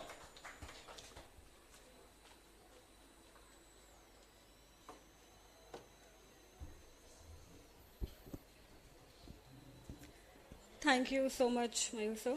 So, with this, we are moving to the third segment of the session, which is my most favorite. I am sure the session will be full of insights and we'll deep dive in the discussion. So, before we start the session, I would want to acknowledge the presence of Mr. Lokesh, CSR Manager at Granules India. So if you can stand and wave probably.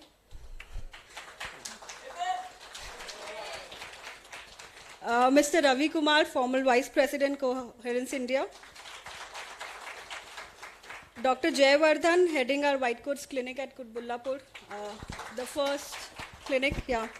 Mr. Praveen from Sarvajana Foundation, who's our hospital and NGO partner. Yeah. So we will start with the session, and we have an insightful panel. We have an insightful panel discussion lined up, featuring prominent figures from corporates and medical community. We have got 2 distinguished doctors and 3 leading corporates who will share their thoughts and experiences in addressing health challenges. So I would first invite Mr. Venugopal, from Assistant Vice President from First Source, to come at the dais for the panel discussion.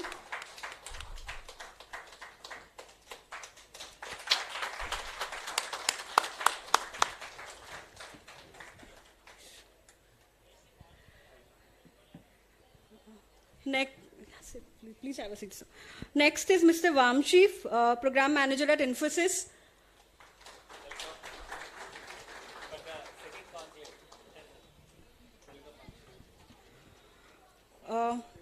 Dr. Purnanand, Medical Officer at Indian Immunological Limited. He is also a dedicated volunteer at Nirmaan.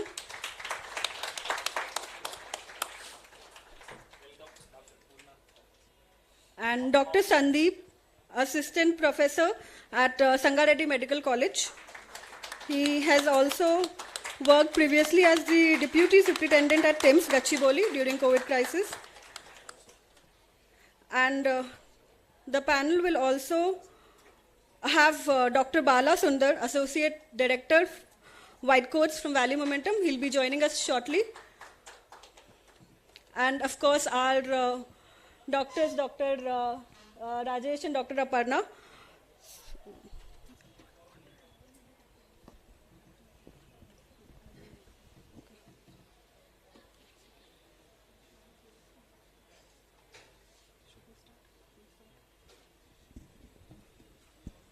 Yeah, before starting, we would like to acknowledge there are few great support that was provided from First Source, especially on the multi-speciality health clinics, volunteering, and a lot of blood camps and all also have been conducted with them. Then with Infosys Foundation and Infosys, there was a support during the COVID and post-COVID time, especially setting up of ICU ward and all. And now we have a panel discussion, or it's a format where both there would be insights shared by the corporate leaders and as well as the working professionals who will be who have joined here.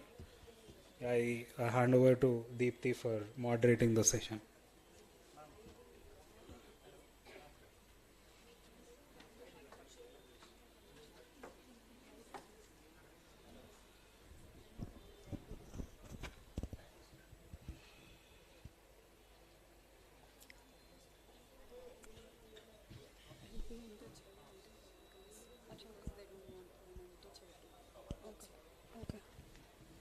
So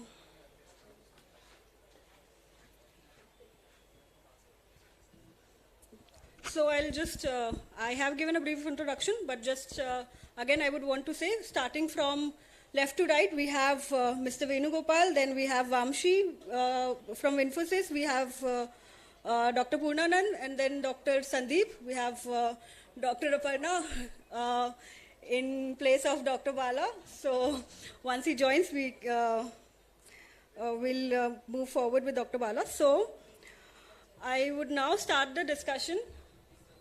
And so as we have corporates and doctors here, I would first start with the partnership. So how a public-private partnership can be leveraged to address the disparities of healthcare sector.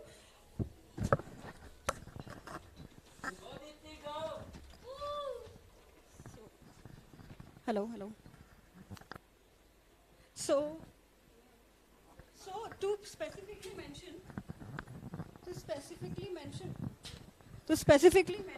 Hello, check. Mention the questions to you. To the CSR leaders, I would really want to know, from your perspective,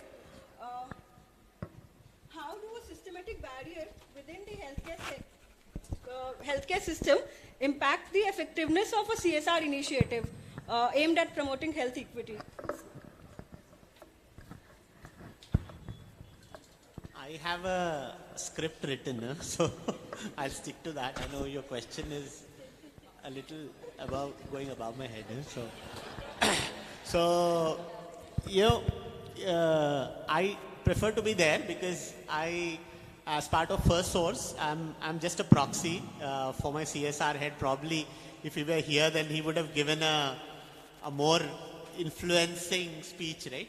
So I consider myself as a core volunteer and very deeply associated with Nirmaan. So, in terms of my script or the inputs that were given to me, I think out of the 24 medical health camps that were put in pipeline by Dr. Rajesh, First Source is committed to 10 of them. Is that correct, sir? So that's what is our plan for the 23 and 24. But other than that, I think we had set up 2 spokes, I think, in NIMS hospital. And then COVID support, of course, this is too old to update. But yes, and then, okay. So, or maybe I updated it already in the last conclave. So, and then I think it's more than partnership, according to me, right? I come with a legal background, so I talk about that CSR spend that all corporates will have to make it, right? Say 2% of your profits of your preceding 3 years should be earmarked for CSR. And, the companies are mandated, especially if you're a listed company, then you're mandated to spend that amount for CSR. But what is very important is that impactful spending, right? Because, you can just tick in the box and spend that amount or just give it away, or really see how this is shaping up, right? Say like the health camps that we conducted last year, we had around 9 health camps that were conducted, and we saw the impact, right? So there were close to 3,000 lives that were impacted, right? Across different areas in Hyderabad and Vijayawada also. So I think that is the most important thing, right? So when you talk about that public-private partnership, I think what is very important is while you spend the money, you also try and understand how many lives you're impacting, what is the real benefit to the society, right? So I think that ways, our association with Nirmaan has been very strong, and definitely I, as a core volunteer, also take a lot of pride in supporting these initiatives. So I think that's what I wanted to start with. Thank you. Okay, so before I come to the question, I wanted to explain it in the terminology of the IT landscape. So in the IT landscape, there's something called IT service management, in which you have incident, problem, and change management. Especially I talk about change management because every time a change needs to go ahead, it needs multiple approvals and all. But then there are situations when you are in a very big crisis and then you need to go for a emergency approval.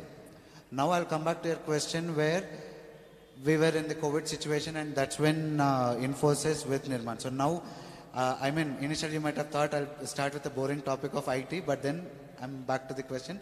So that's when we didn't, I mean, people didn't have time, people didn't have an option, people didn't have a choice. Okay, all we could do was get onto the ground and then support our people as much as we can. Because, I mean, before pandemic, did anyone in this room even think that there will be a day where everyone is locked inside their houses? You can't even get out of your house. And then initially it was one day, and then it became a week, and then month, and then few months, and then different restrictions and all that. So at that point of time, Infosys came ahead, and then be it wave 1, be it wave 2, whatever Infosys could do with the help of Nirmaan, setting up the ICUs or whatever it is, we did whatever we could. There's one example also I'd like to give, again related to the question. So Gandhi Hospital, okay, Gandhi Hospital in 2021. So in 2021, when again there was a crisis of oxygen and all that, we went and asked if there's any requirement for them, and then they said they need some ventilators and BiPAP machines. We gave them, okay, and it's been 2 years, and then of all the initiatives that we have done through Infosys, that particular initiative was picked for an audit. And that's when we realized, when we went back to the Gandhi Hospital, the ventilators seems to have stopped working exactly after 8 months of giving them. The BiPAP machines, then it was like, I mean, it's demand versus supply, isn't it? So then there was so much demand that we supplied 34 BiPAP machines. And then 20 of them, we're in December 2023, 20 of them have not even been used. Because now there's no requirement of it. So the reason why I'm talking about all these previous examples also is, we as Infosys and then Nirmaan as an NGO, what we can learn from this particular example is, if we could all come together and then rush and do whatever best we could in that crisis, why don't we take our learnings from that crisis situation, and at that point of time, you want government approvals, you got it in a day. And now why is it again taking a month or more than a month? So what did we learn from those situations that we can implement now, take all the necessary approvals, and then go out and do the service as much as we can. So that's what I would want to talk about, the systematic barriers that we have and what we can learn from the previous learnings. That's it. Thank you.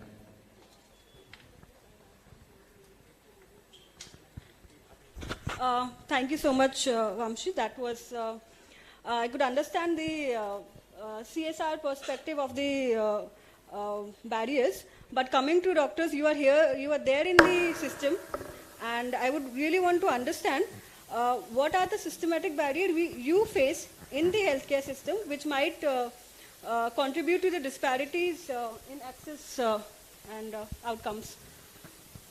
Good afternoon. Coming to systematic barriers, there are many actually. First thing, we need to think from the patient perspective. I mean the general public, what they think, their level of understanding of anything regarding the disease or whatever. In the times of COVID crisis, it was really very difficult even for us, because that was a very new disease then. Even the health communities and the existing health system was never really geared up for the situation. At such times, even government has not completely geared up to cater to the needs of the general public. So we also had to depend on CSR, and in that times you had really helped us a lot. Regarding the remaining barriers, there are many. Something like linguistic barriers regarding the patient's understanding. And number two, the rural health setups, sir, actually.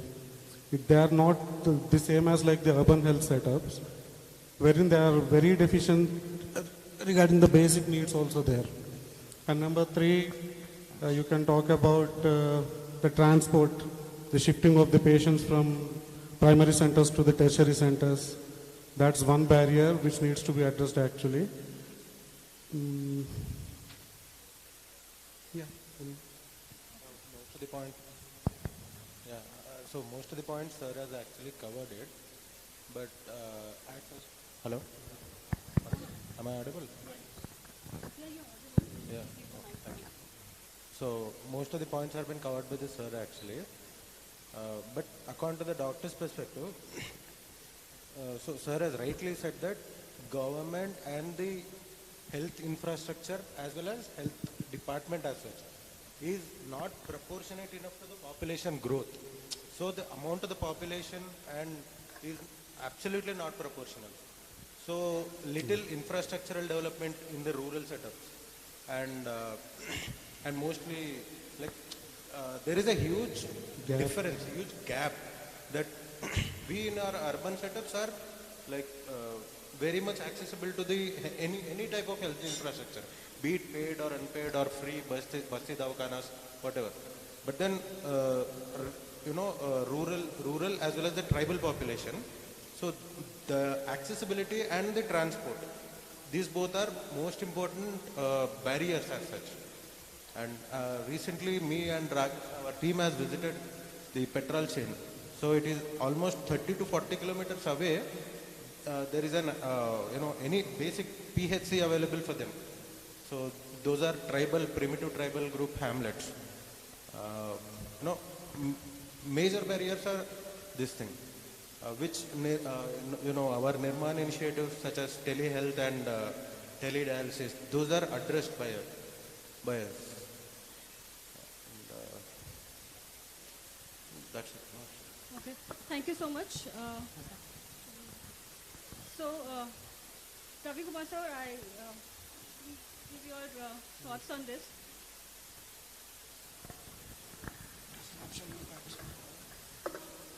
Also, we want to welcome Dr. Balasundar. Please take your seat.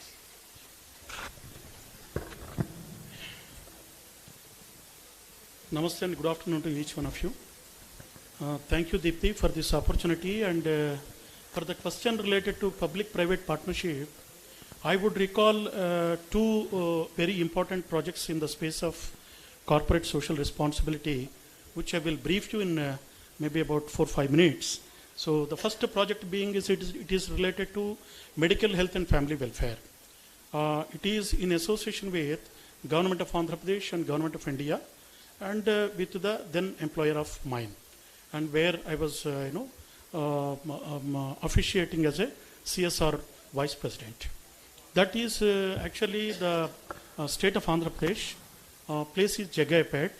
The project is Hemodialysis Center, where the project we facilitated about 3,800 admeasured square feet of civil construction. Then we also supported in the first phase of providing hemodialysis machines with clinical beds and then flower beds and blood sample pickup kits and all the entire thing. And in the second phase, we also equipped again the same hemodialysis machines. Now it is a full-fledged center having about 11 hemodialysis machines with a full-fledged setup. And I think at about 5-6 months back, the Government of Andhra Pradesh, the Principal Secretary for Medical Health and Family Welfare of Government of Andhra Pradesh has even proposed to double the capacity, where we requested with Andhra Pradesh Vaidya Vidhana Parishad to submit a baseline survey with a report for the need and feasibility. So this is one case which I would recall, and it is serving excellently, especially for the deprived communities, marginalized communities, those who are needy, especially in that particular place where within the radius of 108 kilometers there is no dialysis facility. This is number one which I could recall. Related to public-private partnership, I would recall another project that comes under hunger and education, where I think when I went with some other purpose for the collector and the district magistrate of Mahabubnagar district, where the all tribal and backward rural villages, where at about 13 villages under Jecharla Mandal of Mahabubnagar district, where we have tied up to ensure to provide midday meal for that particular entire 13 rural villages across 61 government schools spread across about 5,000 students initially. Then we scaled it up to, I think, then 107 schools up to 7,000 students as so.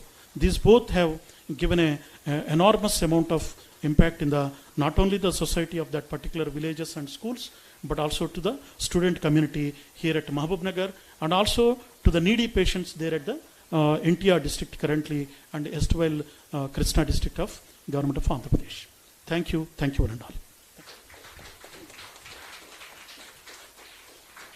Thank you so much, sir. So taking a cue from the first discussion we had, I guess every one of us talked about COVID and the barriers we faced, the challenges we had, be it infrastructure or conveyance problem you talked about. So this brings me to another question, that how do we leverage the overwhelming response we got during COVID. So as an NGO, we were overwhelmed with a lot of donations. And then that time people realized how healthcare is in crisis. And it was just open to all. People were losing their friends and families. And but post-COVID, we have seen a drastic decline. People are back again. They are not taking care of health or taking it seriously, I would say. So how do we take a learning out of it so that we can keep that graph of people contributing to healthcare as they did during COVID times? I would start with the doctors.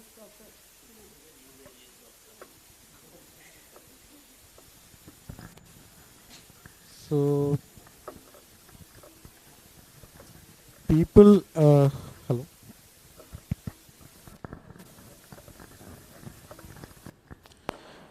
People need to be continuously educated about the need for hygiene, about the need for prevention, and about the need for taking care of themselves. Like, they need to be anticipated. These situations might arise at any time in the near future, or maybe after some period of time. So programs regarding these need to be made, and people should be continuously motivated so that they need to take care of themselves. So you want another COVID crisis? No, I don't want that. See, even if I wished for, God might not sanction that. Okay? And if it's destined to happen, it will definitely happen. So there should not be any neglect from our sides. And the healthcare system also needs to be completely revamped. Like in the past, when we were at that stage of COVID-19, no government, neither the public nor any NGO was really ready to tackle that situation. Okay, so the healthcare system needs to be revamped. Keeping that in mind, we need to prepare for the future.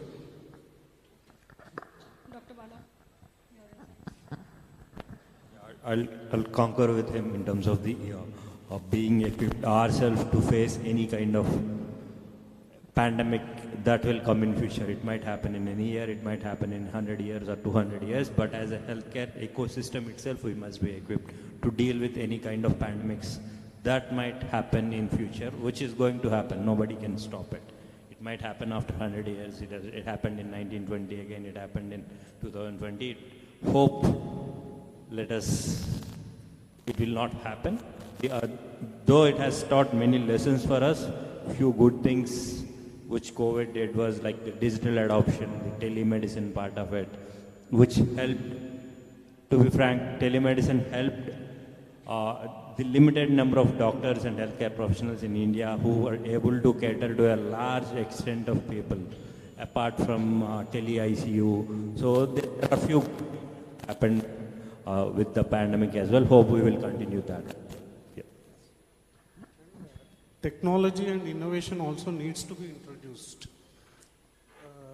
Something like sir has said, telemedicine, okay, and digital health systems, wherein even if there is a deficit of healthcare staff at some remote place, you can sit in some urban city and operate that. putting a video cam on your face, and you can guide, see the patient over there and instruct what has to be done. This is in situations of extreme crisis, not on a regular basis though. And then people also need to be made culturally a bit more sensitive. This was one big barrier actually.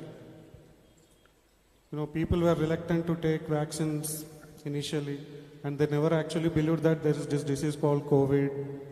So after they have lost their near and dear ones, then the fear has actually struck in them. And they need to be trained, continuous conduction of health education programs. People need to be made more health sensitive.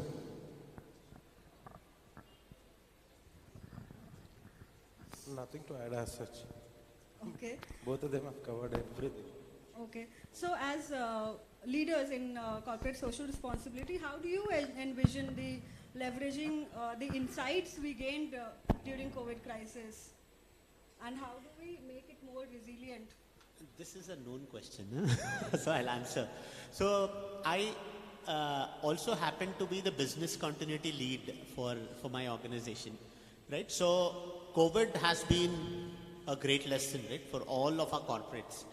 And like doctor said, whenever you're talking about a business continuity situation, you know that while everybody is worried about their safety, well-being and all of those, the corporates will worry about whether the work will happen, right? Because you'll have to continue the work because you're a business, you have to make money. So what COVID has taught us is that preparedness, right? So believe it or not, we have what is called as a pandemic testing plan, right? So for all of our clients, if you know that there are 100 people working, then what was very difficult at that point, right? Because all of them were working from office, they were working on client systems in the office. Suddenly this COVID thing comes and then you have to send people to work from home, right? So I think one important lesson for corporates or to ensure that we are better prepared, right, is to have those backups, right? Like in the form of education, could be in the form of having some medical kit, right, available at disposal or something on call, right, so that it is available. And more importantly, how many of your staff can work from home? How many are your closest supporters, right, in terms of these crises? I think these are some of the learnings for corporates, right, to see how are we better prepared and how can we best leverage our partners to meet the crisis situation. So yeah, we have more learned to be proactive because previously when the pandemic happened, every organization is taught about business continuity management, disaster recovery management, and then forget about all that. Every 6 months or every 9 months in every organization they do this mock drill. Okay, assuming that there's a horn and then everyone has to evacuate the building, to just let people know that what should you be doing when a situation happens. Okay, likewise, we were all taught about what happens or what do we need to do when a pandemic or endemic comes. But then March 2020 was for generations to come, we can say that we were part of a pandemic. We learned, like people say, before pandemic, after pandemic. No more BCAD, it's BP and OP. So, AP. And we've learned so much that we've also learned about our human resources where we need to start talking to people more. Okay, because previously we were all in the campus, in the office, looking at each other, just enjoying the parties and all that. And then there are people where, for example, me, there are some people whom I used to see regularly in the office. And then 6 months or 9 months down the line after the pandemic, I get to know that the person is no more. We sometimes we feel that we've taken time and everything for granted. But then we've started learning about people, started learning about emotions, started learning about being proactive, taking all the precautions that we do. And then while speaking all this, I myself know I'm sitting as an unhealthy person here. So I know there's much for me also as a person to take care. So yeah, as corporates, that's what, like for example, Infosys, we engage them in, we have the world's largest IT campus, Infosys Pocharam. So we do 5K runs and 4K runs and all that within the campus to engage everyone, to ensure that you're not just coming to work, but you also need to be looking at your own health and well-being. So, yeah. Thank you so much. As we are running short of time, I will just want to have your perspective on trust aspect. As in, we are in a sector where trust is a very important factor. We are on ground and the communities come, they interact with us, and they're like, you're an NGO, you'll come here one day, you'll make promises and then vanish. So it takes time to build trust. As doctors, when you're in field, a patient comes and he does not start coming to you again and again. You need to build trust, which takes time. So how can we collaborate together where we can bring this mistrust, which is very crucial? How do we tackle with it? Regarding trust issues, there's a difference between the urban and rural crowd actually. Urban people tend to believe in whatever you say more easily, but rural and tribal people, I mean the people who live on the hills, they never actually believe you at once. During the initial visit which they visit, or if you go and visit them, they don't come easily and take your advice. They say like, ఏదో చెప్పిండ్లే తర్వాత చూద్దాం types లో ఉంటారు. So what we should do is make them sit down, try to communicate with them in their language, make them understand, and if they are unable to understand you, you can put some liaising officer in between you and that person, probably a person from their community. Okay, I can quote a few examples actually. Like 10 years back when I was working as a medical officer in Adilabad, wherein some tribal remote hamlets, I used to visit them. There used to be rampant epidemics of malaria, dengue fever, whatever, and they used to go for hunts, kill down a wild animal and feast on it for days together. They don't store it properly. There are no refrigerators, nothing. They just hunt a deer or something, put it somewhere and feast on it for 4 or 5 days. And they end up in gastroenteritis. So ultimately when I prescribe medicines for them, they never used to take it. So what I used to do, whenever we get a truckload of medicines from our district office, we used to take the complete van and put it under a tree. That tree is actually sacred to them. They worship with a idol something, they keep it there. So we used to do like, we used to bring the pujari from that place and do some puja to all the medicines, and then we spread a rumor. These are the medicines prescribed by God, you should take them so that you can be helped out. This is the way you need to interact with them. And whenever I see them, I used to greet them, Ram Ram Kaka something, in their language.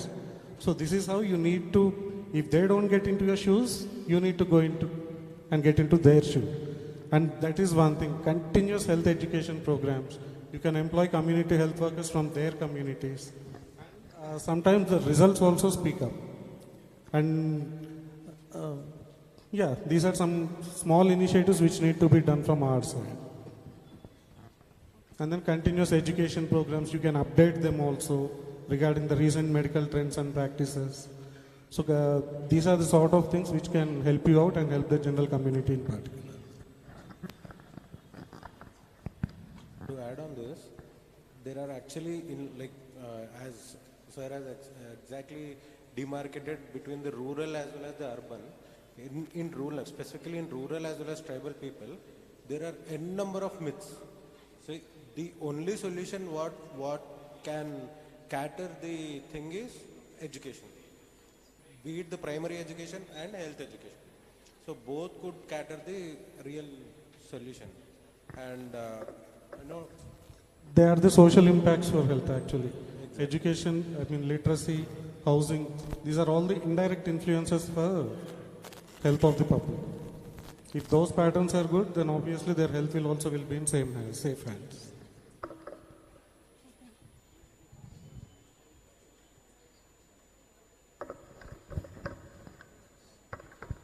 So see, the mistrust thing, I mean the question itself which you asked doesn't apply to Nirmaan, okay, because we have seen results, and then As I said, I mean, everything that goes through Nirmaan or any other NGOs that we're supporting, especially we've seen, I mean, we know that the only job that we have to do is sign the check and then give it, and then just see the results.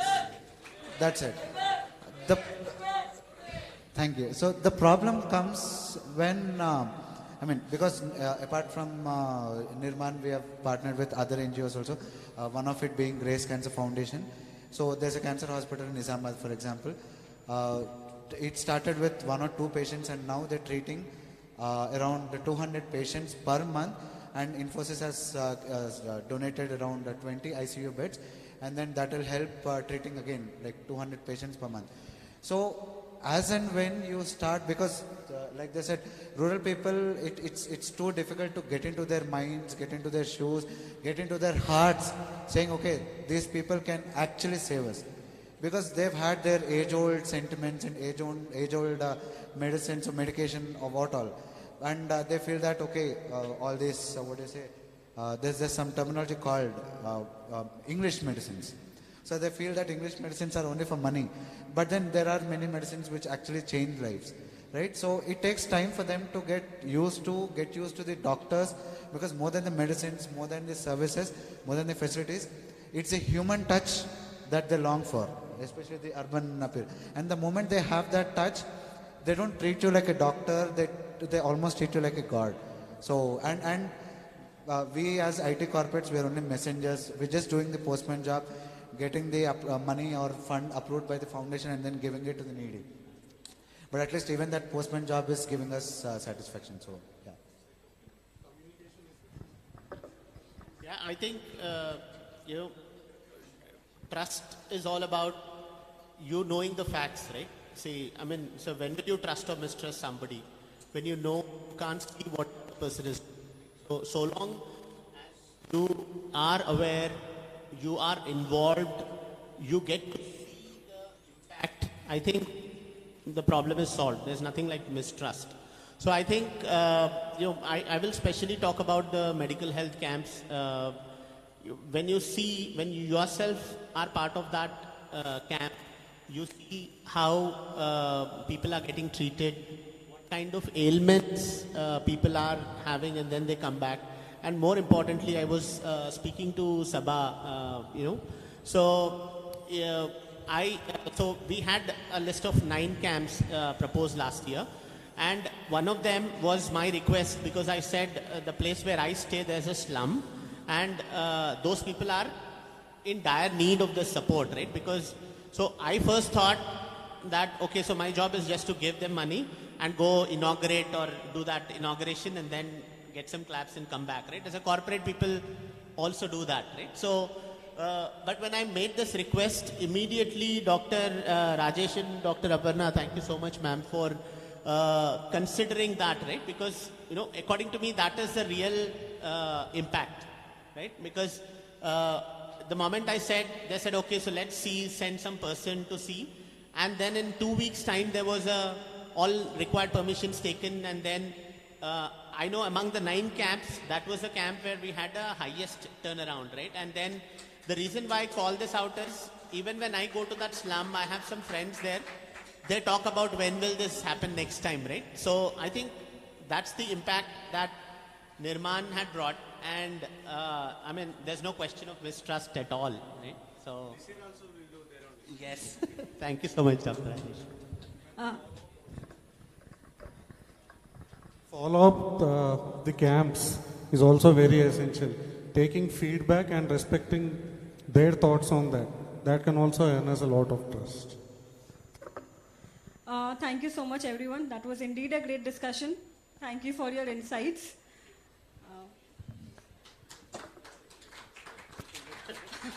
We'll call you back for the momentum. Thank you for the opportunity as well.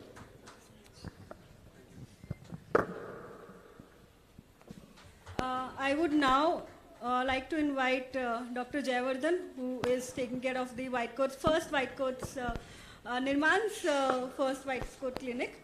So over to you, Doctor.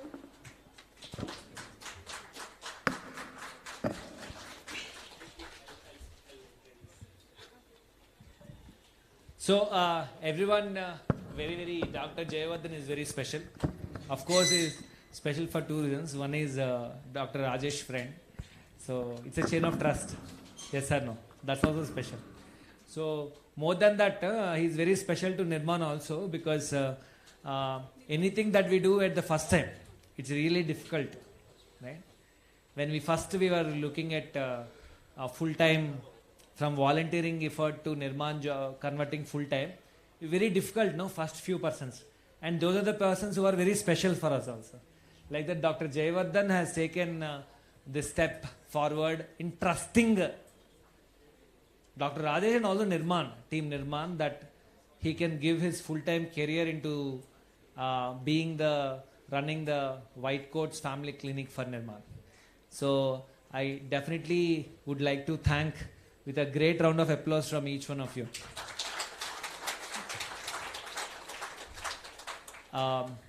In doctor fraternity, definitely we have two full-time doctors, that is Dr. Rajesh and Dr. Aparna. And if at all Nirmaan history is read again in the future, the number 3 will be Dr. Jayavardhan. You are very special.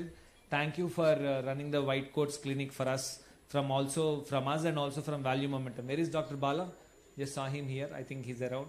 Okay. So I am telling your thanks also to him, because from Value Momentum and Nirmaan, we thank you. Yeah.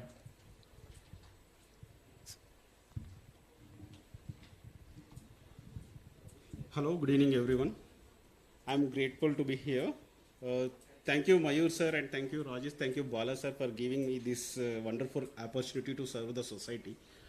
I don't want to take more minutes. Actually, Deepthi requesting me to complete it briefly. I just want to share a few of my experiences in White Coats Clinic. I should say it is my few success stories. Okay, we did 2 health camps, multi-specialty health camps, and one is anemia-free society. Major theme of our clinic is anemia-free society. We detected 100, target 100. We reached that, and so many are anemic, severe anemic, almost 20. But one thing is main barrier. Recently we discussed just now. Main barrier is patient itself. First of all, we are ready to do tests, right? We should do tests properly. Everyone, we asked, Madam, give your blood sample. Oh, no, I don't want to give blood sample, anything like that.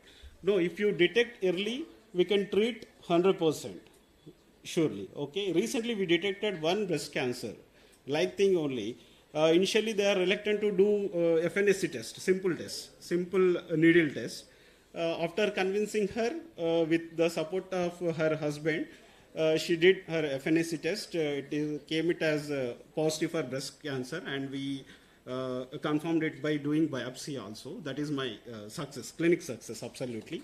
It is mostly it is stage 1 only. It is completely 100%. It's a curable thing. That is my success, and I want to request all of you, kindly give your blood samples, and okay, it's like your Jatakam. It can say many things, okay? Thank you. And I want to say thanks to my team also, Nirmala sister and Archana, Inosh and Shiva, Raju and all. Thank you all.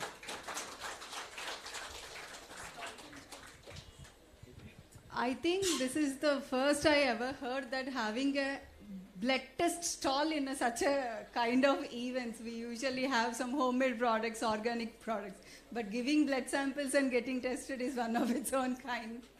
Thank you, sir. Thank you all.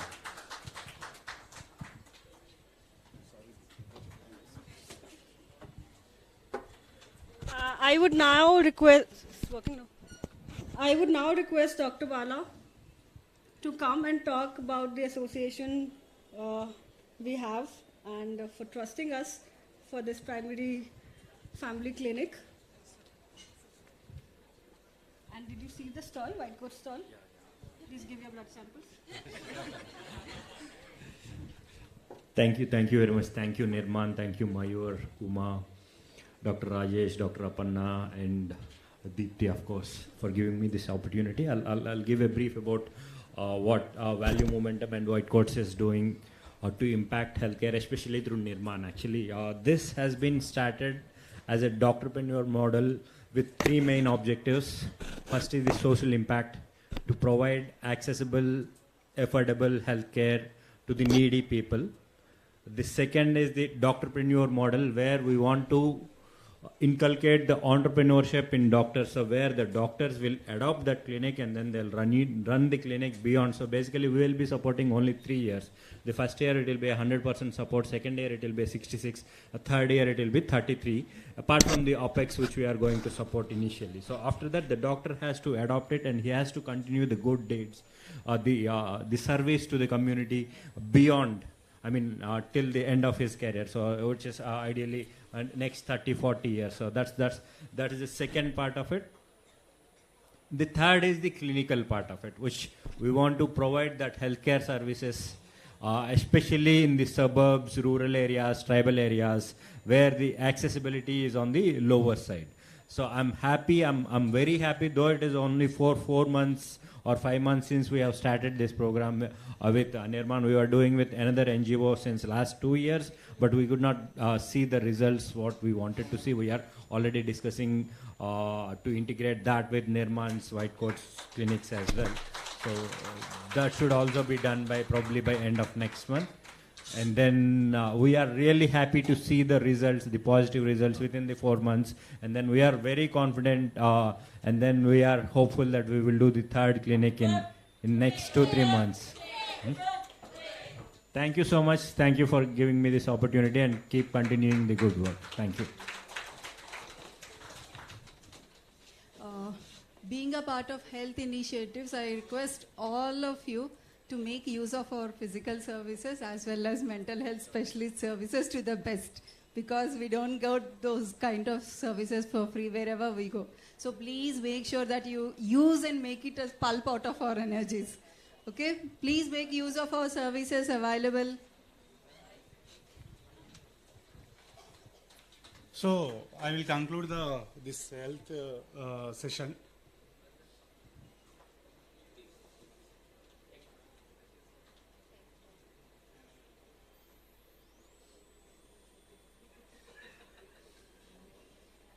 Okay, leaders from corporate sector responded, from doctors fraternity, doctors responded.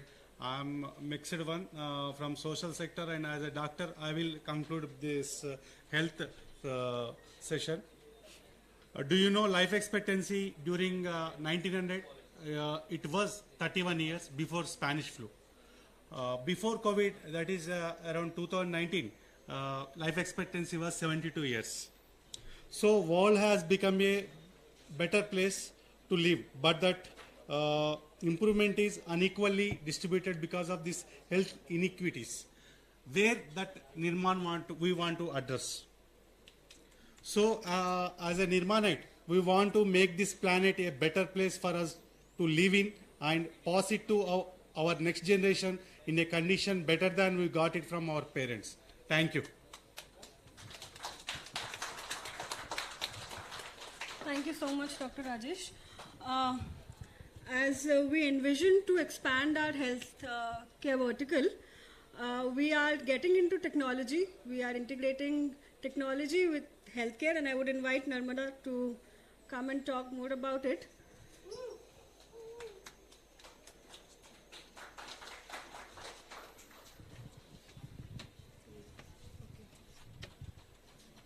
Good afternoon, everyone. Yeah, myself Narmada, I am heading technology department in Nirmaan. So far you have seen the presentation given by Rajesh sir, and so many numbers are shown here, and they are doing so much on the ground, like conducting medical camps, running hospitals, etc.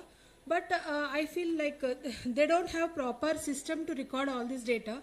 So they are asking us to build a technology platform for them where they can record all this information and show better reports for the donors and all.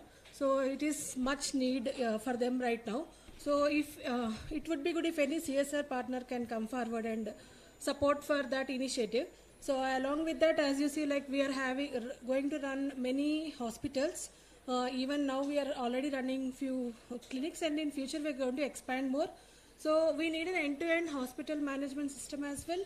So if possible, someone can even sponsor for that. It will be well and good.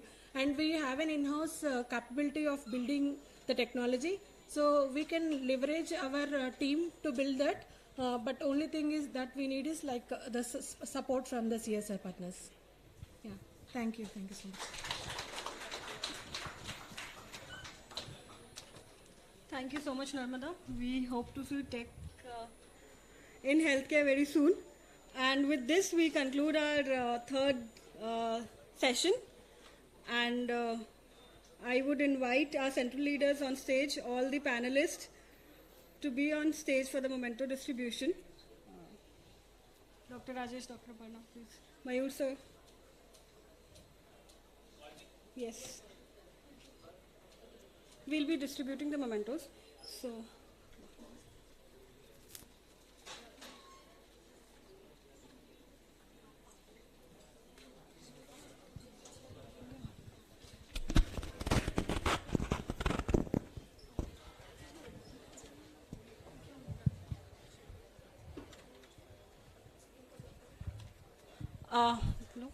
I would invite Mr. Venugopal, Assistant Vice President, for the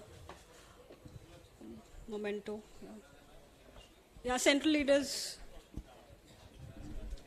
Nikhil.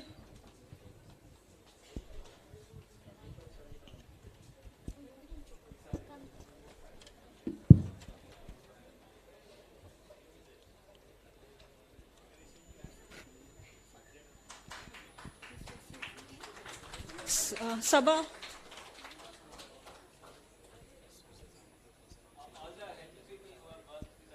All the health people who have worked with us, please, can you be on stage?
We'll now want to invite Vamshi from Infosys.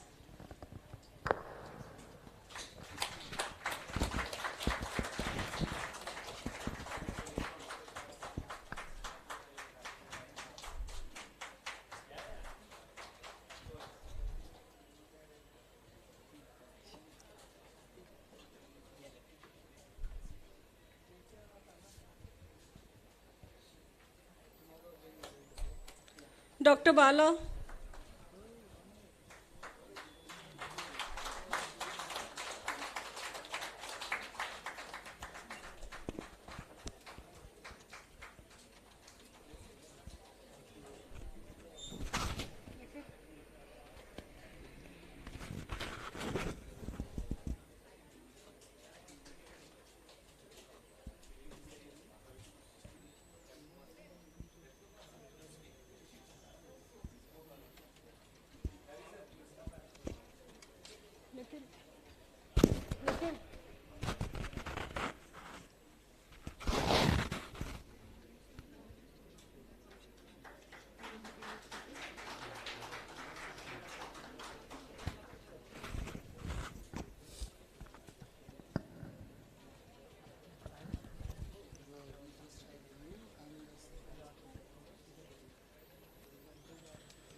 Dr. Sandeep.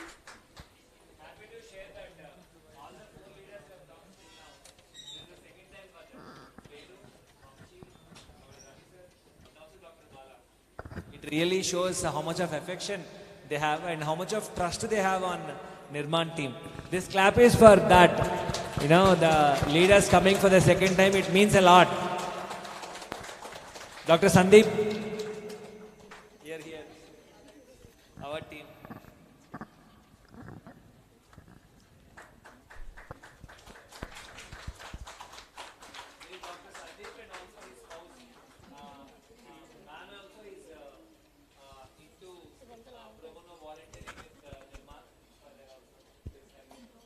Dr. Purnanand.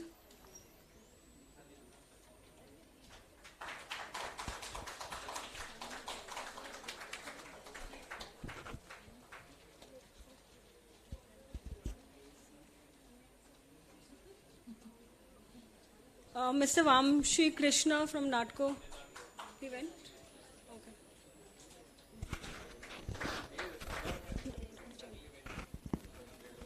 No. Dr. Jayavardhan.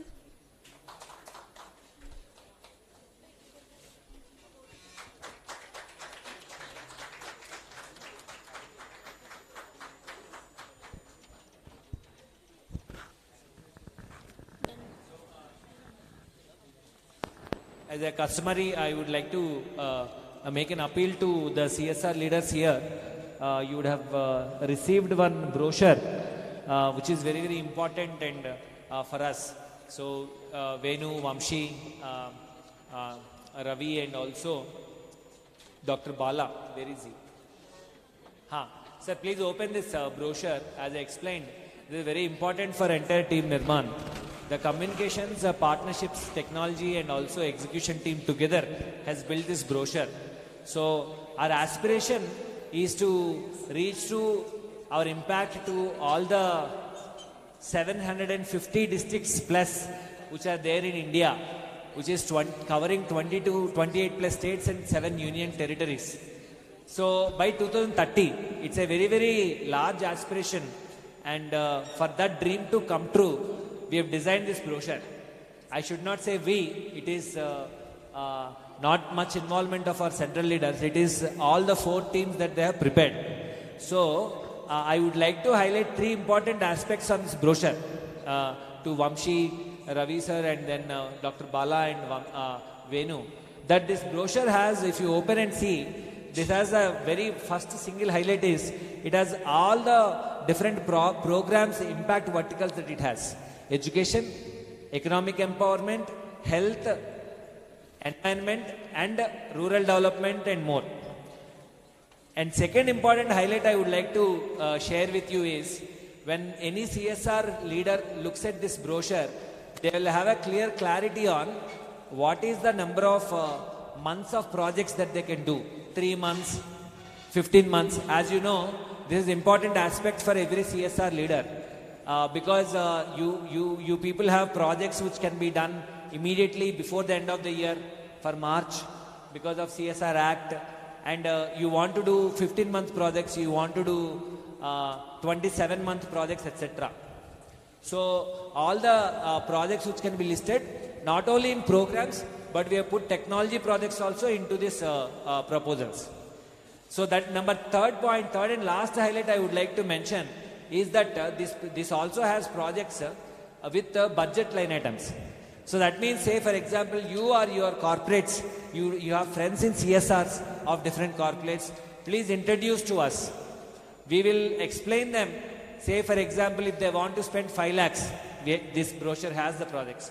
If they have a budget of 15 lakhs, they have a budget of 25 lakhs, 50 lakhs, 1 crore and above, like Infosys. This brochure talks about all those projects. So it is like a menu card. It is like a social impact projects bank for many business leaders and CSR leaders across the country. Currently, with all of your support who are here and many beyond, we work with 200 plus corporates, both for our regular programs and also technology for social impact projects. For that, we are able to impact 4 lakh beneficiaries by executing around 400 projects with a funding of around 40 crores. I'll repeat, we are able to impact 4 lakh beneficiaries just because of the 400 projects we are able to do across the country, and with an annual budget of 40 crores. All this out of 40 crores, majority is CSR funding. While we understand that in order to match, to reach the dream of reaching 750 districts in India by 2030, it is not sufficient. So all our beloved teams, 4 teams, communications, technology, execution and partnerships together, build this proud brochure wherein we understand that there is a good amount of people who are willing to give, and there is an amount of around 25,000 crores of rupees every year in the CSR, where it is being spent every year in social impact. We aspire to reach out to as many CSR leaders and business leaders who are with like-mindedness like us, wherein impact comes first. So through 4 of you who are here, valuable time, thank you so much once again for your valuable time. And we are committing to you that if you introduce to whoever are watching this live stream also, no? So whoever are watching live stream also, and also the 4 leaders, so whomever you introduce to us, we'll keep up the trust. We'll keep up your expectation, we'll keep up your trust. We'll ensure that we'll execute projects with fullest transparency in impact and also in finance. These are our commitments.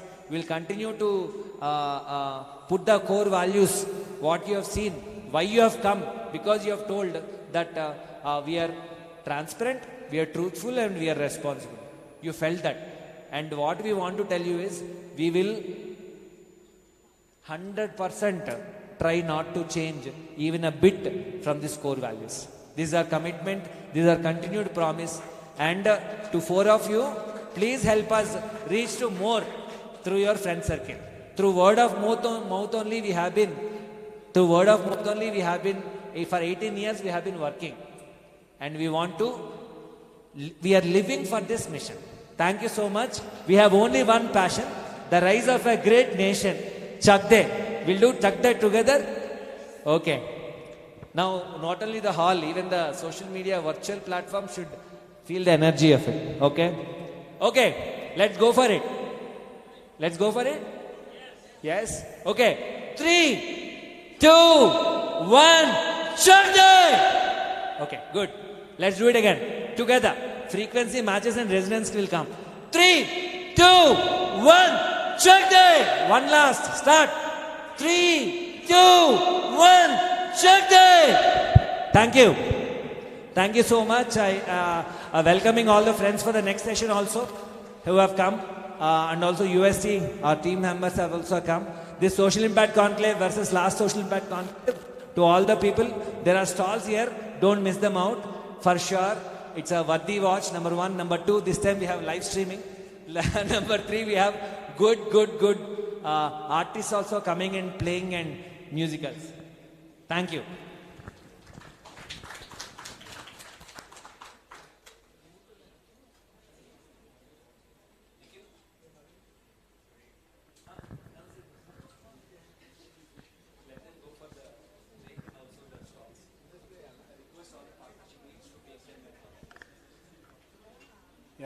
Now we have a quick short break of 15-20 minutes, and I request everyone to have some tea and snacks. Followed by, we are having an environment session at 4:30, and in the meantime also request you to have a look at our stalls. They are right from ranging from running a marathon till having their own vitals checkup in our White Coats clinic. Yeah. And also, we have one performance after the break.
Hi.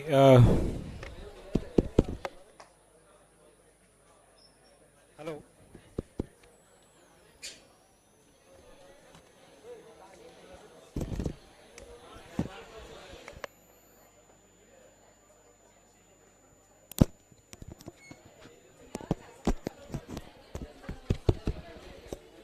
Hello.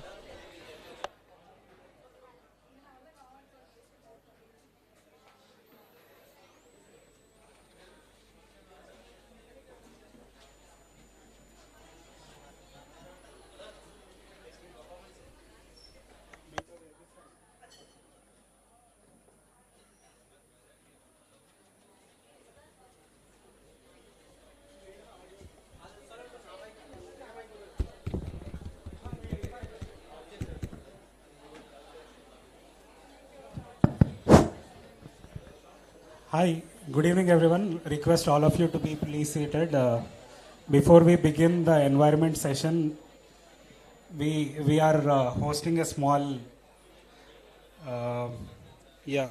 small musical concert, and after that we would be dwelling upon various environmental issues and how we are going to solve them, and also we have a quick keynote address and all. Yeah, I request the team to start the performance.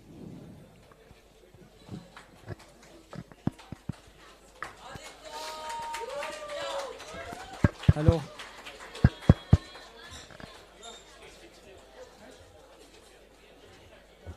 Check, check, check, check, check, check.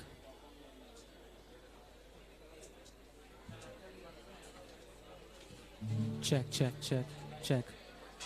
Check, check, check, check. Check, check, check, check, check. Check, check, check. Check, check.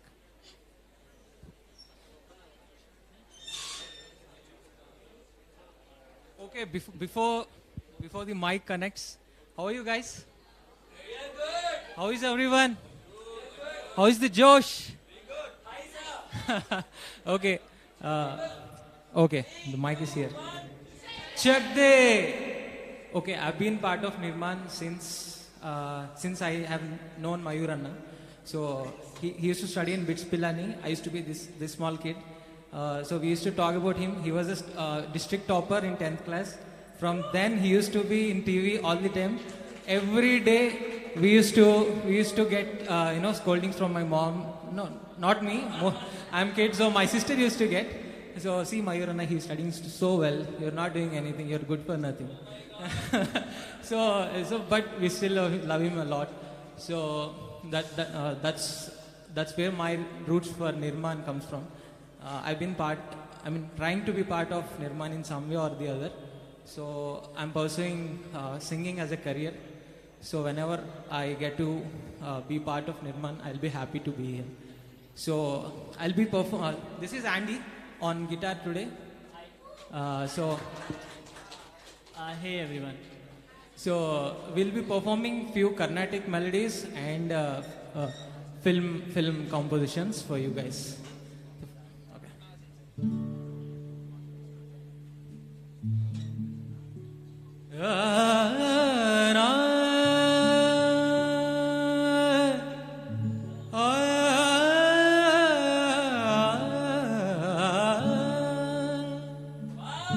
Mahadevasutam Guru Guhanutam Mahadevasutam Guru Guhanutam Marakoti Prakasham Shantam Mahakavya Natakadipriyam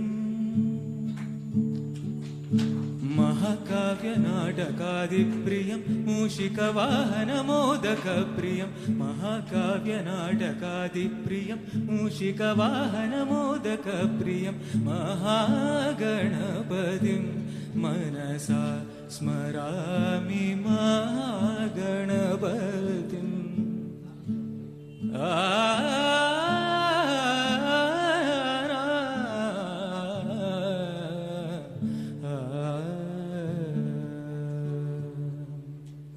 Thank you. The next composition is called Manavyalakincharadate. It's also related to another film song, which is of same raga. So I thought I'll club both of them and sing for you.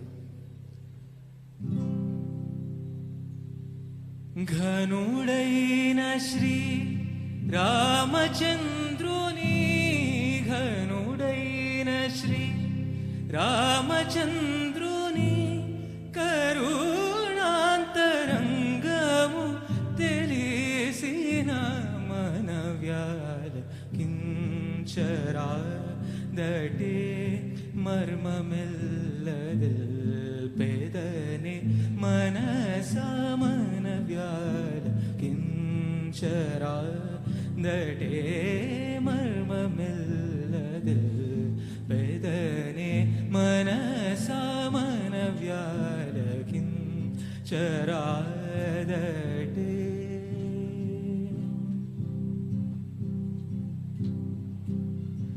ಕಡಲಲ್ಲೇ ವೇಚೆ ಕನುಲೆ ಕದಿಲೇನು ನದಿಲ ಕಲಲೆ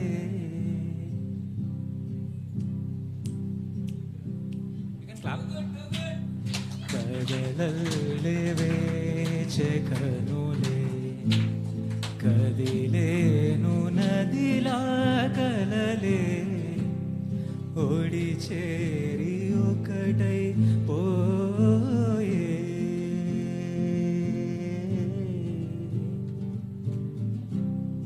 ఓడి చేరి ఒకటై పోయే తీరం కోరే ప్రాయం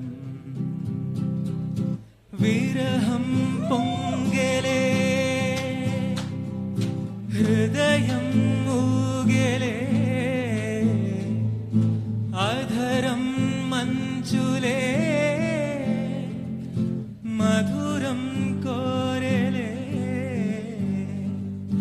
అంతేలేని ఏదో తాపం ఏమిటిలా నువ్వే లేక వేధిస్తుంది వేసవిలా చెంత చేరి సేద తీర ప్రాయమిలా చెయ్యి చాచి కోరుతోంది సాయమిలా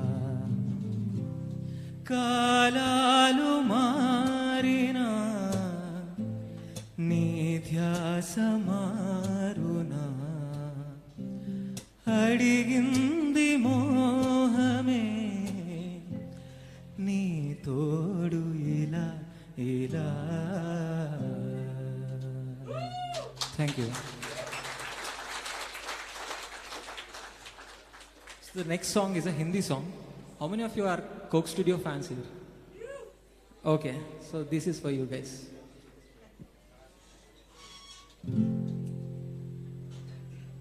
ऐसा देखा नहीं खूबसूरत कोई जिस्म जैसे अजंता की मूरत कोई जिस्म जैसे निगाहों पे जादू कोई जिस्म नगमा कोई जिस्म खुशबू कोई जिस्म जैसे महकती हुई चांदनी जिस्म जैसे मचलती हुई रागनी जिस्म जैसे कि खिलता हुआ एक चमन जिस्म जैसे कि सूरज की पहली किरण जिस्म तरशा हुआ दिलकशो दिलनशी संदली संदली मरमरी मरमरी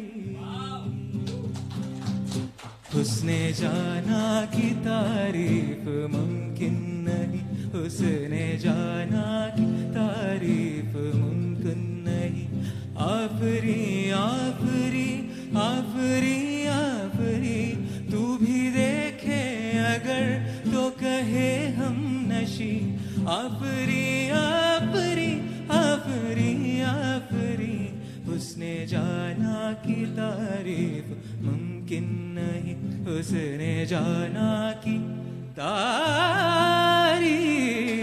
मुमकिन नहीं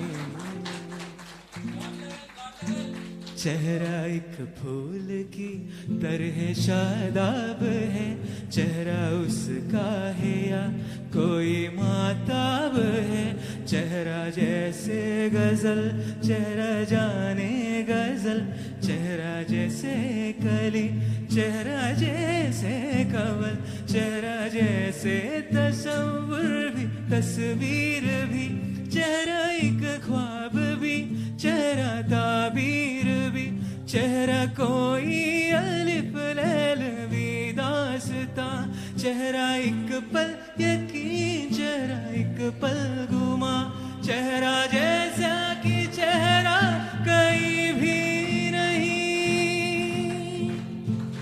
माहरूम माहरूम मैं जबी हुस्ने जाना की तारीफ मुमकिन नहीं, हुस्ने जाना की तारीफ मुमकिन नहीं।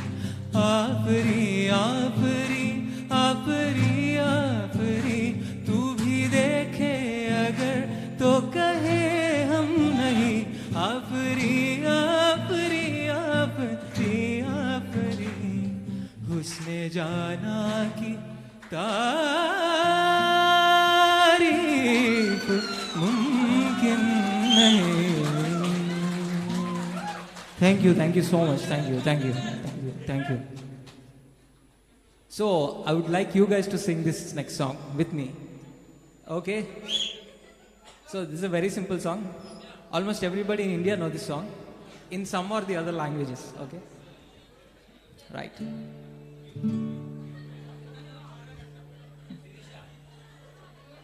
గుండెల్లో గాయమేదో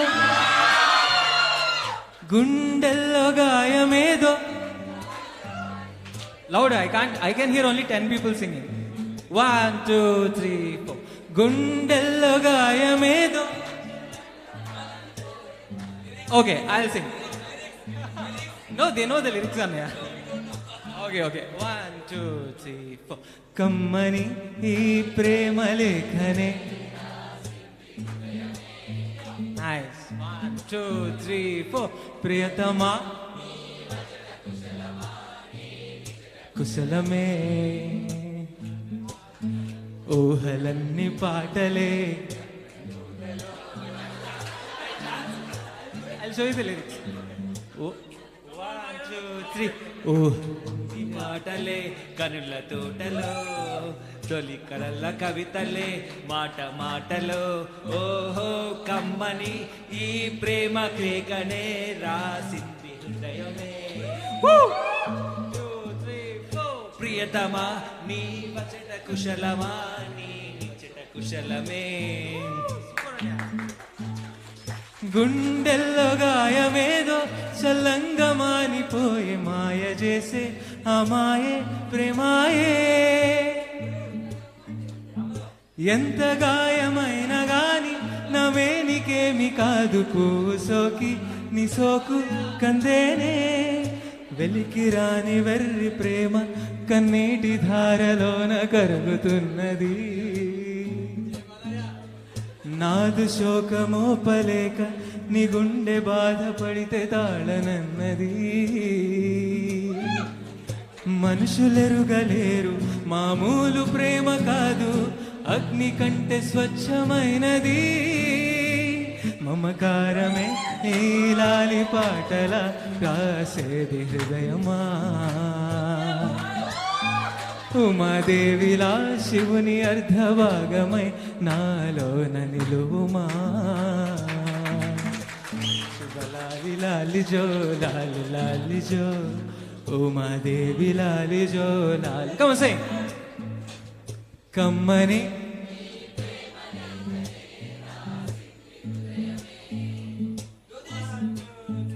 ఓ ప్రియతమా. Awesome. 2, 3. ఊహలన్నీ తొలి కలల కవితలే. ఓహో కమ్మని ఈ ప్రేమ లేఖనే రాసింది హృదయమే. ప్రియతమా నీవచట కుశలమానే నిచట కుశలమే. Thank you so much, thank you. I'm Aditya, this is Andy for you, thank you so much.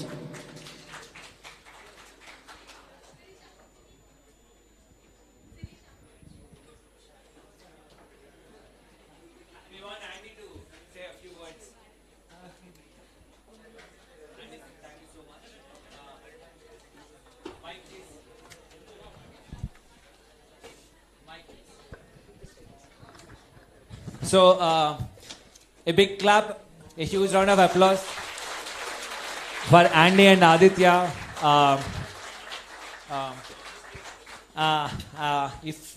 I think it's definitely, can I say it's mesmerizing? Yes. I think it needs a standing ovation for that God level talent. This is to Andy and Aditya. Oh my God. Seriously, oh my God, right? Please sit down. Sometimes we feel like, what is this level? What is this level of singing? What is this level of talent? Can't even imagine. So thank you for what you are. I mean, such a lovely practice that you have been doing and contributing to the art.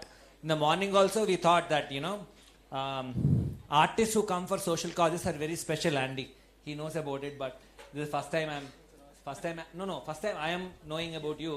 So that's why I want to take your name first, then Aditya's name. But artists who have social causes, so morning we were discussing what an artist can do in one performance.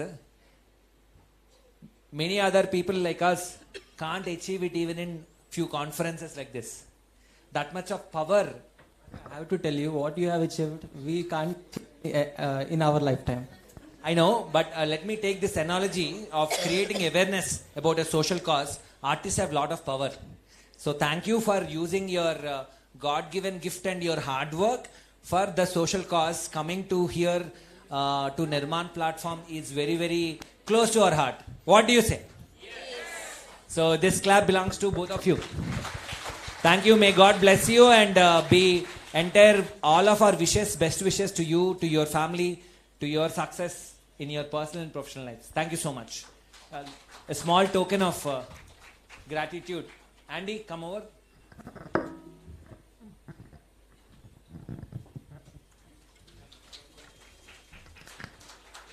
Any central leaders who are available nearby?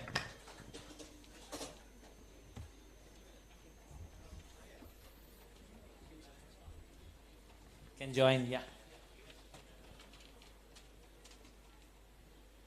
This is for Andy. Why did you be here? So made by our women. And also for Aditya.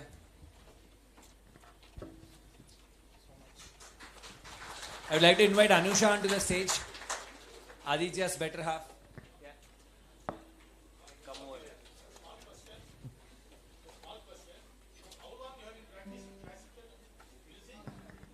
Since I was a kid, I was learning, sir, but in bits and pieces. Yeah, thank you so much. Thanks to both of you for joining us in our conclave. Yeah. Thank you. Nikhil, over to you. Nikhil and Sana.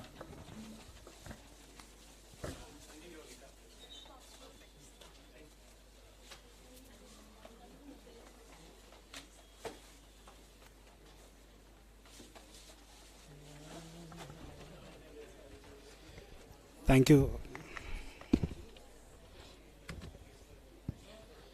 Thank you, Aditya and Adi.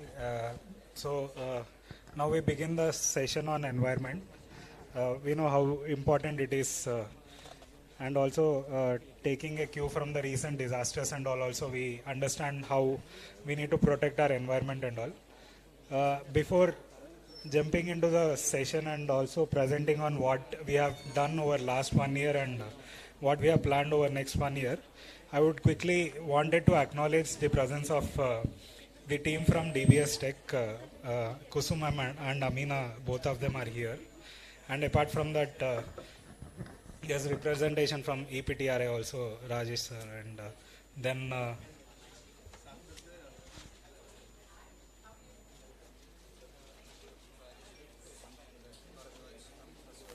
yeah, and from First Source also, Mr. Bharadwaj is here. So, yeah. State Street Bharadwaj. And so this entire thing is divided into three segments. One on what we have done over last few years under the environment, followed by a quick keynote and a special note, and then various CSR leaders sharing their ideas and vision on what we could do together for safeguarding the environment. So these are the three things that we are going to cover during this part. I will hand over the dash to Tirupati and team to take it forward. Manohar.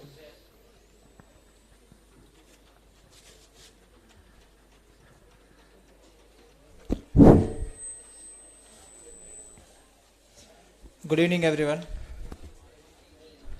Good evening, all. I'm not sure I may speak Priyatama in between my presentation. So I know Adityana. He has performed in rock band and other places, and also I have been following in social media. So yeah, you have performed very well, Anna. Thank you so much for performing us.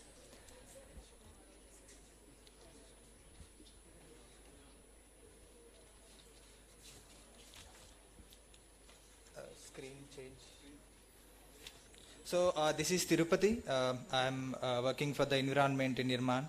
So I have started my journey as a volunteer, and I have been continuing as a full-timer, and I have worked for education and health during COVID, and also I'm continuing now for the environment, different projects. So we have our team. So thanks to all the CSR leaders and the government leadership team who have presented here, and all the Nirmaan team who are joined today. So today we are going to speak about the project that we have done last year and this year, and also there are few more opportunities and projects that we have to do.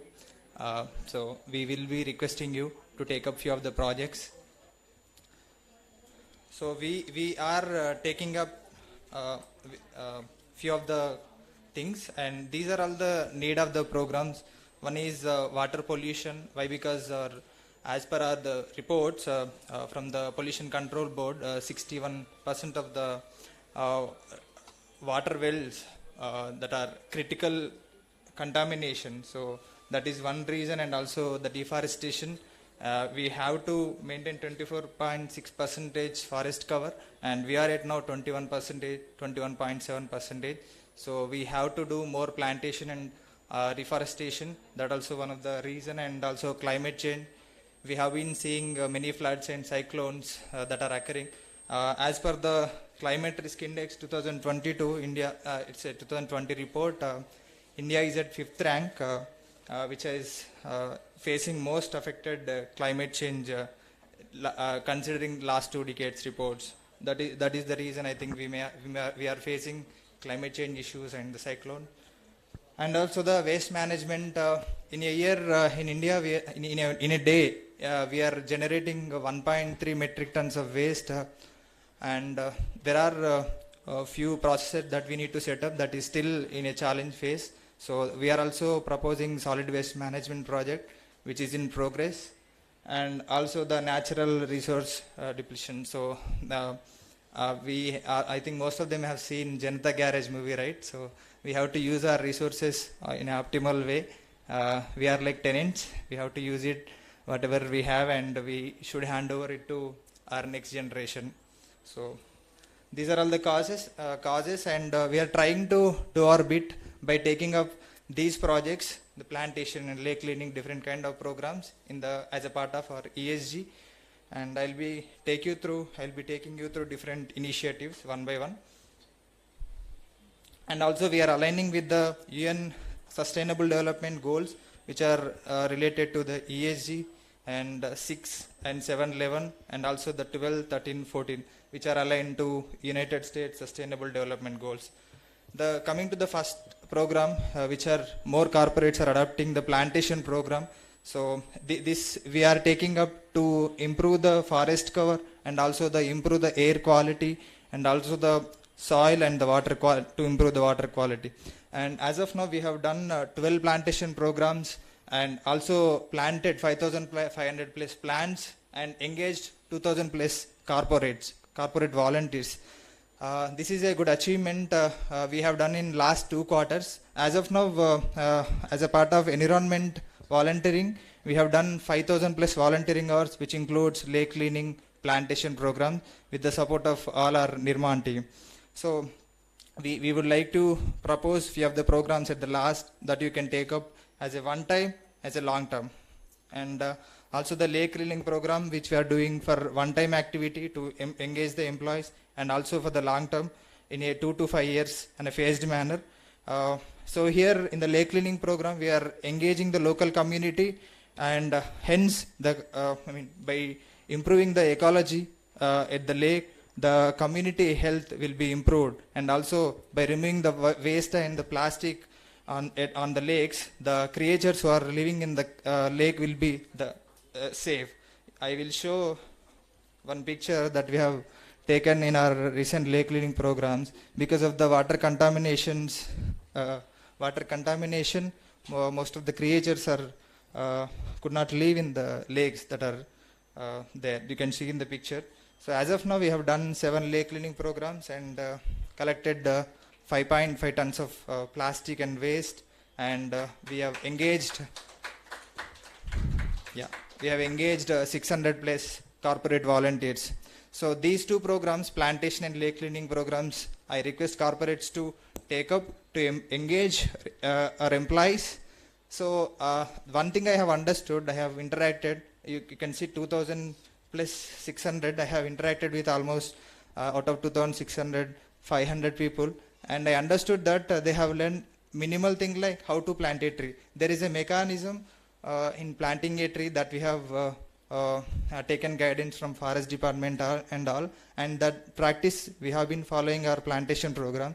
Hence our volunteers are coming and saying that it is also helping us to it is helping our environment, and also the basics of planting a tree and how to sustain a tree, that basics of the guidelines that we are providing in the plantation, also in the lake cleaning program.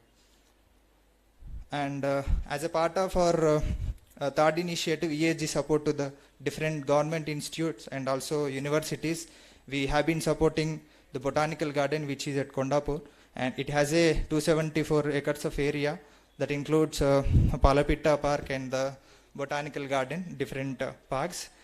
We have been doing biodiversity conservation plantation by supporting native species to improve the biodiversity and also to fight against climate change and mitigate the carbon emission. So another program is like we have been doing adopting thematical garden.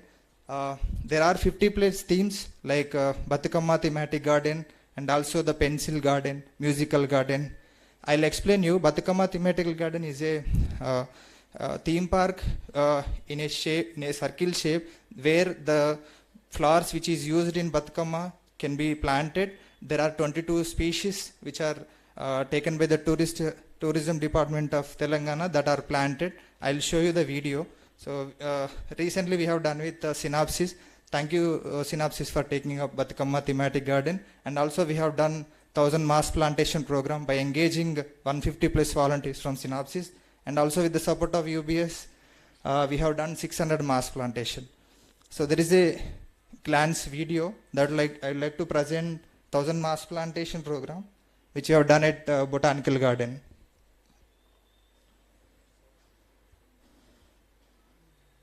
One second.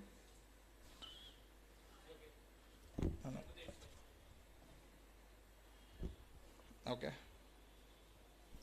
Can you check parallelly? There is another video. Next few slides.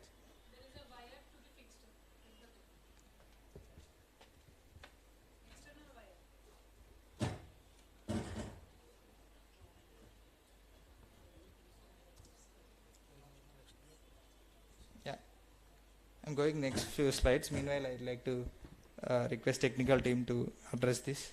So this is a plantation program which is done at Botanical Garden. The forest department head has addressed, and the team, we have done 1,000 mass plantation there.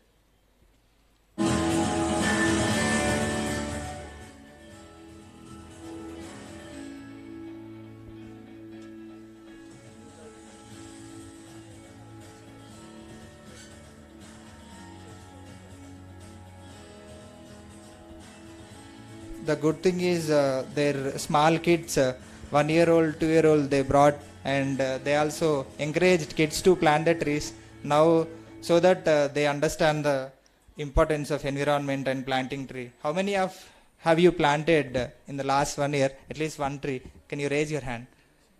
It's great. Yeah, you are trying to fill with the green cover. Thank you so much. Thanks for protecting the environment. And another program, it's thematical garden launch. It's a glance. It's a reel. So this is a theme park, thematical garden, which is done at Botanical Garden. We have, the good thing we have done at Saddula during our Bathukamma days. That is on Saddula Bathukamma Day. Our Nirmaan team and the Synopsis team have present. It went very well. I felt the environment is like celebration. We always feel during our lake cleanings and plantation. So yeah. And coming to our next initiative as part of EAG support to government institutes, we have also been supporting Telangana State Agriculture University by taking up, by adopting Agri-Biodiversity Park with the support of DBS Tech. Thank you Kusim ji, Amina ji, thank you for supporting. And we have done recently farm pond fencing and also farm pond fencing launching, and also 300 mass plantation with the support of 150 plus new employees, that is DBS Tech volunteers. They have done great job. They are still at the Agriculture University were discussing about the program. It went very well, ma'am. Thank you so much for supporting. So as a part of DBS Tech, this CSR, we have been supporting different kind of rainwater harvesting structures which sustain flora and fauna at ABDP, and also the farm pond, and also the beautification at the ABDP. And there are multiple CSR projects that can adopt as a part of this Agri-Biodiversity Park. I request our CSR leaders who are present here can come up. We as a collaboration, we can do multiple projects there. So this is a one more video we have recently done at Agriculture University with the support of DBS Tech.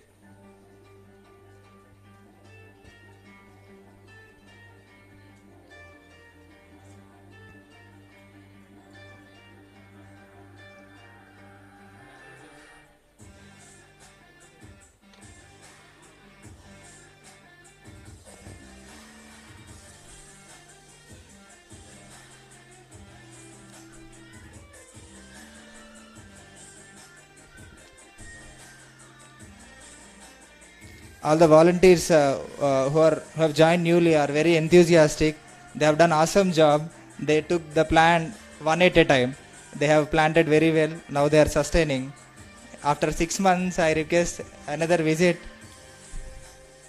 So that is ABDP, like I love ABDP, Agri-Biodiversity Park. So this is another initiative that we have been doing. And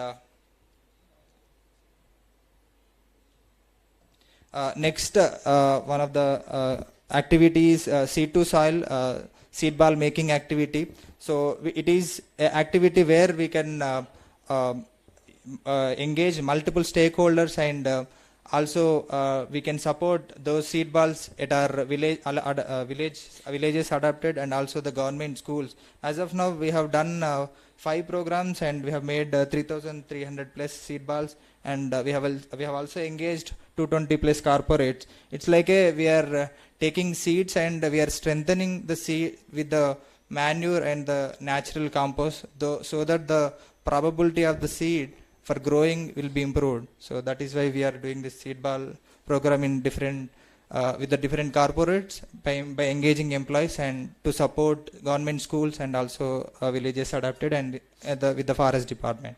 And another initiative is Green Hope Kitchen Garden program, and this is helping we are doing it in our KGBVs, Kasturiba Gandhi Vidyalayas, and also in government Jilla Parishad and government high schools.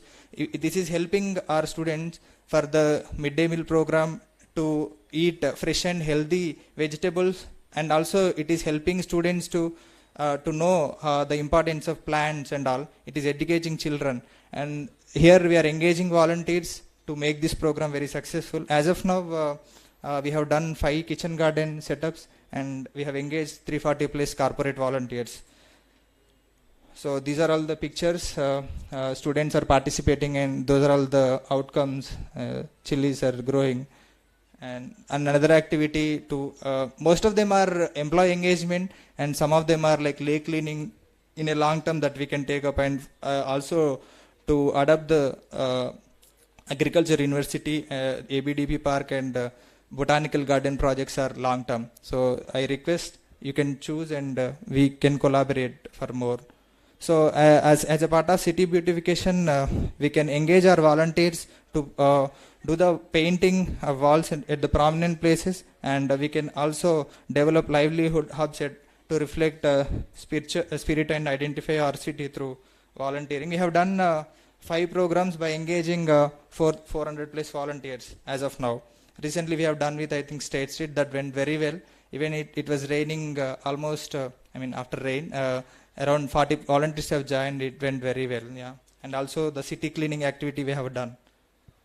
These are all the pictures. Their kids also have joined, and they have participated in the program. Thank you. And rainwater harvesting and the solar panels that we are doing in our villages adapted and also in government schools. This is promoting clean and sustainable energy, and also it is helping government schools. It is reducing the electricity bills so that they can spend that amount for student development activities. We have done solar panels and the rainwater harvesting structures in 5 villages and also 10 plus government schools around Hyderabad, in and around Hyderabad. Now I request our teammate Raghavir to address about the solid waste management. Thank you all, and good evening. And I'm going to take going to brief on the solid waste management. And it is an unwanted material that objects the people have thrown away. Often is called as a trash, garbage, and rubbish or junk. And it can be a solid and liquid gas. Hope everyone knows that they are doing the segregation of waste at your home level, like composting purpose or the recycling purpose. Shall we pile up all the mixed waste as a mountains? You can see that what's happening exactly if you're not at all segregating the waste at home level. This will be the thing which we are going to face a lot of problems. These are the facts on the waste management. In any development country, if you see that waste is generated and recorded by extent of 70%. If you see in India, it's only 40%. So on an average, the human being is generating only 0.5 kgs of waste. If you see the US, it is 2.74 kgs of waste. And out of which 40% is recyclable, right? What type of recycle you can see of that? Paper, metal, plastic. If you are cultivating or if you are pile up with mixed waste, we are unable to recycle of that one. That is the main purpose. That is the main key factor to each and everyone to segregate the waste at your home level. And after that, you can do it a composting and you can give it to the waste collectors so that that livelihood is completely depend upon that one. If you see on the waste paper, the recyclable fiber could be as of 6 million metric tons. And the very thing I want to suggest, like the Hyderabad alone generate 8,000 metric tons of the garbage a day. You can imagine that 8,000 metric tons of waste we are putting at the Johanagar dumping yard. It will be like very huge for the future people. And unfortunately, India is currently recovering only the 1 million metric tons of paper waste and paper board. Therefore, it is a potential is very huge. The 6 million metric tons per annum. So there is a lot of good recycle which are going to be in the landfill. We need to save that one. Thank you one and all.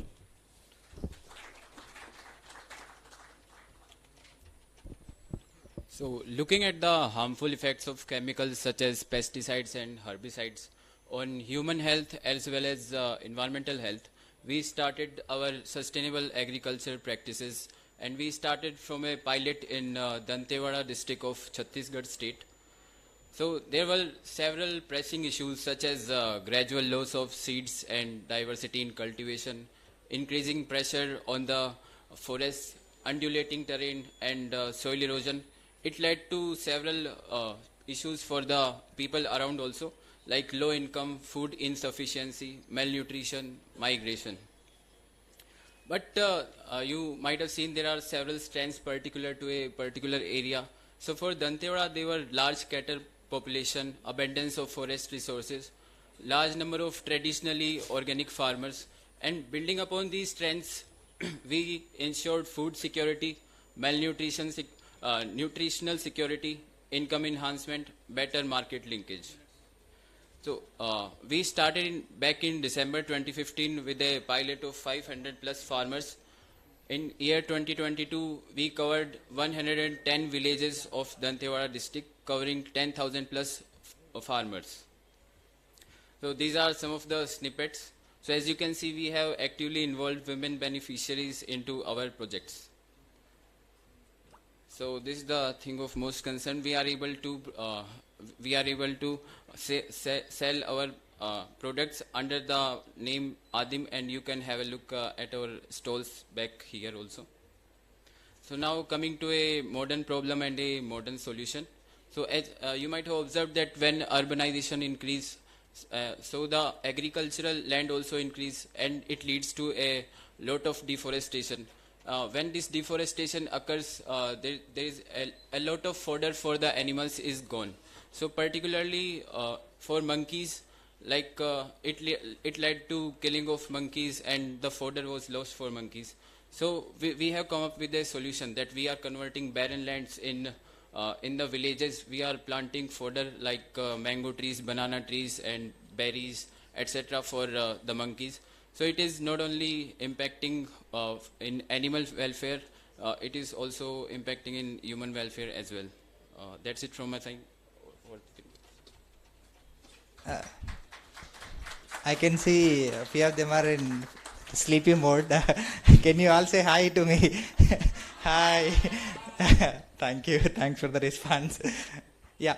So as a part of ESG, one of the unique project is third-party audit at HMWSSB, that is Hyderabad Metropolitan Water Supply and Sewerage Board, where they are serving across Hyderabad regarding water supply, and also they are maintaining the sewerage. Our team of 12 members, there are 16 different divisions, and they will be receiving the complaints on the water issues and also the sewerage, like manhole cover is missing kind of problem. Their team is visiting and they are solving. Our team will go and do the audit whether it has been resolved or not, and we will take a proper video and audio and photo testimonials and will submit to the water board. Based on that, the people, the SLA timings are improved, and hence the efficiency also has been increasing. It is basically to solve the gaps between the people and process and the infrastructure, and also to provide the better services across Hyderabad who are staying in Hyderabad. These are the numbers as of now. We have interacted with 24,000 people through the household visits are 2,400 and phone calls 21,000, and we are making every weekly and bi-weekly reports and sharing to the water board team. Hence, I think a few of you also are received calls from our team. I'm not sure, and also our team may be visiting your houses to take the feedback on the complaint that you have registered. There is a 155313 that you can note down. Whenever you are seeing a manhole is missing on the road and also that is overflowing, manhole overflow, you can call 155313 and you can register a complaint. That will be resolved by the team. Then again our team will be going and doing the audit. Whether you can say with our team, I have registered complaint, it has solved, it will be a positive feedback. If it is not resolved, we will take that complaint to the water board, it will be resolved. Hence the services to the Hyderabad people will be improved. Thank you. We have done 6 phases of survey as of now, and recently we have started another survey on silt carting vehicles, which is a new government scheme started by the water board, and we are interacting with all stakeholders to grounding up. And yeah, these are all projects that we have done so far, and we have impacted 1 lakh plus people as beneficiaries by covering 9 different kind of projects, by doing 35 different projects. So this is the impact so far as part of environment, and I would like to spend some time on this. These are the new projects. I request all the CSR leaders. This is at the 5th page of that pamphlet. There you can see it is at the 5th page. You can take it. You can take the pamphlet with you. So there are different opportunities to engage employees and also to take as a CSR project for the long term in a year-phased manner. One is lake cleaning program. It's a day activity, and we can engage 100 volunteers by spending 1 lakh rupees. And also, as a long-term activity, we can take it up as a lake restoration program. It can be up to 1 crore. It can be done in 15 months. There we can also engage volunteers. And the tree plantation, we can engage volunteers. And also by setting up kitchen garden, we are ready of 100 schools. Each kitchen garden costs 4 lakh rupees. In a 3 months of duration, we can set up. It will benefit around 600 per project. And also we can engage 40 volunteers in each kitchen garden. And also, as I told, Agriculture University, we have different CSR projects and also one-time project. And on solid waste management, we are in connect with NMC, Nizampet Municipal Corporation. They are willing to, they are requesting us to bring one corporate. They are willing to give the land and all to set up this dry waste management and the solid waste management. And also the theme parks at Botanical Garden that can cost 14 lakhs. Your team can visit and do the field visit and choose one theme that can be part of our CSR project. And also biodiversity conservation plantation by supporting native species, and also the wall painting activities across Hyderabad, if your choice permits, in rural areas as well. And rainwater harvesting pits, and also as our new initiative, Monkey Food Bank. Yeah, so this is the vision for our next 5 years, setting up biodiversity hubs and waste management, sustainable agriculture and climate adaptation, community resilience and sustainable products. And these are all our super donors. Silicon Labs and DBS Tech and Synopsys are the biggest donors in our environment. We have started, it's been a year and a half. Thank you so much, DBS Tech. It has given a lot of confidence. It is creating great impact at Agriculture University. It will be there forever, DBS Tech name at the Agriculture University. With the same with the Synopsys at the Botanical Garden, it will be forever. And with the Silicon Labs, we are coordinating with Irrigation Department and Government of Telangana and GHMC. That will be also forever. And all the employee engagement activities and one-time activities has been done by different corporates, you can see. And I request Ushakar to speak about the government partnerships and active citizenship. Yeah, thank you, Tirupati. So, under the government partnership and active citizenship, so it is very important to know that we have been working with the government of Telangana, so especially waterworks. So as you know, there are so many NGOs, still the government selected us as a third-party audit. So I feel it's a proud moment for Nirmaan. And also this is Dana Kishore sir, who selected as one of the partner for the government. And also, as of now, we have been working with the 7 lakes clearing. We need to save our lakes, and as of now, they are not up to the mark. We have to make it up to the mark, and all the related proposals we are building and bringing to the notice of the government. And thanks for all the CSR leads for supporting for this cause. Thank you. Thank you so much. That's it about the presentation. I have taken a bit extra time. Thanks for bearing. We have Akash with us from Dantewada, who is working on sustainable agriculture. Akash, are you there? He's at Zoom screen. I am dropping my screen.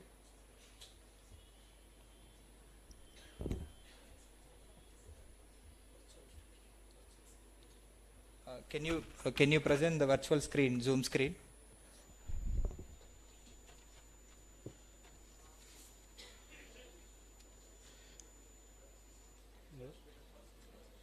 So just giving a gist, Akash along with our team, so we have almost transformed 64,000 hectares of land into completely organic and sustainable agriculture project.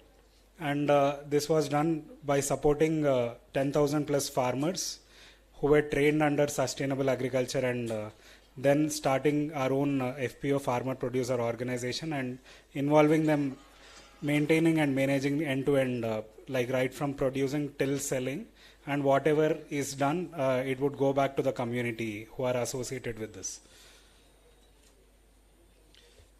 So these are few of our products from Dantewada. These are completely organic and certified also, both from the government of India, and few other certifications are there.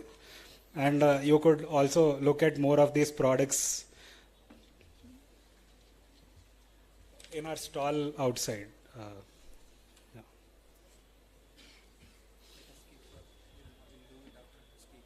Okay. Okay, we are facing some technical challenge at Dantewada side, so we will reconnect with him after the speakers speaker sessions.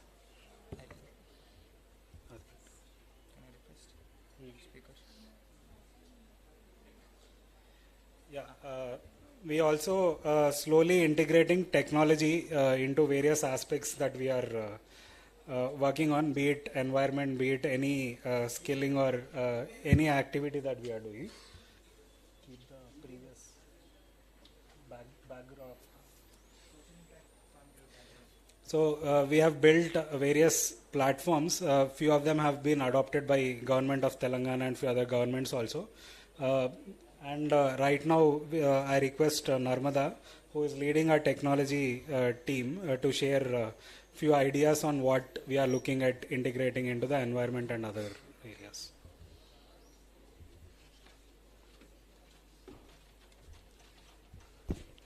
Hello everyone, good afternoon. So my name is Nirmaan. I am heading the technology department in Nirmaan. So our technology department is a horizontal team, like which would be supporting all the vertical teams wherever it is needed. So likewise, so far our team has built many applications for education, skill development.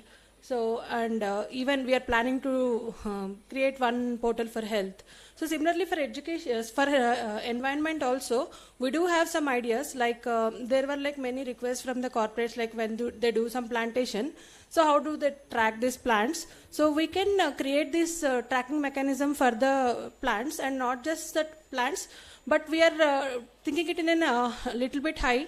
That is not to restrict only for plants, but it can be any asset or inventory management.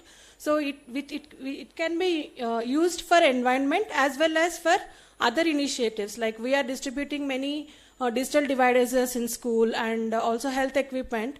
Right now we do not have a proper tracking mechanism for that. So if as part of these programs, if a partial funding can be provided, so we can integrate that tech aspect into environment as well as other verticals as well.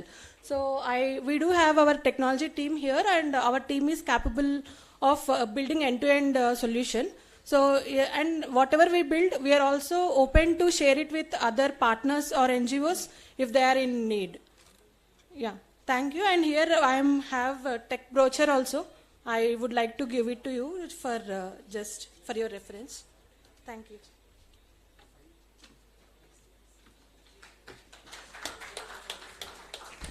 Thank you, madam. Now we'll move to CSR leader speech. I request Bharadwaj Purihela from State Street. He is serving as a Assistant Vice President Transformation at State Street, and he has 20 years of experience, diverse experience excelling in program and project management. I request Bharadwaj sir to address. Yeah. Sir, we request you 2 minutes. Yeah. Akash, you are there?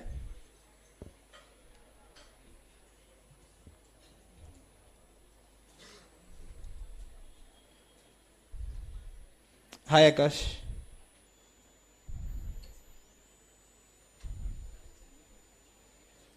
Am I on?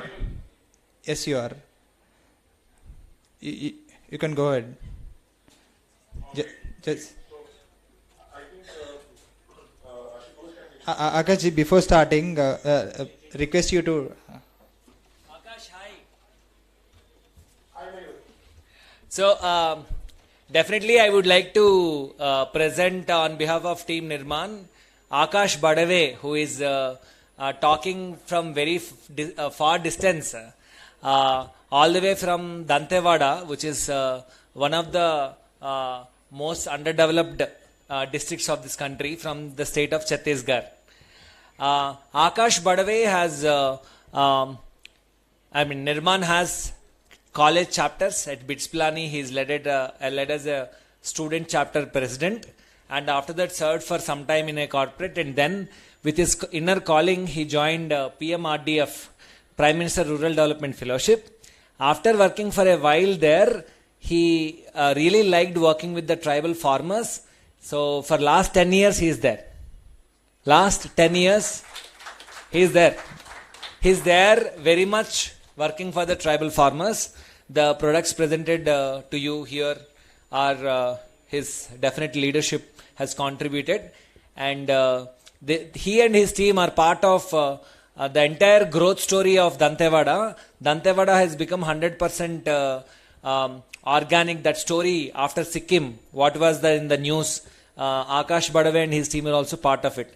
So Akash, to you, to your 10,000 plus farmers, and for your entire Dantewada team here from Hyderabad, we are cheering for you.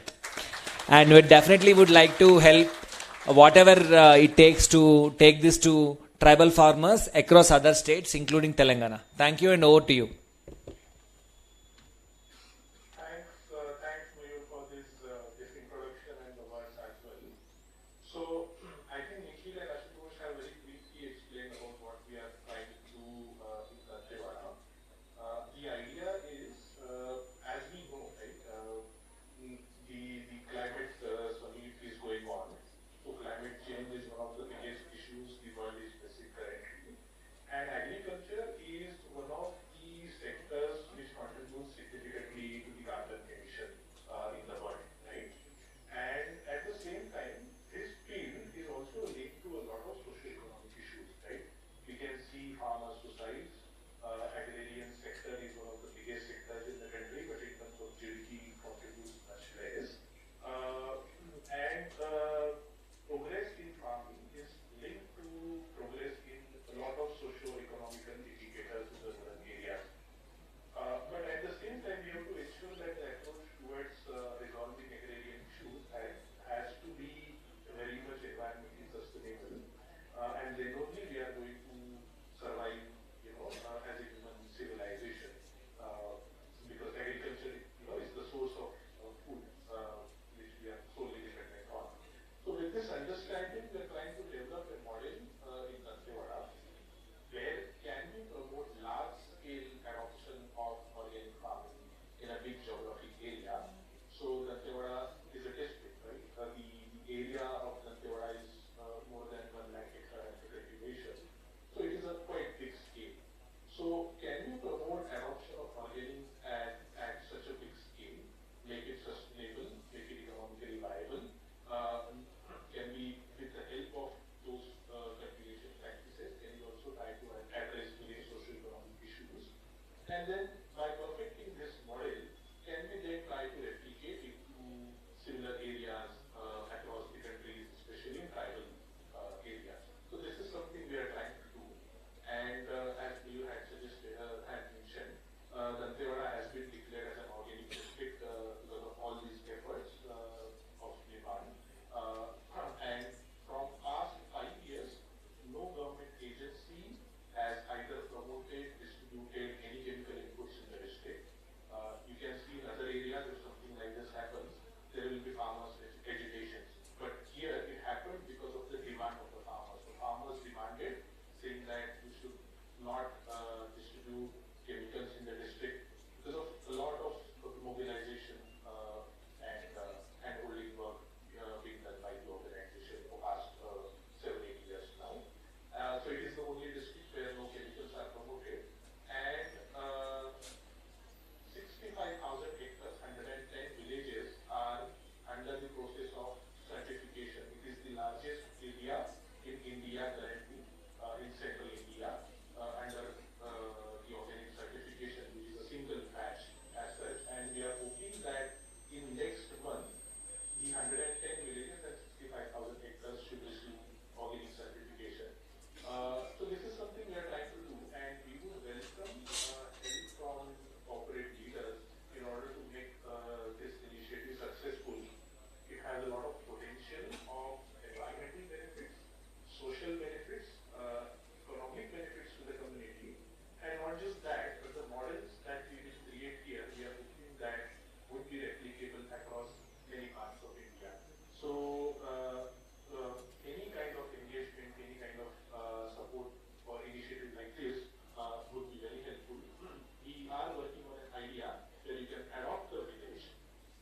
Thank you so much, Akashji.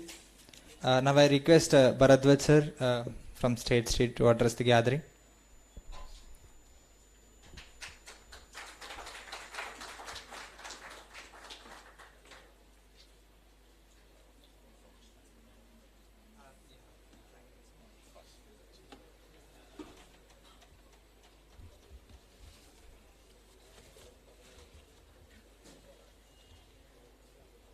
Good evening, everyone.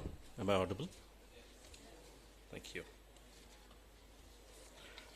All right. Firstly, I would like to thank Nirmaan for inviting me, and it's a privilege for me to represent State Street, and especially the topic of utmost importance, environment and sustainability. Right. So, to start with, I think sustainability, to be very generic, what do you understand by sustainability? Following some sustainable practices, we see, right? So, Earth today, when we call Mother Earth, our planet, our home, right? Right? It's going through unprecedented challenges today. And we are not merely inhabitants of Earth, right? We are its custodians, and it's our prime responsibility to preserve the beauty and diversity of Earth, right? To begin with, I think, I was told 5 minutes. Initially, I was told 15 minutes. 15 minutes or 5 minutes, it doesn't matter. I mean, you can keep talking on environment and, there are many things that we have to explore, learn, educate, right? So I'll try to be very brief, but do stop me in case if I'm extending a little bit. Thank you. All right, as I was saying, sustainability is not a distant goal. It's more like a journey we embark upon today, right? And we recognize that sustainability. We should recognize sustainability should start with us, with me to start, right? From the products we buy to the choices we make, right? Every day, every single decision and every single choice matters a lot.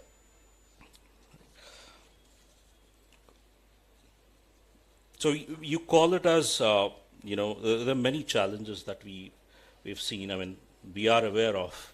And some of these are already being, handled in a better way. I think it's a remarkable. I'm truly impressed with the presentation given by Nirmaan, the kind of projects that you have undertaken so far, and we are quite privileged and honored to be associated, collaborating with you from State Street standpoint.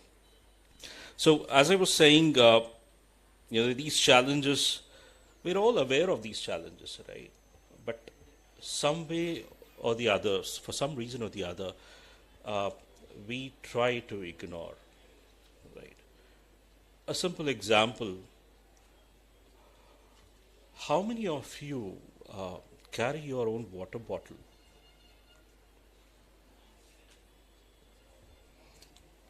Excellent.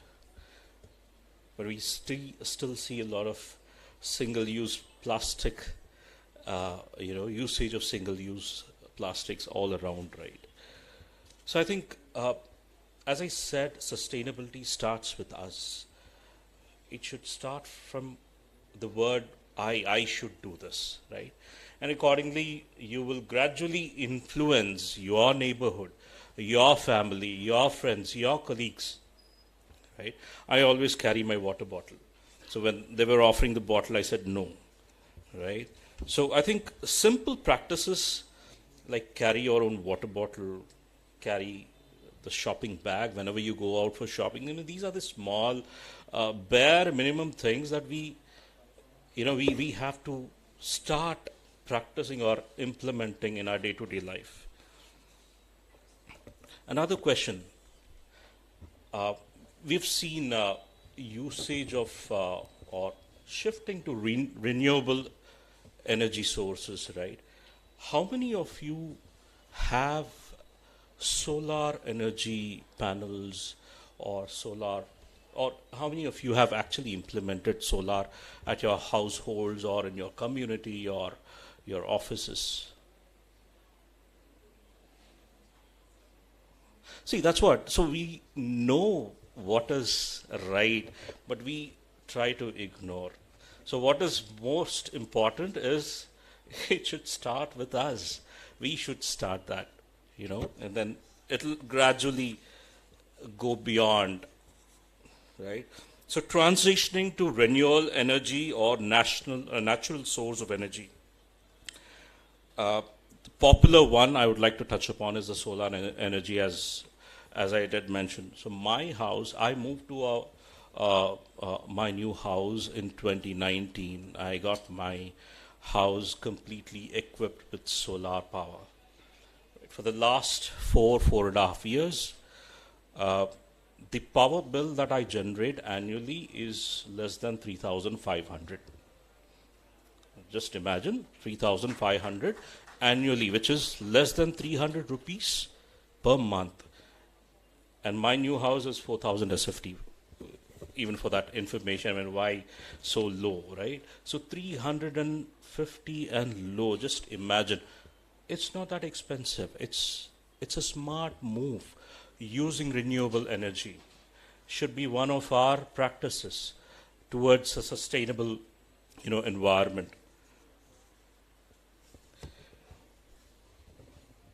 Carbon emissions, right? Yet another challenge, right? Top 3 major contributors for carbon footprints: food, transportation, and household energies. Some simple and, we do that every day, right? So how many of you have this? Now it's very popular, automated, automation in household. I mean, all those electrical appliances are automated, sensor based and all that stuff. No, not required. You can switch it off manually, right? So switching off electrical appliances when they are not in use, right, that that reduces a lot of carbon emission. Switching to energy efficient appliances, then using sustainable transportation whenever possible. Now the electric vehicles are very common. I mean, we've been seeing that already, in the market, be it 4-wheelers or 2-wheelers. How many of you actually own electric vehicles? 2-wheelers or 4-wheelers? Excellent. Right. So although the carbon emission is still a major challenge. I think that's something that the entire world is working towards in reducing carbon emission, including corporates. So through these ESG reports, we get to see what is the reduction year on year. I think it's a tremendous job each and every sector is putting in their effort in reducing the carbon emission. Likewise, State Street, I would like to say that, as per the ESG report for 2022, the absolute carbon footprint we have reduced by 25% in 2022. Right. So that is still not the right target. I think we are working very aggressively to meet our targets as well for the next year. Right. And I'd like to conclude very quickly that just bear with me for another 2 minutes.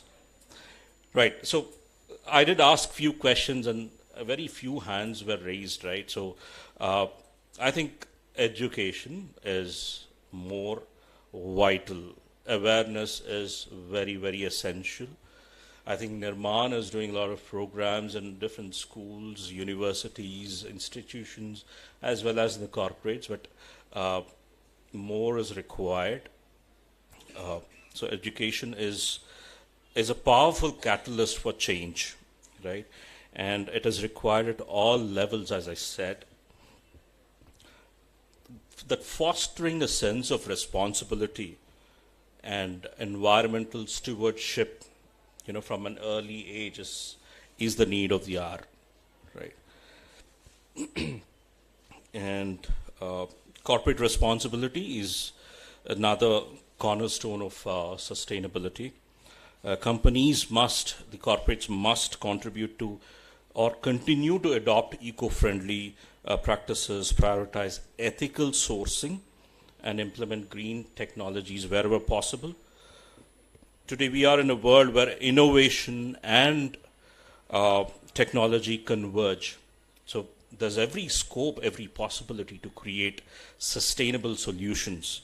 So let's bank on that. From renewable energy sources to circular economies, our ingenuity holds the key to a harmonious coexistence with nature. Government plays a vital role as well in shaping policies that prioritize environmental protection. So we, as citizens, should advocate for the support of legislation. We should support legislation that promotes sustainable practices, conservation efforts, and transition to clean energy. And in conclusion, I would like to say that the state of our environment around us is a true reflection of our collective actions. Right? Do you agree with that? Yes or no? Great.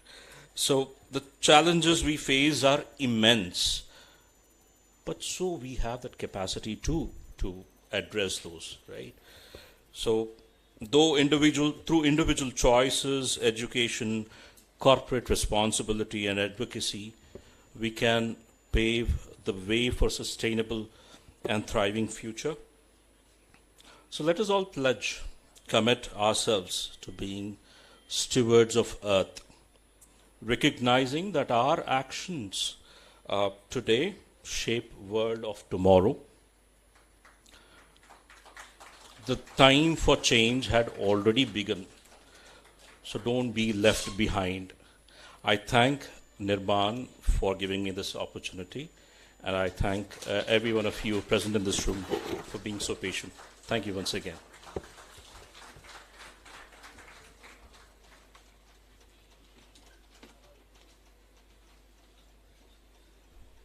Thank you for sharing your wonderful thoughts. I'm sure many of us will take it forward and implement in day-to-day activities.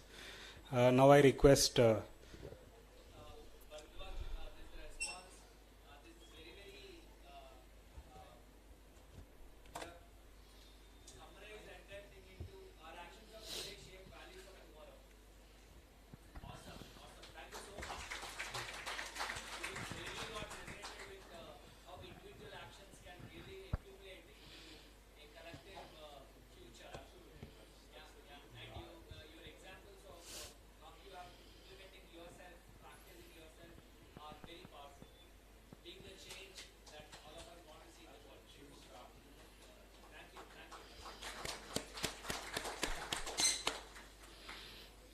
Now I request the UST leadership, Mr.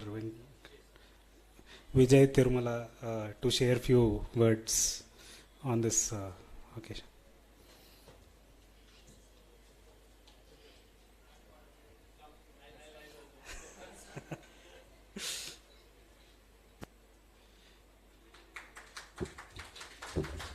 So to share few, UST has been supporting in various initiatives, right from skilling of persons with disabilities, then exploring few other activities during the disaster in Mulugu and other areas, and we are also exploring few of the village adoption activities. So yes.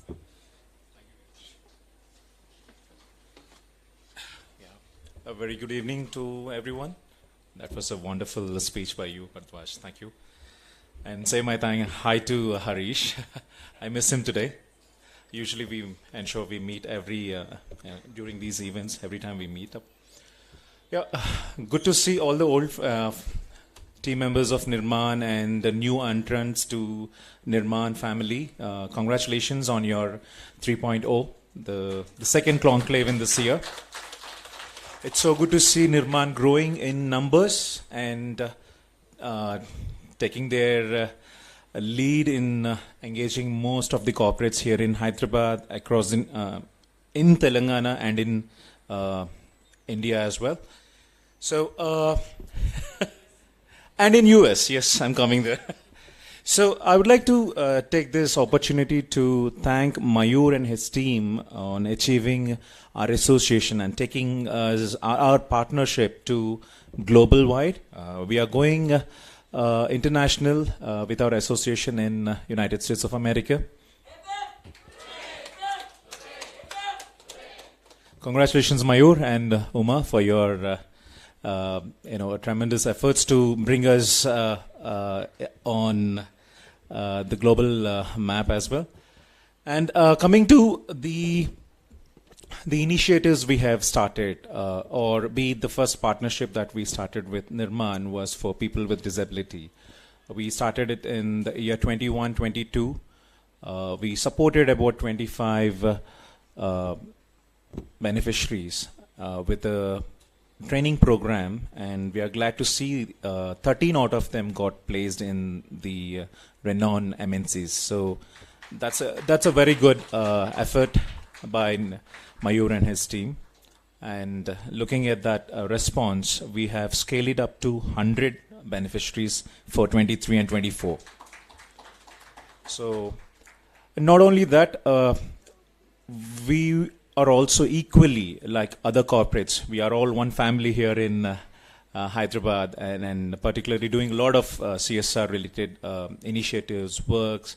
So we have joined the bandwagon to support the flood affected families in Mulugu and Warangal district. So with the initiative or the suggestion that came through Nirmaan, thanks to Pratyup for giving us an opportunity.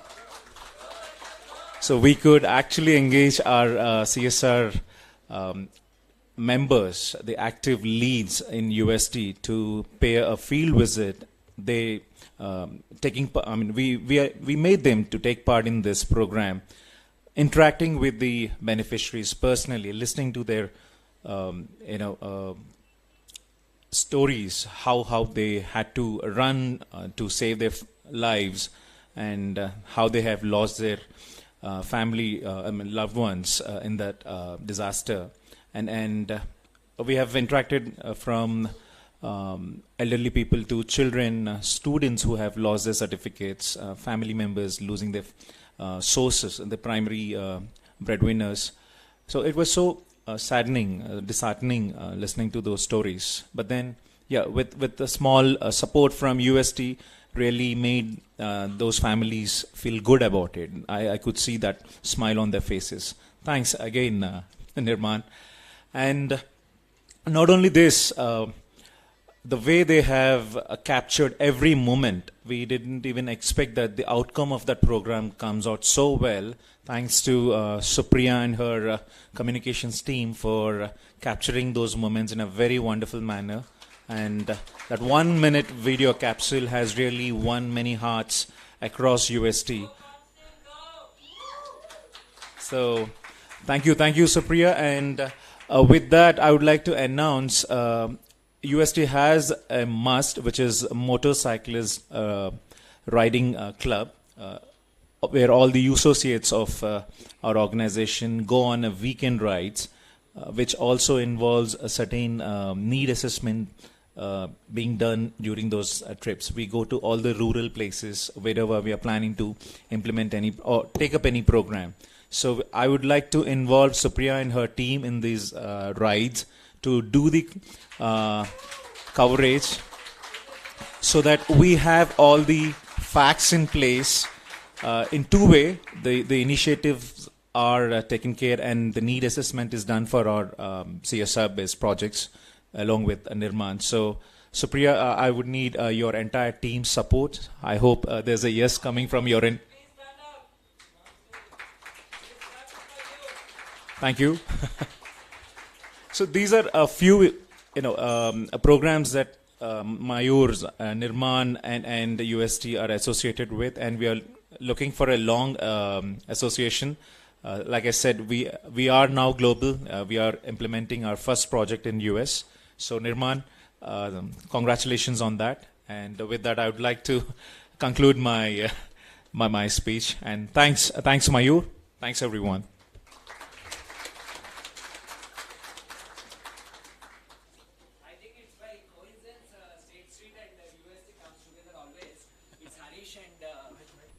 It's Harish and Vijay comes to our conclaves and events together and also makes those announcements. And so happy, in spite of Vijay, Harish not coming, Bharadwaj has come. And Vijay, it has been fantastic. In the last social impact conclave that happened in end of July, that's when Uma and I went to US and we started US chapters and we are looking for partnerships. So, and at that time he picked up. And it has been 6 months, 5 to 6 months, and it is giving us a US project. It's a fantastic thing. What we want to commit on this stage to Vijay is that you have introduced to US your counterparts with some with the trust, and we'll keep it up. We'll work hard. Entire Nirmaan team will work hard to definitely meet your expectations, and will bring you a good name. That's the thing that we want to do. And second response to the second announcement that he has made, the communication team. So what happens currently to all the respected dignitaries who are there today, we would like to share with you that last year we could meaningfully impact 4 lakh beneficiaries with by implementing around 400 projects across 15 states of India with an annual budget of around 40 crores. Out of this entire thing, Nirmaan is known for its execution excellence is what we were told. But we started to build teams this year from fundraising, that is partnerships, to social tech, that is technology, and also 3, communication and storytelling. Because there are additional teams in order to, and we got very good talent into it. So in order to make them survive and also thrive, we started to take up external projects as well. So in that note also, Vijay and UST, thank you so much. I think we didn't ask you still. Before that, you have, in fact, you have liked the work, what the video that is done by communication team, and it's a lot of encouragement for these folks. And I should, those are all. For example, Priya, whom you have seen, yeah, hand mic. So Supriya have seen is not well. Typhoid plus dengue just recovered, and she's not well today also. But the way she has steered the team is awesome. It's awesome. So all these guys are very non-traditional like us, insane tribe. Thank you. Rajneesh has been our co-traveler from long, very long. How many years it has been? 4.5 years from Nizamabad all the way, from BD worker families to digital media head of Nirmaan. It's a fantastic Rajneesh. He's also my dance partner. Dance partner in many of the reels in presence of all the esteemed guests. Thank you, Rajneesh. I think from now comms team is going to the next level. All the best for it as well. Like you did success for Nirmaan internal projects, you should do for success for that also. I was told by Vijay, you want to add on how your reaction of Chief Values Officer? Yeah, so in UST we have something called Office Values and Cultures. So during the town hall, this wonderful video what Nirmaan's team has captured during the Mulugu's event, it has won many accolades. The soothing music or the way they have captured all the images, so that really showcased how well we have taken care of those families and the responses that we got from the beneficiaries. So a wonderful compilation of music and the images captured in that video. So thanks to the team again. Thank you. In view of the time, I'll keep it short. They have a very good content writer. One of them, after civil service, they have come. and also very good graphic designers or video editing team is there, and then international level photography team is there with us. So all the best team for all of you. Very beautiful work. Peter is not here, I think, but thanks for all the good work that you do. Congratulations, Supriya and Himashri, for your good work. Thank you. Thank you. So I wanted to invite Anup also here. For the Mulugu thing, he was one of the contributors and he did wonderful work.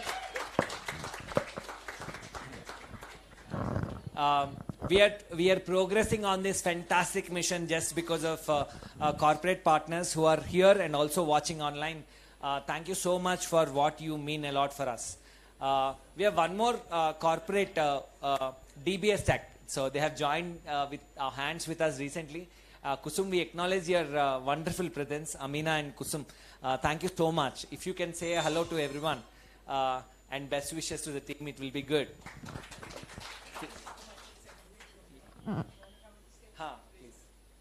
Amina, please, why don't you? Yeah, Kusum, yeah.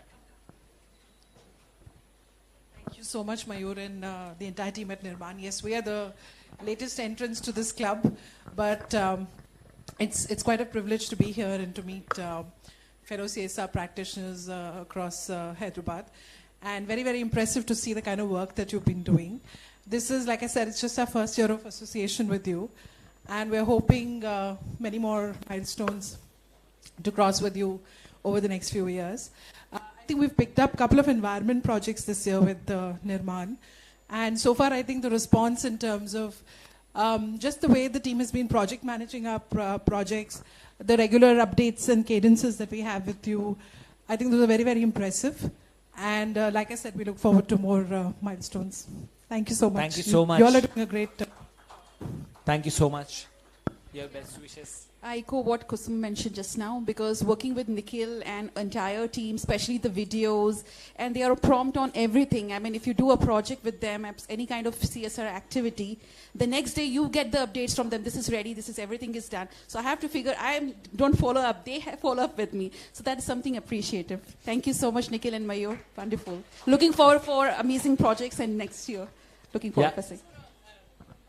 I do head communications and branding for DBS Tech as well. But going by the quality of videos we saw, probably I'll take up the offer on engaging your comms team as well to do some videos for us. Oh! Wonderful. Respond. Come on to the stage, Juma. Thank you, Kusum and Amina. Would also bring to your notice that with support of DBS Tech, we have adopted one orphanage and completely transforming it into like a sustainable orphanage and green orphanage. Wow, so, sustainable orphanage and green orphanage. Hip hip!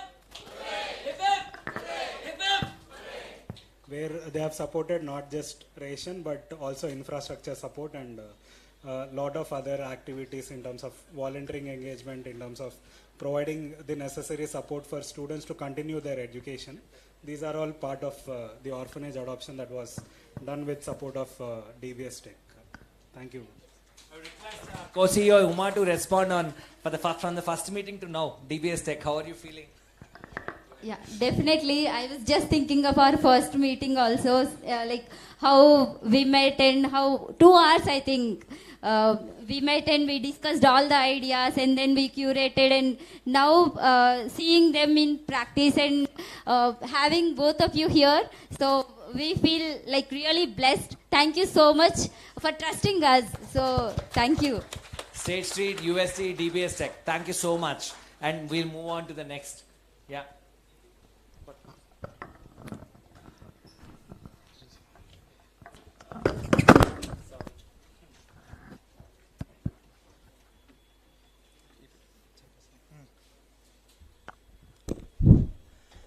Thank you so much, everyone. Now I'd like to request our keynote speaker, Rajeshwar Jondalagadda. He's a technical expert and climate change coordinator and capacity building and training at Environment Protection Training and Research Institute. I request you to address the gathering, sir. Thank you so much for coming today.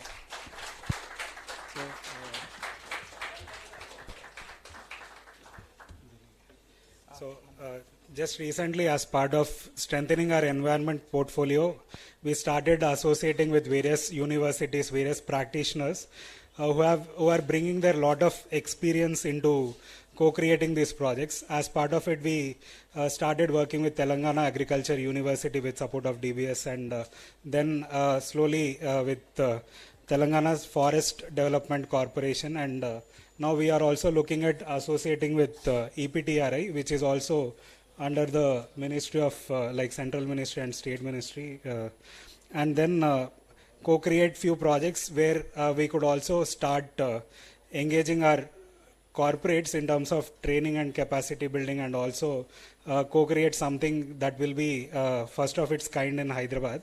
So I request Mr. Rajeshwar to share a few activities on what he is foreseeing to build the ecosystem of protection of environment in Hyderabad.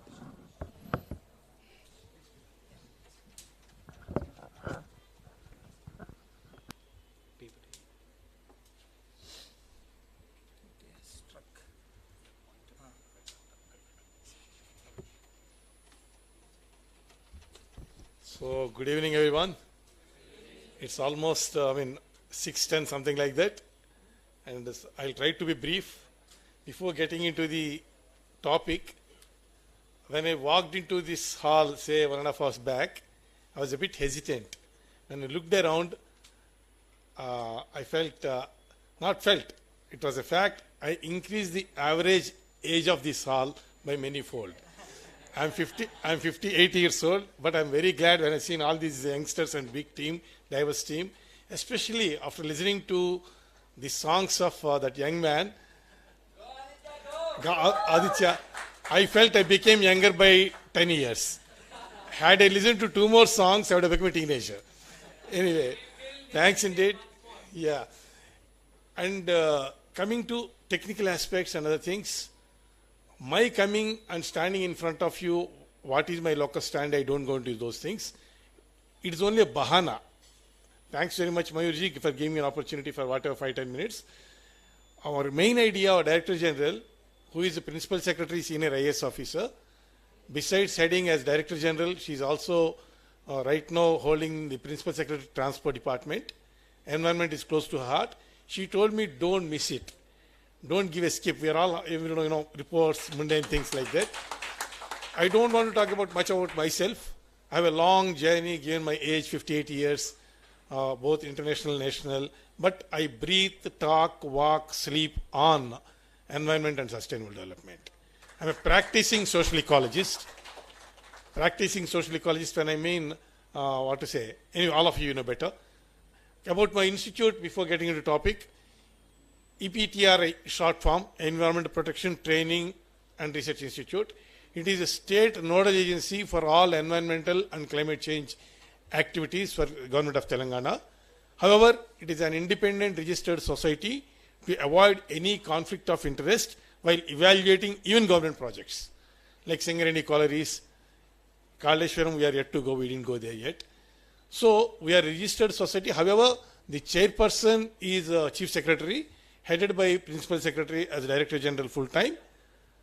We have different departments like, environmental impact assessment, quality control of air, water, biological, sound parameters of different activities, industrial activities and others. And we have a separate, earlier ministry used to call ENVIS, Ministry of Environment, Government of India. They have a separate wing called ENVIS.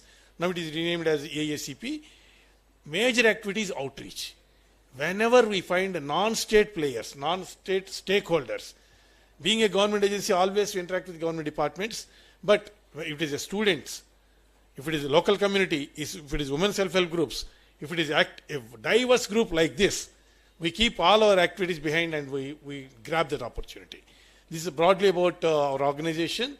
We are also, though it is just limited, coming under state government, being held by Chief Secretary as chairperson, we have our presence all over India, up to Northeast also, in project implementation, project evaluation.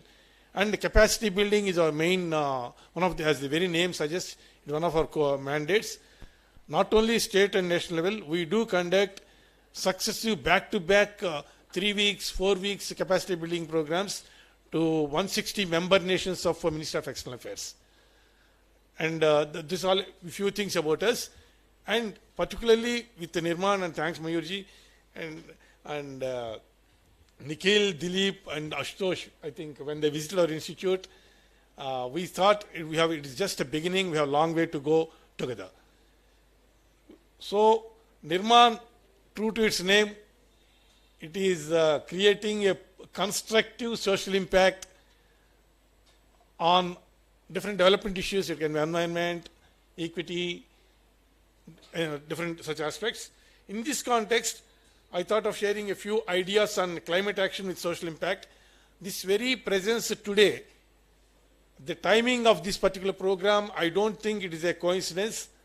Mayurji must be very shrewd in designing today, because it is the concluding day of COP28 happening in Dubai.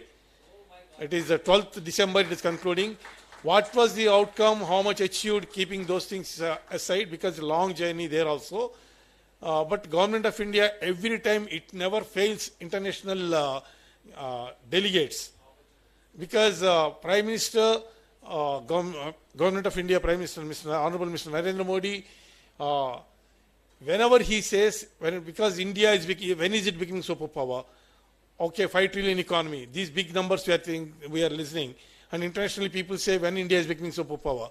Standard reply from Government of India, that is through our Prime Minister, is we are not interested in becoming superpower, we want to become Vishwaguru.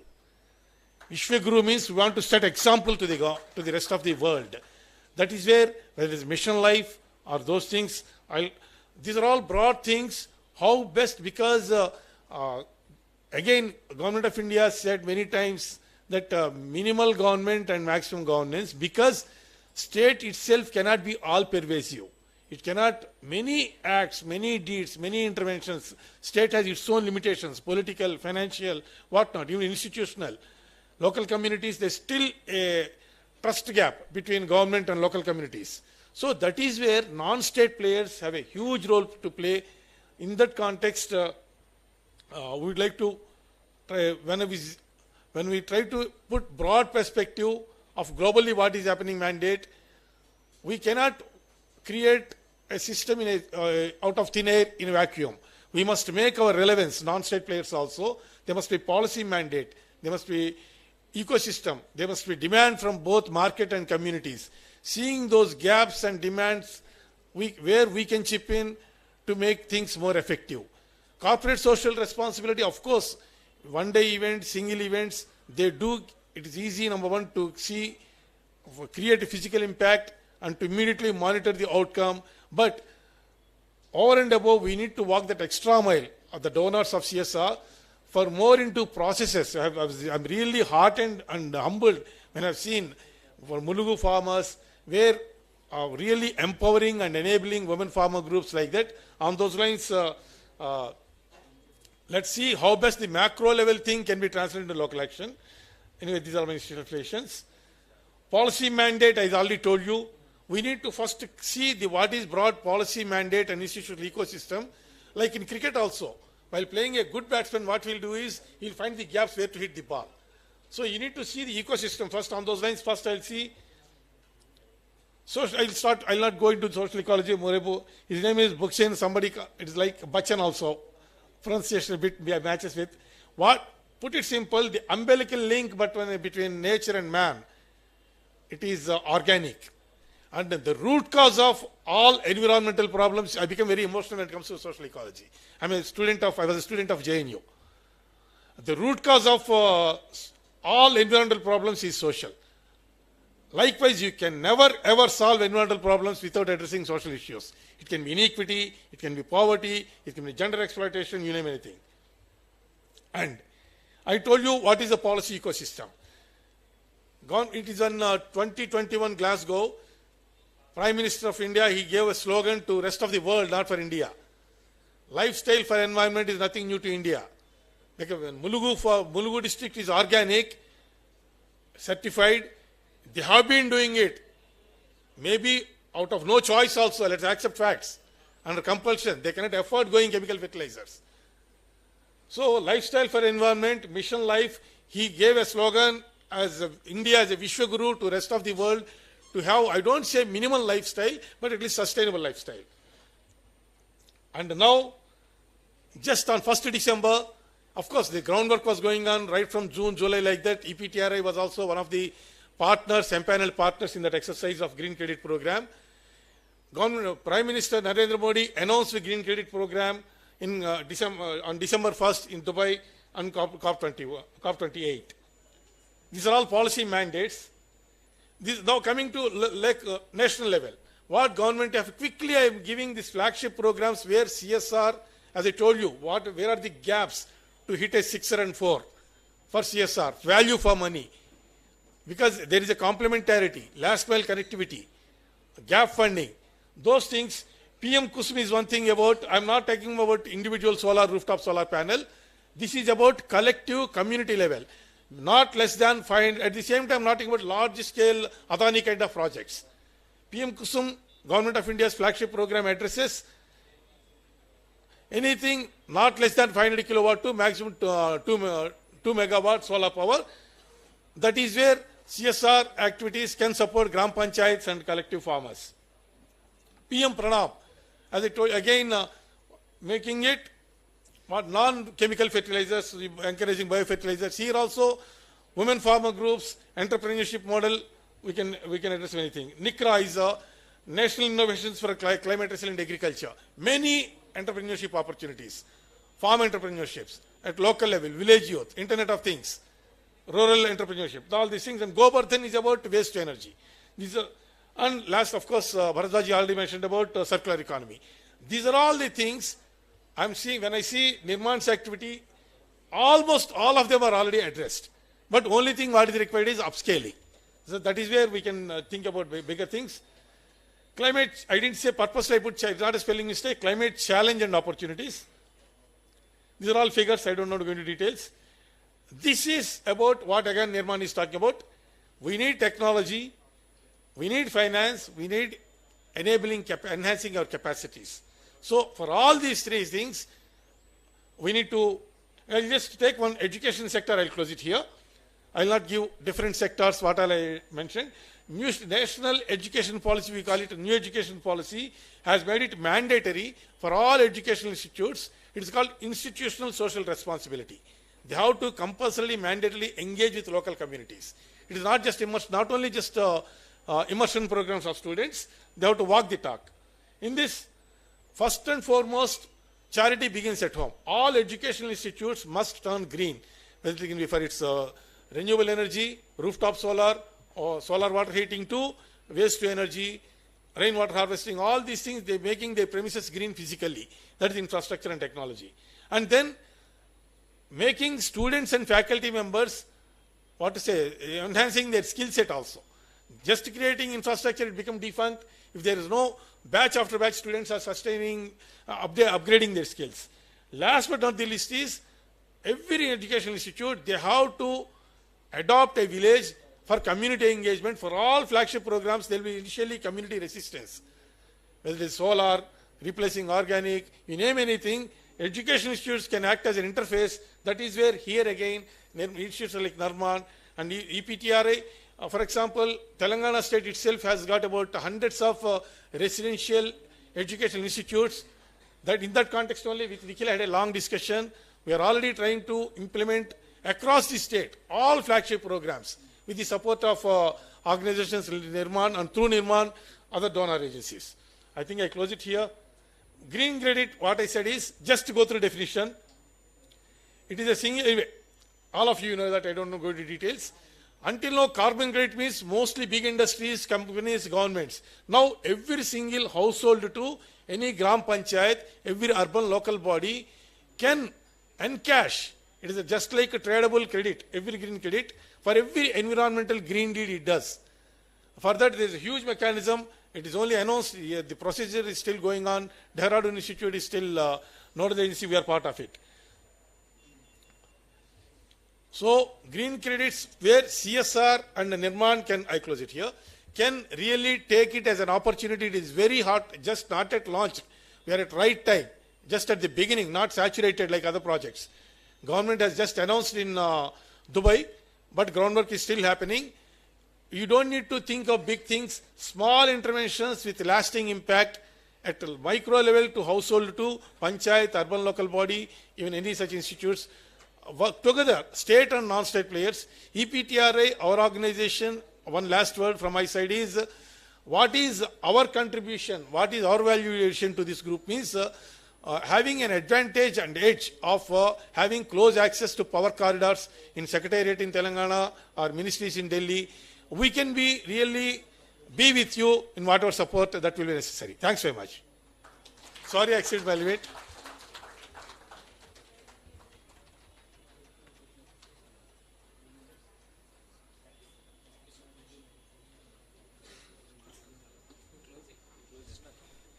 Thank you, sir, for bringing in the different perspective where we have to look through and start supporting in safeguarding the environment.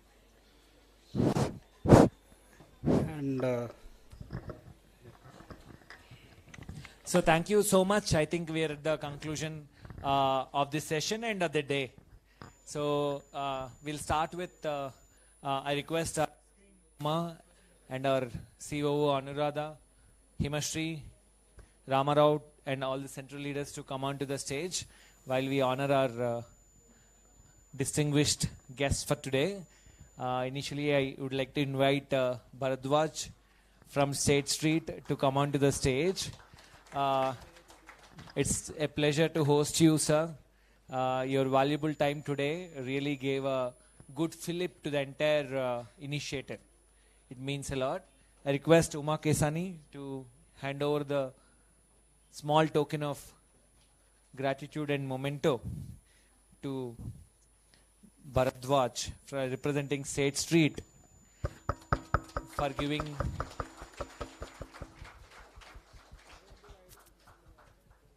thank you. The product is made out of our women have made this product as well. Even this one, sir, this is made.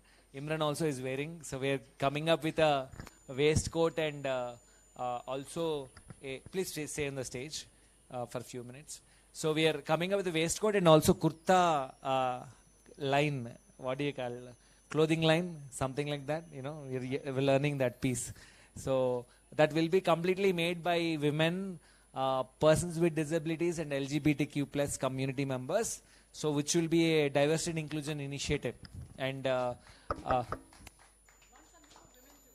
women, of course. Women, persons with this product line. Okay, apparel for women. Chak de, we will do it, ma'am. Definitely we will do it. That's part of the plan.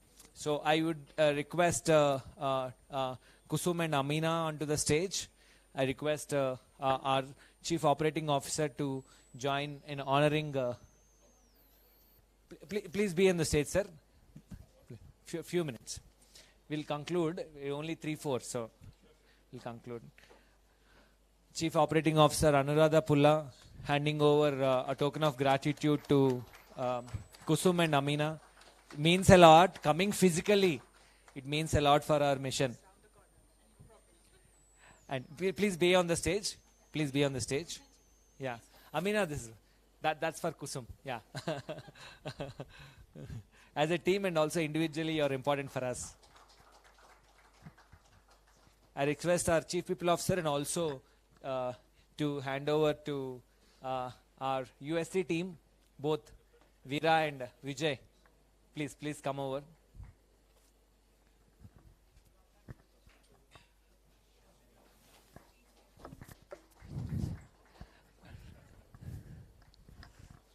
Yeah, our Chief People Officer Himashri handing over to Vijay from USC. And also to Veera.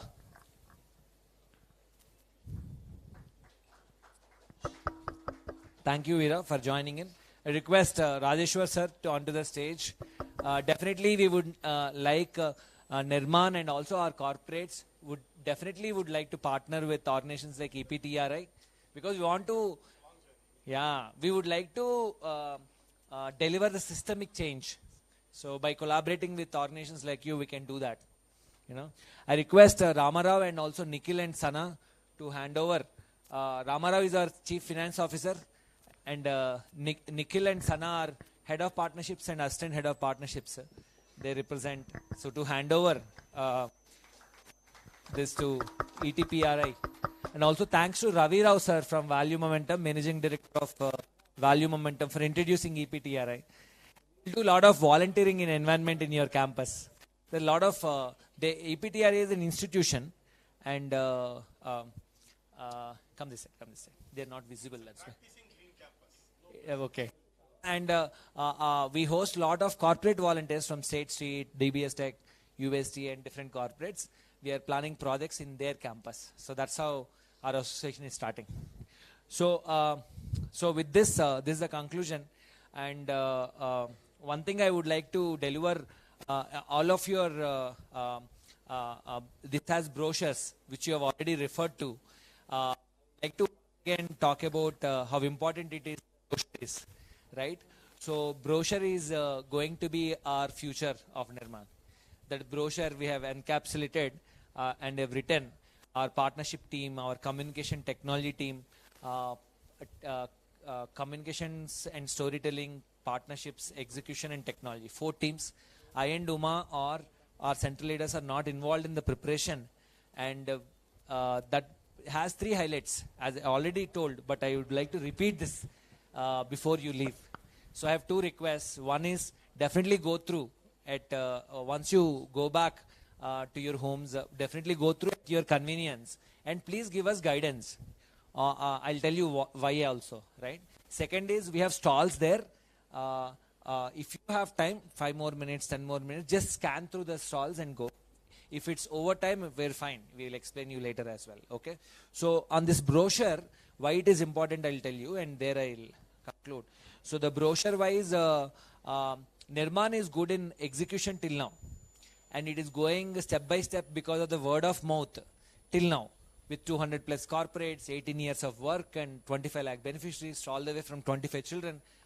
But we are not yet done, because we are inspired by Abdul Kalam sir, who spoke about achieving developed India by 2020, and Nirmaan took birth because of that reason. Still, India is not a developed country.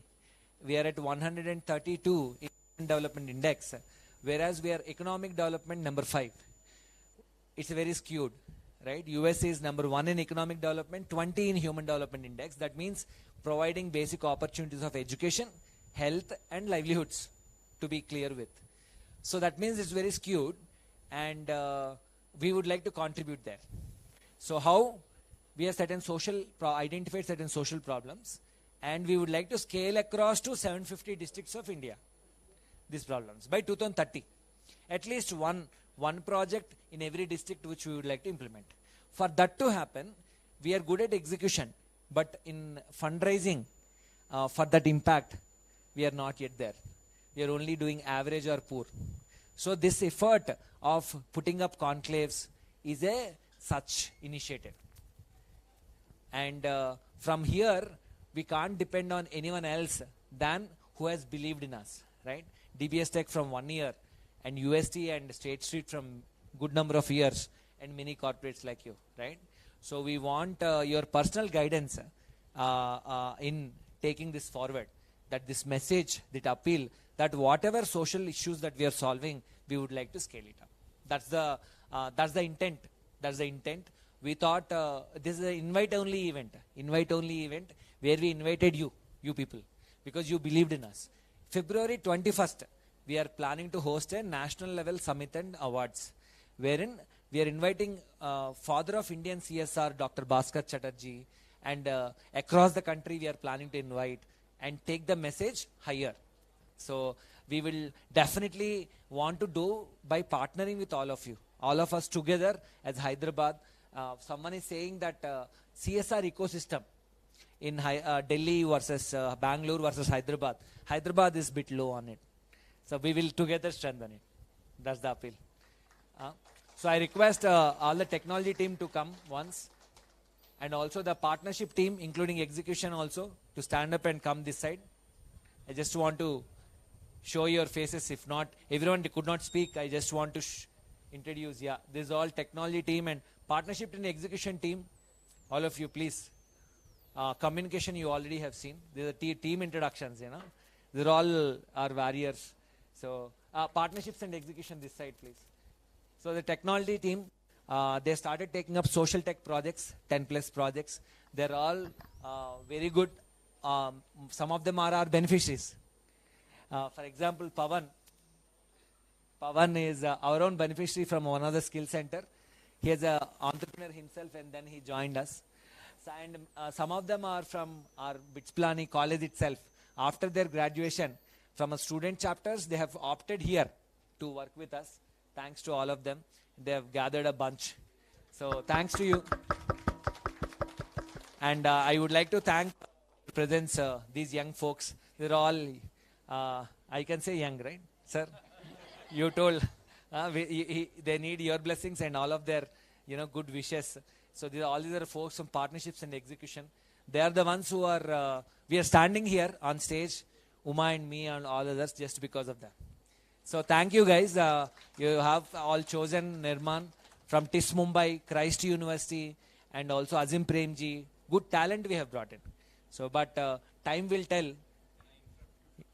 That's it. Yeah. My sincere thanks to Osman. Abdul, sorry.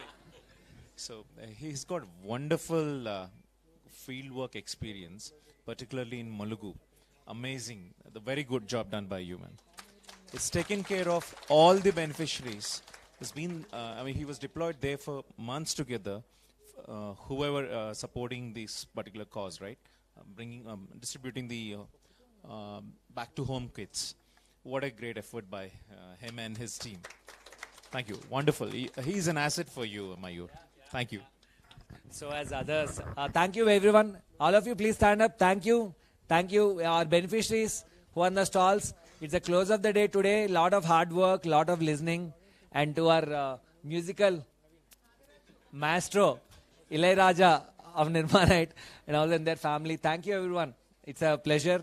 I would like to thank before they leave. So that's why. Thank you so much. We conclude with Vande Mataram, Janaganamana. We do that? Yeah. We have HOPs, okay? He's our head of partnerships right now. So, okay, we'll conclude with national anthem. Then, of course, Ravi sir, please come. He's a one more CSR leader. He was there day long. Thank you, sir, for participating. Your main session was health, but you're there all the 4 sessions. Means a lot.